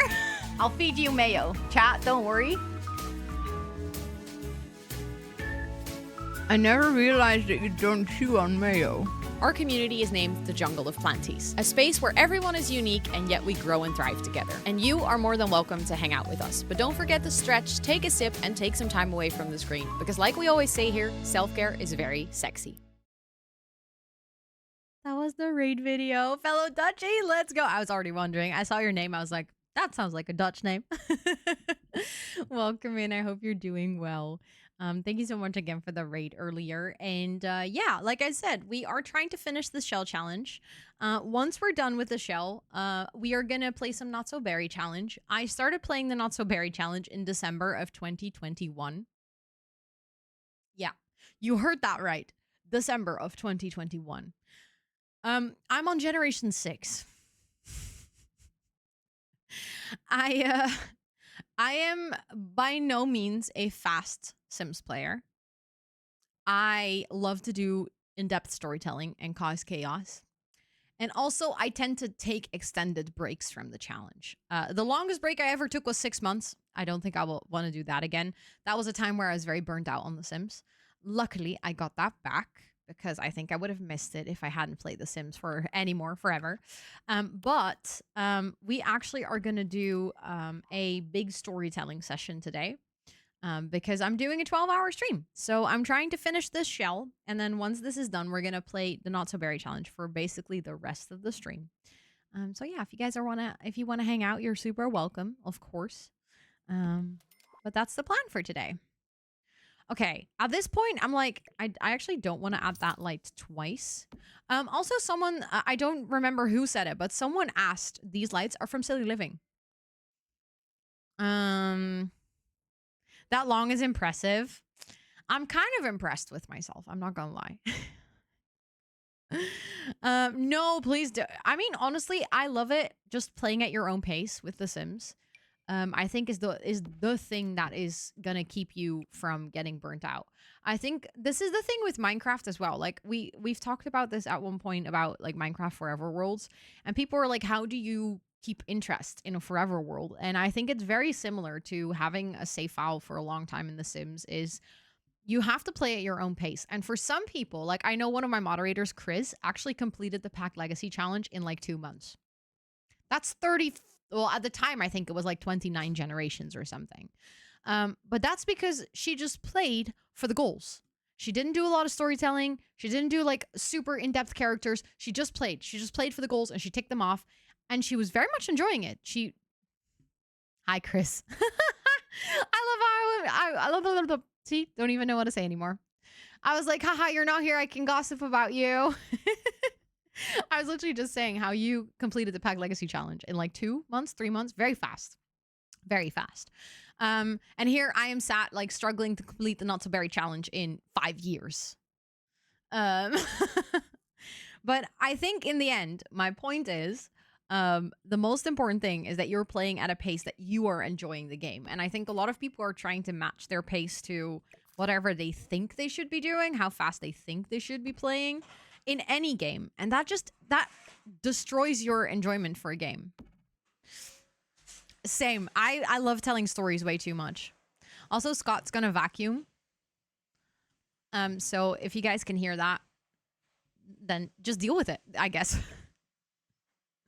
I might actually want to size this one down because we need more space. If I want to pull this off to add all the lights in here, I'm gonna need more space. This is such a weird room. I'm literally just adding lights. I feel like the disco ball is a must though. We also talked about that rug. Vacuum ASMR with the Sims build, exactly. Exactly. No, I think actually that it usually doesn't pick up that much. You're replaying it very slowly because I have so much other stuff to do this time, and I want to actually let my Sims live their whole lives and just age them up as soon as they're able to complete the challenge. You're actually replaying it. That's amazing. That is there are new gens, true. I was literally just saying I think you played like 28 or 29. Now it's 35.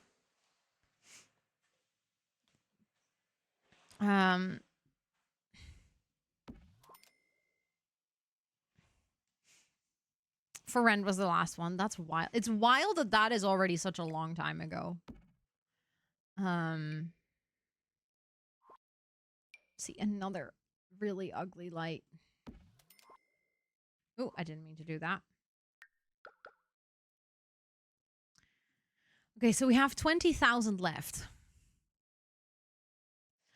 By just adding lights, the budget is not going down very fast. I'm gonna go check the miscellaneous category. That is 1,000.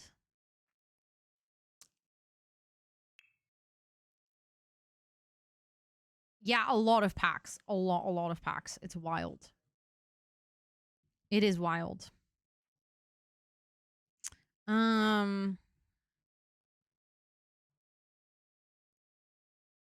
Okay, so 1,000.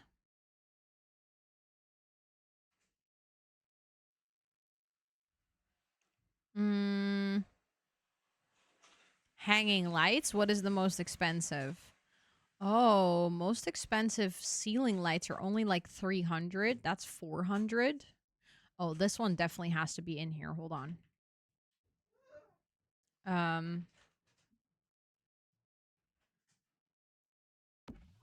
but that's only 400. So those 1,000 lights are actually. What do you think about? Oh. I don't have a really good opinion about it, to be honest. Yeah,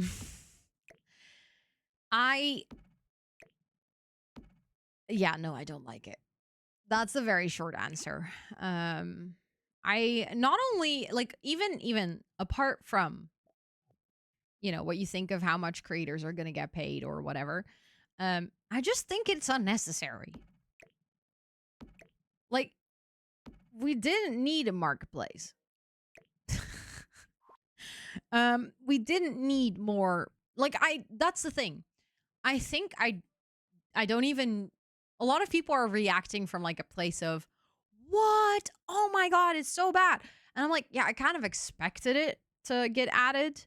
I do think there's a lot of misconception. There's like so many people who are like, oh, see, the new ownership is already causing microtransactions, or like, yeah, of course they're going to add microtransactions because they need to pay off the debt, blah, blah, blah. No, stuff like this has been in the works for literal years. Like most expansion packs have a development time of like 2-3 years at least.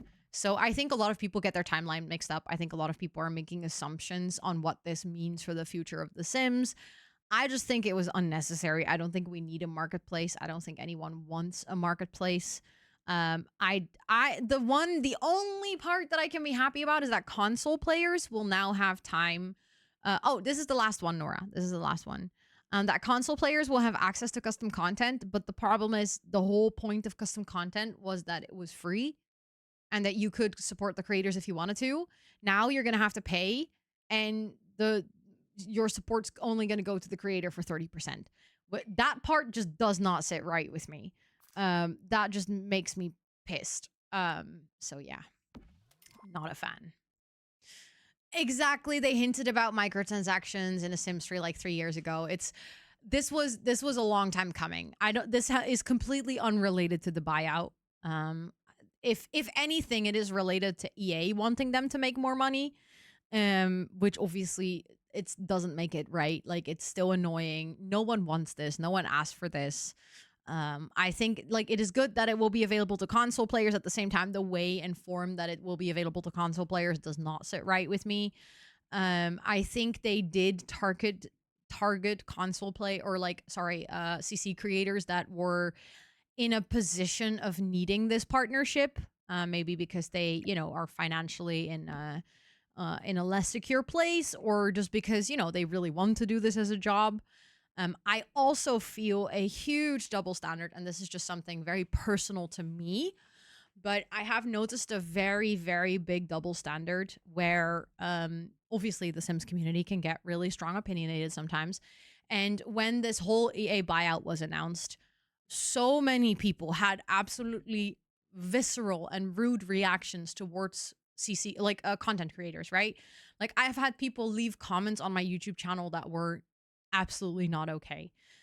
And there was a lot of call, right, for people to be like, yeah, you gotta leave the EA Creator Network. And if you don't leave it right now, like on the day that it was announced, it's like your blood money, blah, blah, blah. Like people said quite heavy things, which again, I'm not saying it's a bad thing to be like, hey, maybe you should consider leaving, maybe have that conversation. But the way that conversation was had was not constructive at all. And I think a lot of creators felt a lot of pressure and also very little understanding to the fact that it's a job. You also cannot just leave your job one day from the next.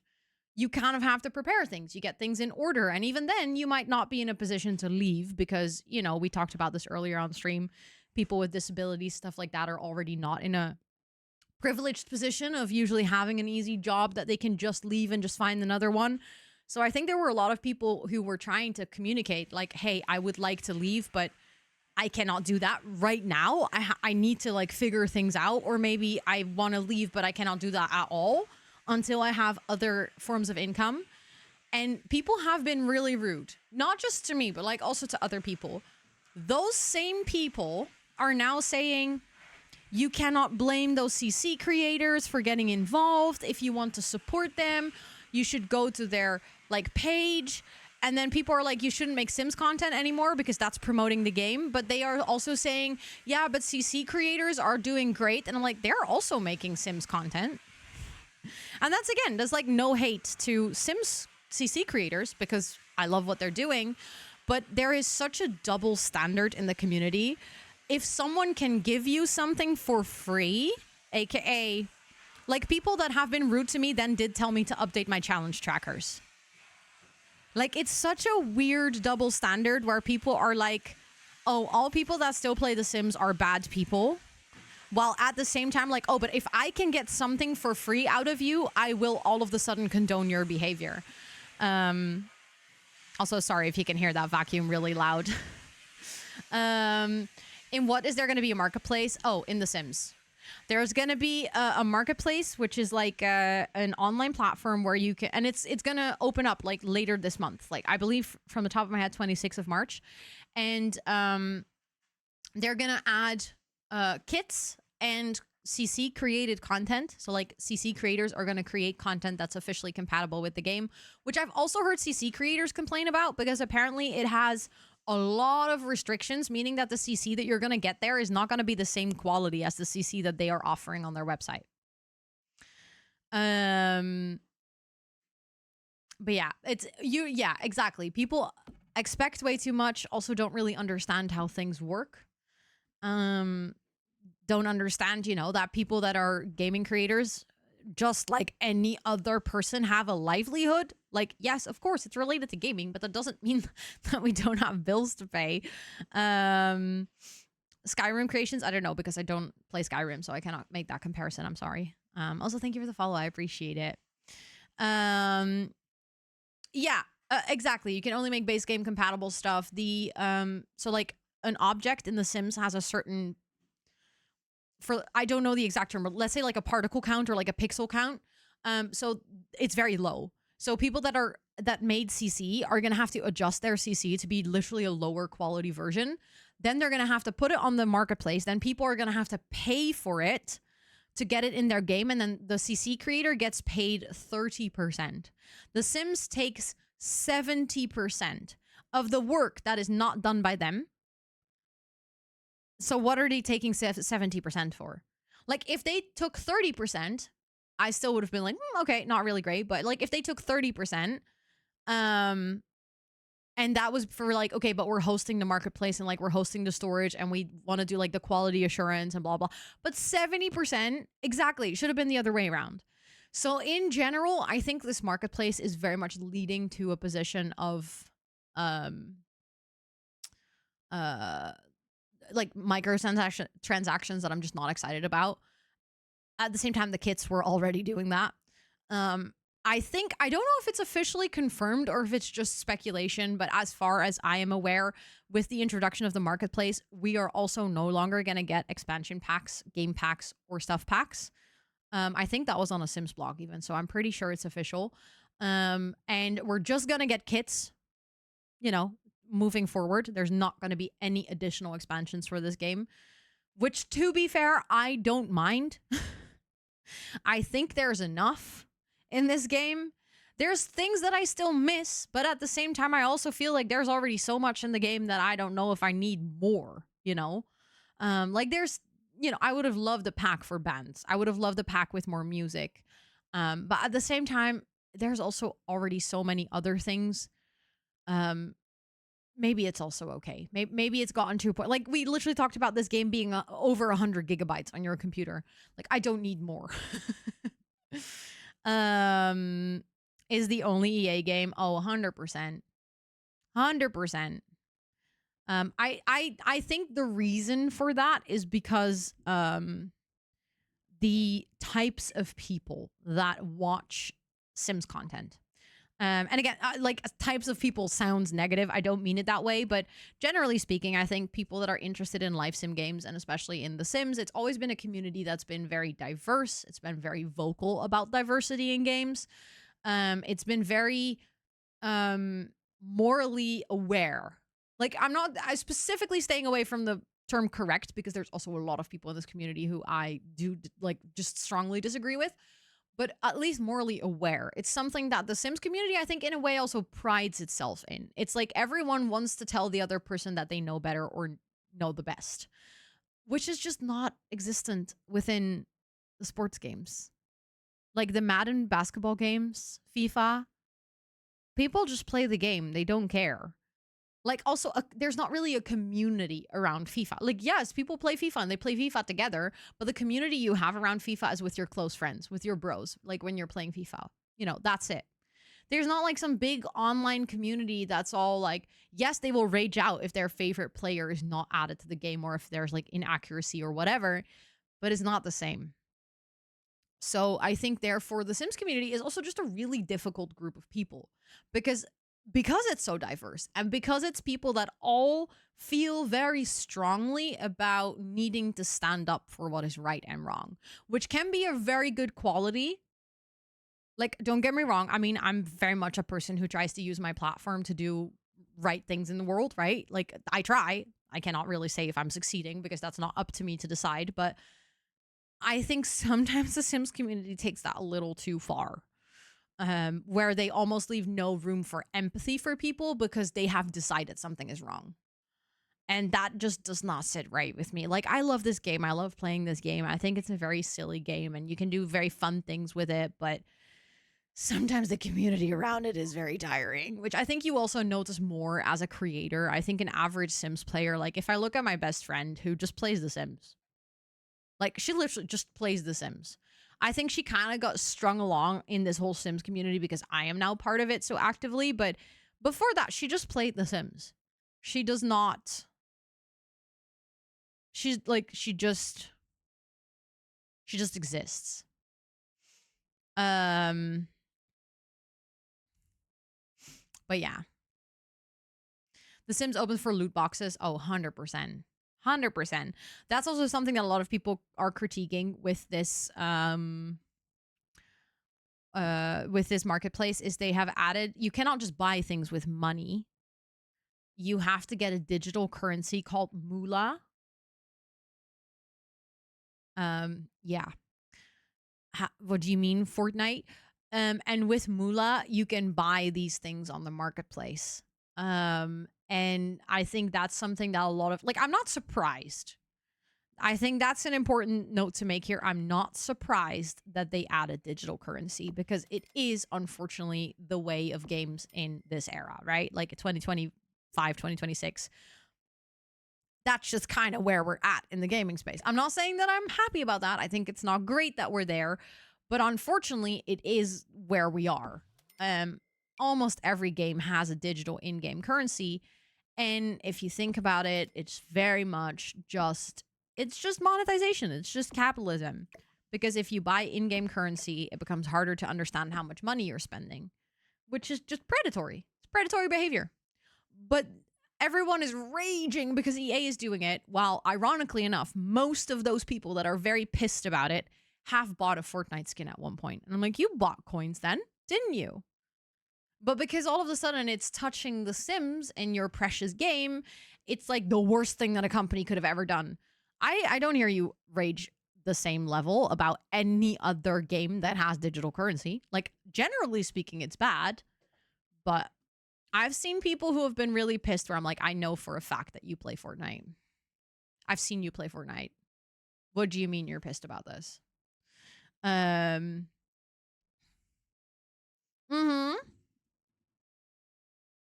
Exactly. 100% Yule. Mm-hmm. A lot of Sims players do not watch Sims content. And I don't mean a lot, like you're saying, the majority of Sims players is not watching any Sims content creator. Any. None. There are more Sims players than FIFA players. In case you need a little perspective on that. So if you think about it, that's like, I think the exact number is like above 4 million people have The Sims installed. That's 4 million people. You know how many people watch Sims content? Like, Kayla has 2 million subscribers. That's not even half of the player base. And she is the biggest voice in the community. And a lot of people have subscribed to her channel after watching maybe 1 or 2 tutorials, and then maybe like they're not an active watcher of her content, right? Like they'll watch an occasional video. They'll watch an occasional build video.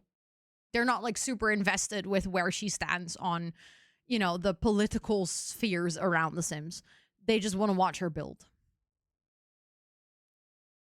That I'm actually planning to write to my lawmakers in the EU and ask them, yeah. I mean, fair. I agree. I think it's good that we stand up against it, just in general. But I think for that, it's good to realize the context that The Sims is not the bad person here. As in, yes, of course they are, because they're implementing it, but they are just following a trend within the gaming space, which is not a good trend. But I think lawmakers need to do something about it. But I wonder if they are, because this has been around for a long time.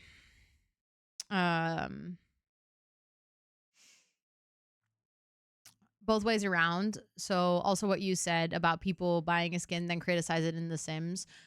Exactly. Like, hate is never the solution. I think it's good that we have the conversation. Like, it's good to be critical, and it's good to be like, hey, I don't agree with, you know, this and this that The Sims is doing. I just think, just like with anything, the Sims community is sometimes just very intense. No, they're not adding loot boxes yet. With emphasis on yet, okay? Like, I don't know what they're going to do eventually, but not right now. Not right now. Right now, they're just adding a marketplace. But yeah, like exactly like we said before, it's not an impossibility that eventually stuff like that will come to The Sims as well. And that as a trend should concern us. Yeah, the cozy gaming community is not that cozy, huh? It's the cozy gaming community is low-key crazy sometimes. Bit intense. Also, I feel like I am like eternally adding lights to this room, and we still have used like not even half of the budget. I think we're gonna have to take some more drastic measures at this point, because they're like, I've been trying. Okay, I was like, I just want to add as many lights at this point. How am I supposed to do this? We're gonna I thought that would be small. No, I was thinking we can add like these lights on the outside. So, because I think in live mode, let's try. Hold on. Turn on. Yeah, look, they move. So we can do like a light show around the building. But I sized it down, so I think I cannot do that. Because that looks kind of weird. But we can make, oh my god, we can make a rainbow. Hold on, I have an idea. Wait, did I size that down twice? There's no way.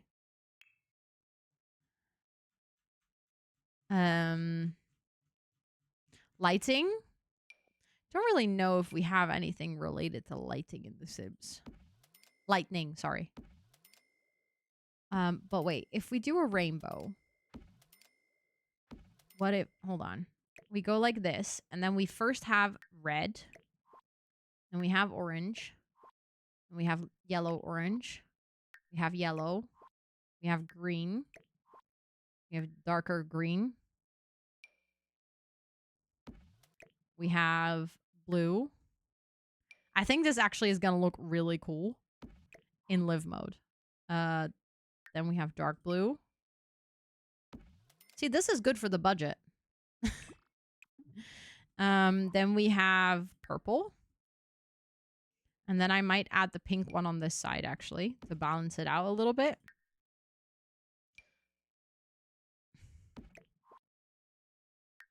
Crimson. Okay, hold on, because those are not spaced out equally. That's infuriating me. That's spaced out evenly. That is spaced out evenly. There we go. Okay. I wanna see this.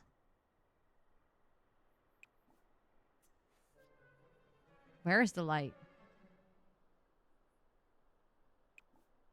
Turn off. Turn on. I was just about to say.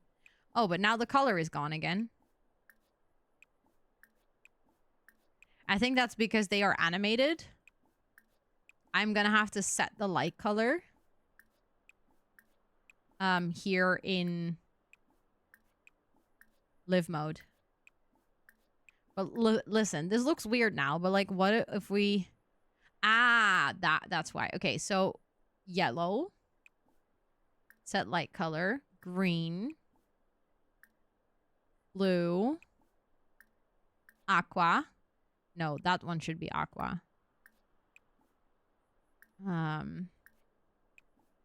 That one should be purple. Pink. Do we have... We don't have red. Oh. We have gold?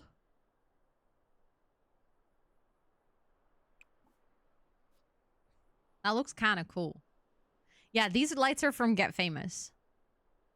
Okay, and then we can keep a white one as well. Okay, then I'm gonna remove 3 of them.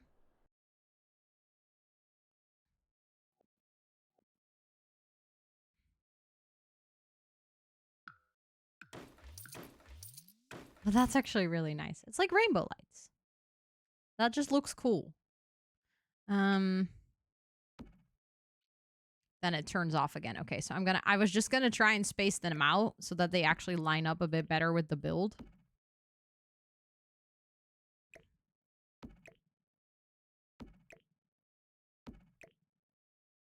But then we're gonna have to adjust them again. That's infuriating.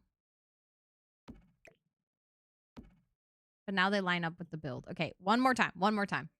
I now know what I want. I think I might want to... Oh, no, they're back. They're back. Okay, that's good. Now they're in sync.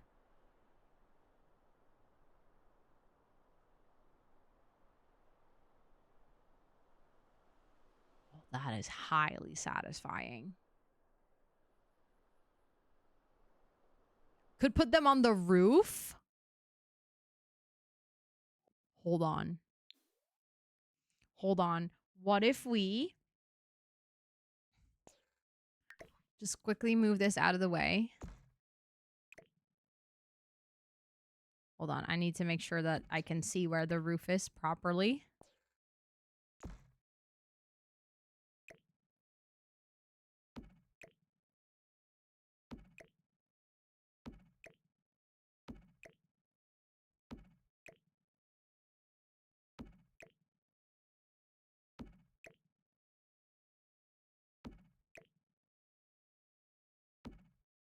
Hold on.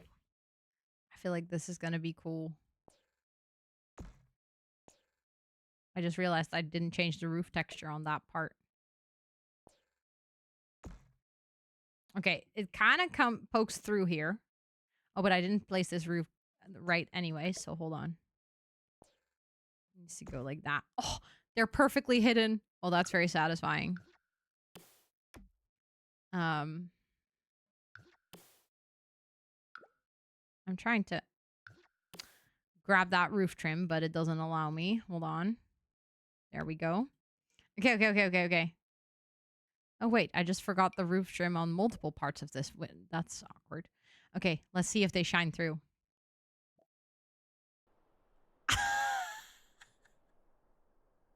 That's perfect. Because it's lagging? Oh, no, it's not. It's just lagging because I switched to build mode. That's not the lights. That's literally just because switching to build mode in this game, because I have so much CC and Better Build Buy installed, it always lags a little bit, but that is really nice.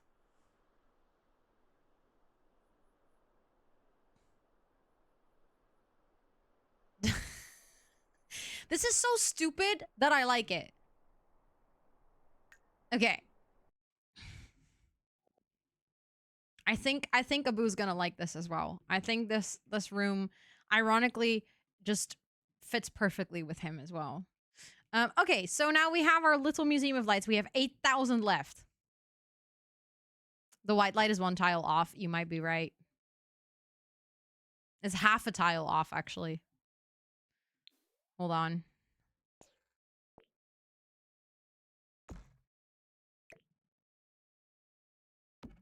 There we go. Fixed it.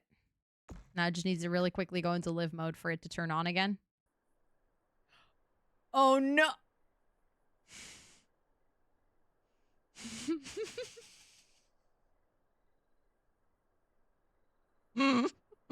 Now it's not 1 tile off, but I don't know if it's better.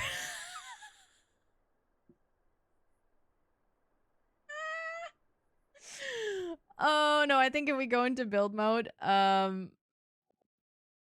then go back. Hold on, I want to see if it syncs up again. Earlier it synced up. I blame me too. Oh god. And then if we go back, does it sync up? No. Oh god. I think we have to literally like place all of them again. Thank you for the follow. I appreciate it. Welcome in. I hope you're doing well. Okay, hold on. We can fix.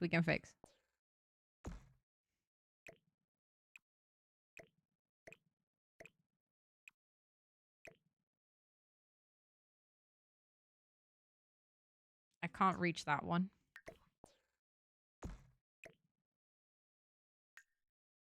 Do they sync up? No. Oh my god, because I literally have to... This is pretty.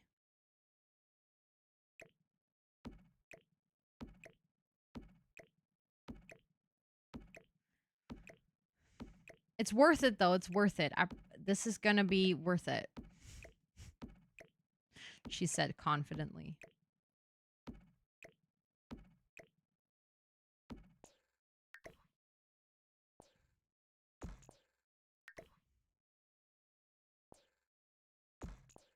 Okay, I think... Hold on. Did I place that correctly? Why do I feel like that should be 1 over? Yeah, that's correct. Okay. I'm happy that this can cheer you up. That is good to hear. And I'm sorry to hear that you're not having a great day. I'm sending you good vibes. There we go. That's perfect. Perfect. Okay. It actually kind of looks cool with daylight as well. Then it looks just like a full-on rainbow. Okay, what are we gonna... I feel like we need to have like a really special, expensive light in here. The problem is that really special, expensive light is the one that we just used. That's the most expensive light we have in this game. Um, unless we go associative and we see if we have anything that's expensive that's related to the sun. Because let's be real, that is a very expensive light.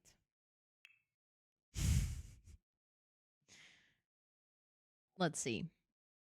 We have that one, which is 500. It's not very expensive now, is it? Then we have these plaques, which are 100. It's also not very expensive. We have these the sundial, very cool, but not very expensive.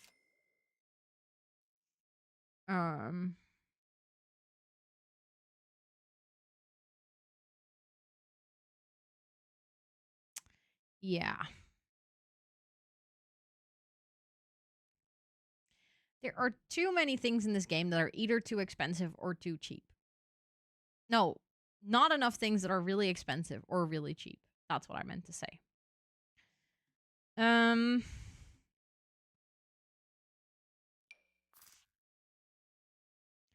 could add this and then add like a bunch of outdoor lights.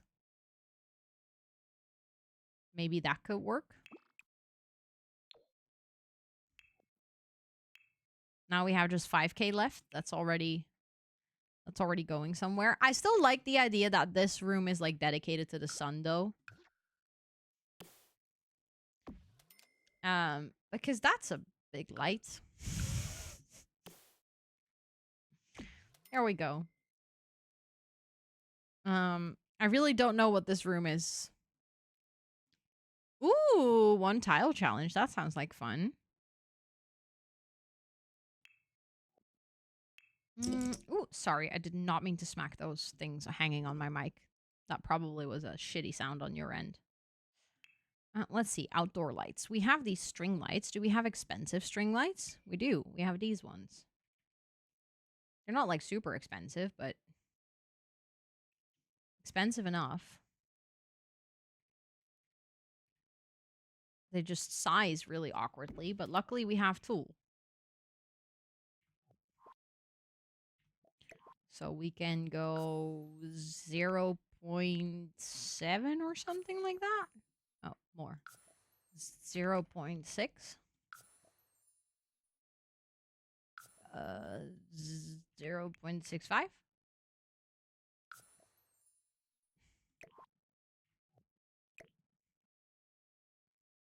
That's infuriating, isn't it? 0. Is it 0.6? Is that just the right height? No, that 0.62. That's right. There we go.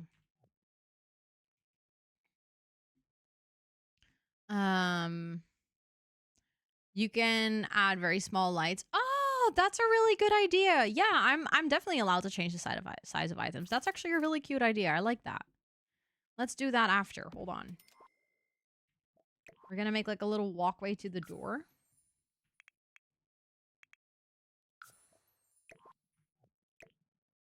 Like this.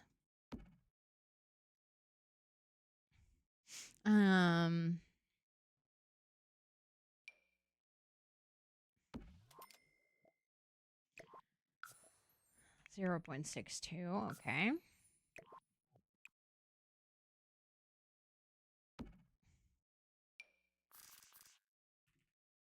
I did not mean to make... Yeah, I messed that up. Chris! Yo! Excuse me? Thank you so much for the 10 gifted. That's wild. Thank you, thank you, thank you, thank you. I appreciate that so much. To everyone who just got gifted a sub, please enjoy all your subby perks for a whole month, courtesy of Chris. That is really kind. Thank you, thank you. What the butts? Also, Nicole, thank you so much for the 100 biddies, and thank you for the on-screen celebration.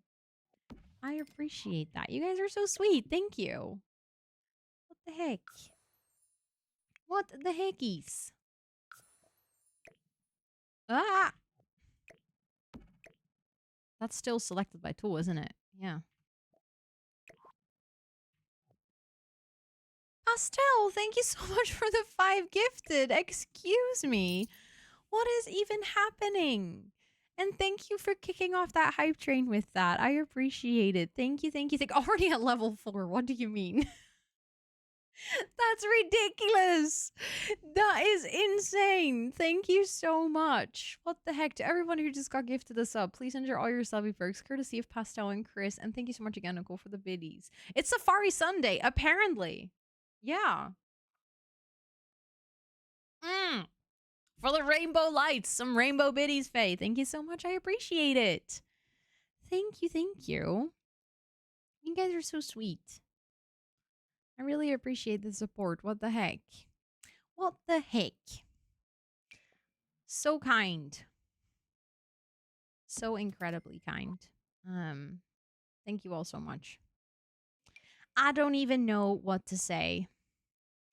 You want to start chaos. Thank you for the chaos, Chris. And Nicole, thank you so much for the biddies as well. Thank you, thank you, thank you. What the heck? Thank you so much. And also, Acklin, welcome in. I hope you're doing well. Hold on, let me make sure that these are actually somewhat aligned. That just completed hype train level 4. Thank you all so much. Mimbim, what the heck? Thank you so much as well. Thank you for the 5 gifted. To everyone who just got gifted a sub by Mimbim, please enter all your subby perks for a whole month. You guys are so sweet. I literally don't even know what to say. Any wishes for the next one?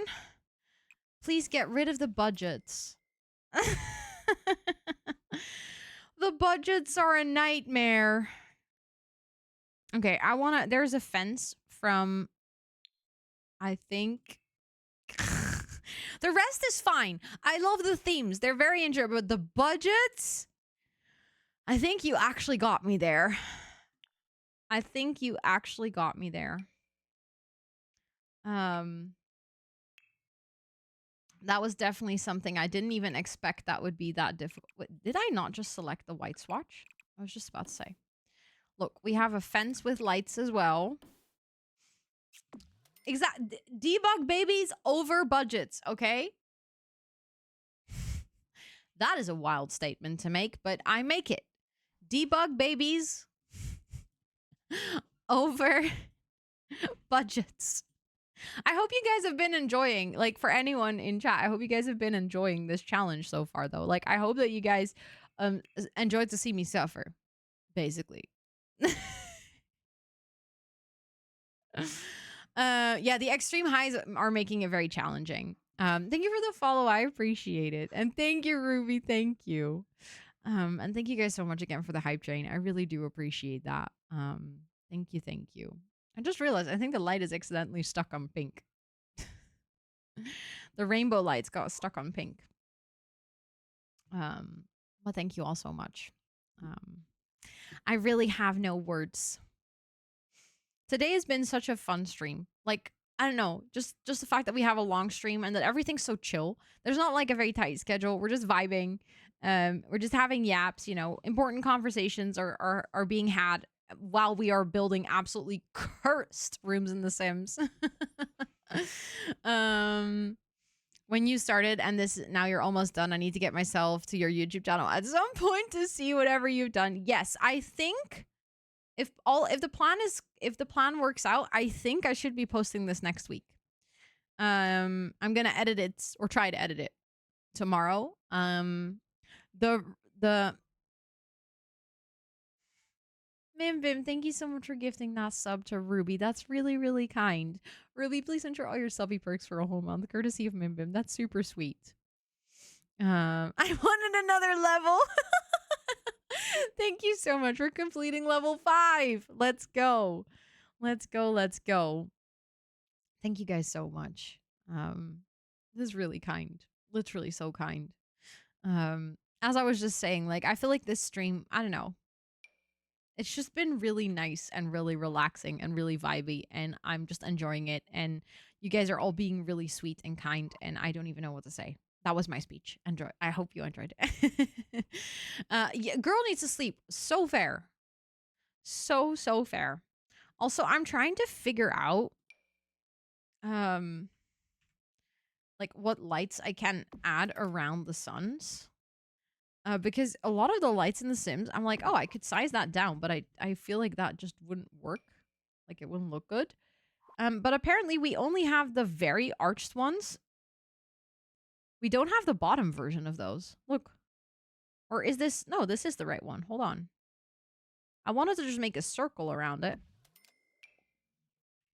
No, this is the right one. Never mind. Never mind what I was saying. That looks actually kind of cute. Yeah, sleep do be important. Unfortunately, you know. Like sleeping is nice, but I sometimes I wish it was more like an optional thing that you could do if you wanted to, instead of a mandatory thing that you have to do because otherwise you die. Because sometimes I just don't want to sleep.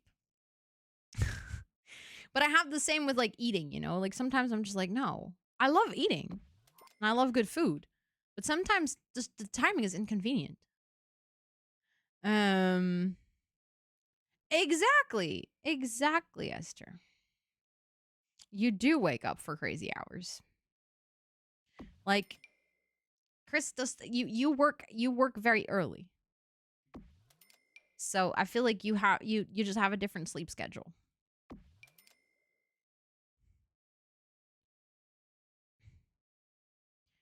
That's actually cute. Look, we have little circles of light around the sun. And now we have 400 left. That's like one more light in this crazy room, to be honest. Um that one is 400 and that's 400, but we already have that one. Do we have another like that's another weird looking light? Wait, did I not? I just clicked and then I didn't add it. That was weird. Okay. Hold on. I need to rearrange the lights here a little bit.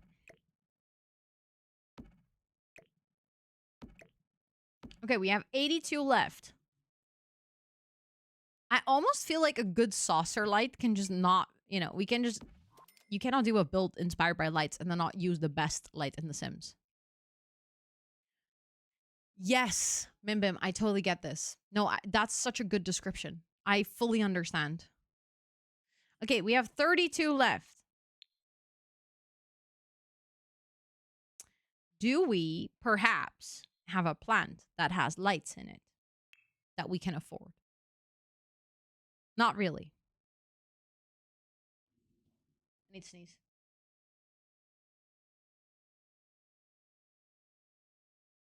You guys should be so happy I muted because that was the loudest sneeze in the history of sneezes. Holy shit. I mean, to be fair, I didn't hold back. I like sneezed, but damn. I'm very happy that you guys didn't have that in your ear, you know, because you would not have been happy. Okay, but we don't have a plant with lights, so that's out of the window then. Um. Oh my god. Okay, listen, that is 20. I feel like the door should have a light switch. Uh, in this case, I think it's I think it's more like hay fever. I don't actually think it's the lights. Um, I definitely noticed that hay fever season has started. Okay, we're left with a stupid amount again, with 12 to be precise. Um, 12 is a difficult one.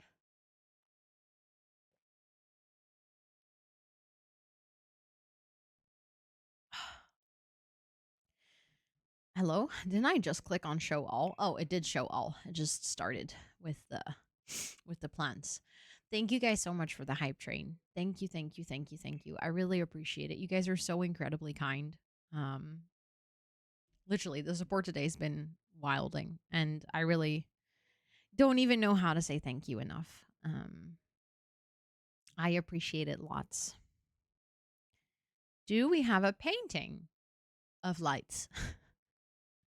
Perhaps. We do. Oh my god. Hold on, hold on, hold on.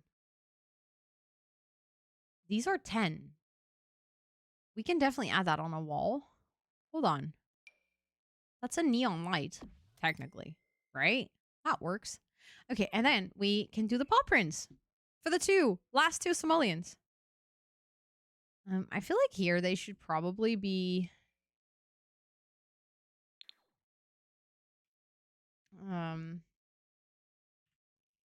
outside here.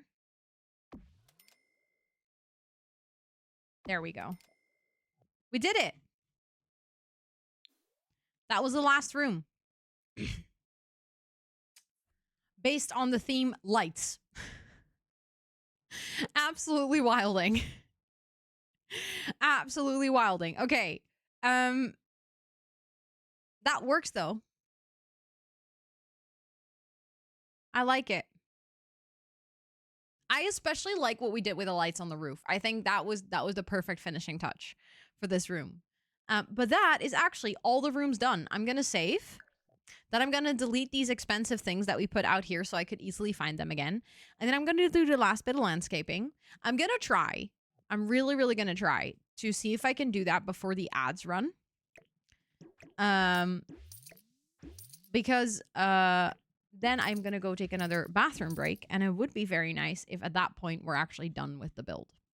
Because then we're also getting closer to the last part of stream. Oh, I love that this is there. Look, there's actually smoke coming out this chimney because there's 5 gajillion fireplaces in this specific build. Okay, I did not expect that this build would take me so much time still. To be fair, we yapped, okay? We yapped so much.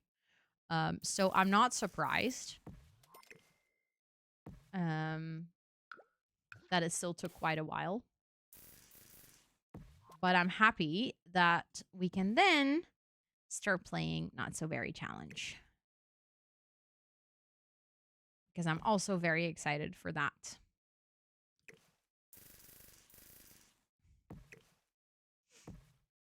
But yeah. It took me like... Well, actually, it's not even that bad. If I think about it, we went into game at like an hour today. Because of the announcement, I took a bit longer in the beginning of stream before I actually started gaming. Oh no, another sneeze.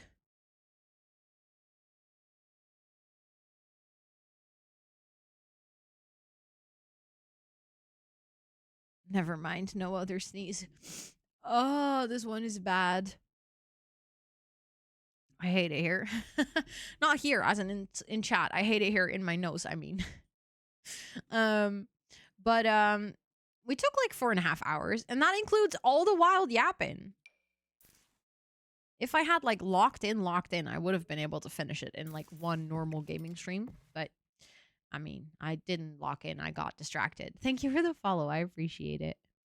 Oh, I'm so sorry for you guys to hear me sniffle, but that sneeze really got me. Oh, what was the announcement? Actually, what did I miss? Hee hee. Hold on. I will tell you guys. I'm after you know what? I will do it once we have finished this build before we start with the Not So Very Challenge. I will do a repeat, okay? I will tell you guys again. I will show it again. And then we can talk about it. I mean, I was also going to post in the Discord, but I feel like halfway through the stream would be a good time to repeat the announcement, right? It's fun to give you guys already some time to think about it. What I'm announcing that I'm going to be announcing something. Yeah. You might hear that and think, what do you mean? That's going to all make sense soon. And also next to that, I remember over the past few weeks during co-working, I have been referring to some things that I've been working on as the big project. Yeah, this is it. This is the thing that I've been working on. So yeah. That's my spoiler that I'm going to give you guys before we take a break and we finish the build. Oh, I forgot a piece of wallpaper here. That's not great. Building the suspense. I did that to the rest of the chat this morning as well. So for anyone who was here this morning, you guys will. This is your retribution. I'm now making the next group excited. It's an announcement. Exactly. You understand. Chat this morning was like, Ro, just spill the tea. Come on. And then I was like, yeah, I'll do that eventually.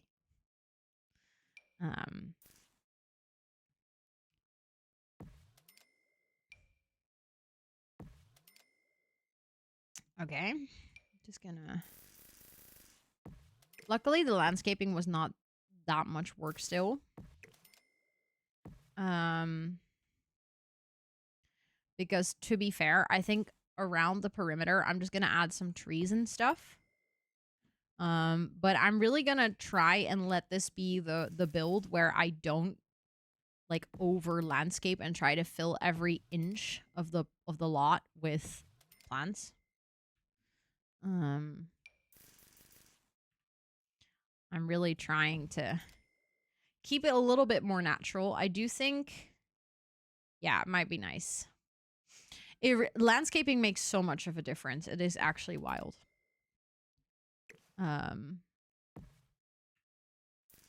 Which is, I think, also something that if you're looking for like easy, quote unquote easy, okay? Easier ways to make your build look better. Oh, hold on. The ads are, I'm going to snooze the ads one time because I think if I snooze them one time, I'll be able to, actually finish the build before I go take a bathroom break. Because really the landscaping was not that much work anymore. But if you're trying to like improve your building in a way that basically if you just learn how to landscape. Anna! That's wild. Thank you so much for the 32 months. It is wild. It's getting so close to 3 years. Absolutely wild. Thank you so much for being here for such a long time already. I hope you're doing so well today. It's really good to see you. Oh, sorry for sniffling. This is bad. Oh. But yeah, like learning how to landscape is really like genuinely, it's not an easy way. Don't get me wrong. It's not easy to learn how to landscape, but once you know how to do it, it's genuinely like a superpower for building.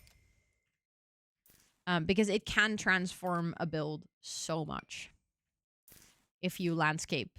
Like as you can see here, this build is obviously kind of ridiculous, right? There's so many weird things combined. All these buildings have weird shapes.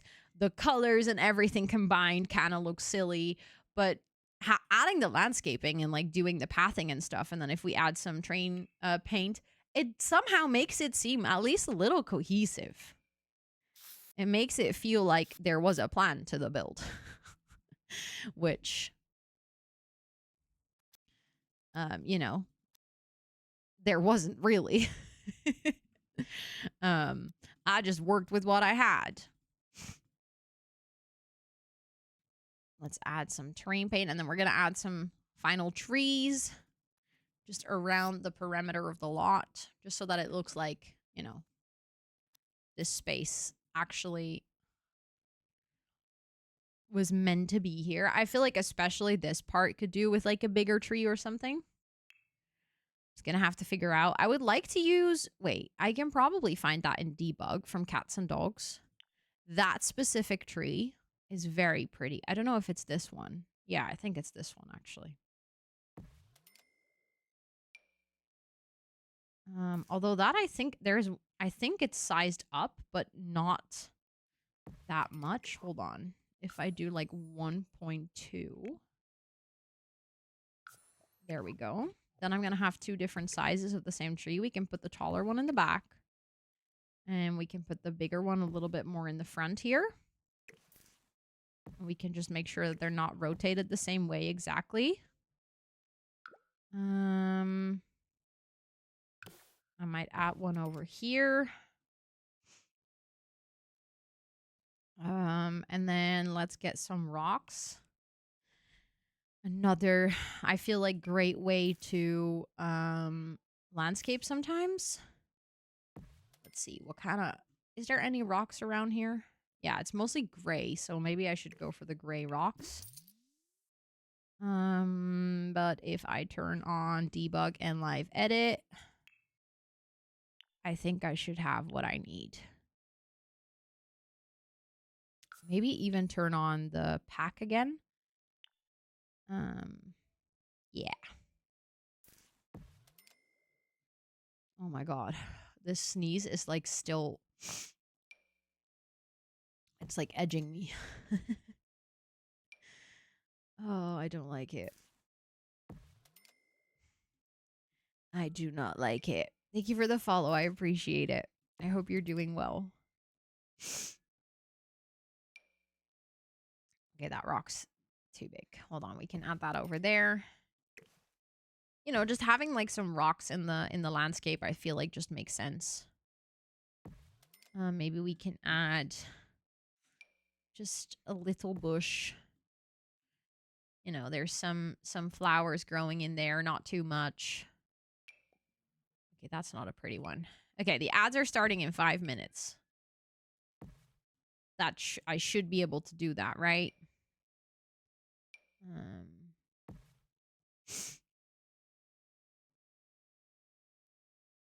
Do I want to add another tree back here? I actually don't know. I might add one of these ones. Because I feel like that we already used that on the lot anyways. And then I want to use those same rocks that I used here in between. To kind of have it over here. And then maybe we can have one over here as well. Hello? And then one of the small ones. Yeah, honestly, I feel like that makes sense. There's like no, there's still empty space. I mean, obviously it feels like you have to fill the lot because it has this white border around it. But if you think about this like naturally, there's just like small patches of trees and stuff, but it's also quite open, which makes sense because it is just quite open around this space. Like you have the walkway to the beach and stuff, which I just think it makes sense. So I think that's it. I think this is the mod shell challenge for you. I think I did it. I'm going to save this lot, which looks great. I thought the Sims team said that they fixed this. Also, oh my goodness, the lot's total value is 629,000. I spent so much money on this build. Oh my goodness. Yeah. This is wild. Have fun. Lol. I cannot even put how many bedrooms or bathrooms it has. Because that just doesn't make sense. Thank you for the follow. I appreciate it. Welcome in. I hope you're doing well. There we go. That's yeah. Looks just as cursed as it is. No, exactly. The gallery is just helping out. The gallery's like, oh, you have a cursed build, no worries. I gotcha. But I did it. I did it, chat. I'm very happy with that. I might do a weird thing. And instead of going to the main menu now, I might fully exit out of my game because that will stop my recording. Otherwise, I'm going to have a recording of like another 6 hours, even though I don't need it. But the only way to stop the recording is basically close the game. So I think I'm going to do that now. I'm just going to save and exit. And then I'll restart the game once we're back from break. But considering that I'm going to talk about the announcement and stuff anyways, we can just restart it while I'm chatting and then we should be fine, I think. But yeah, in about 1 minute and 40 seconds, we're going to have another round of ads. So that means that is a perfect time for me to go take a bathroom break, stretch my legs, stuff like that.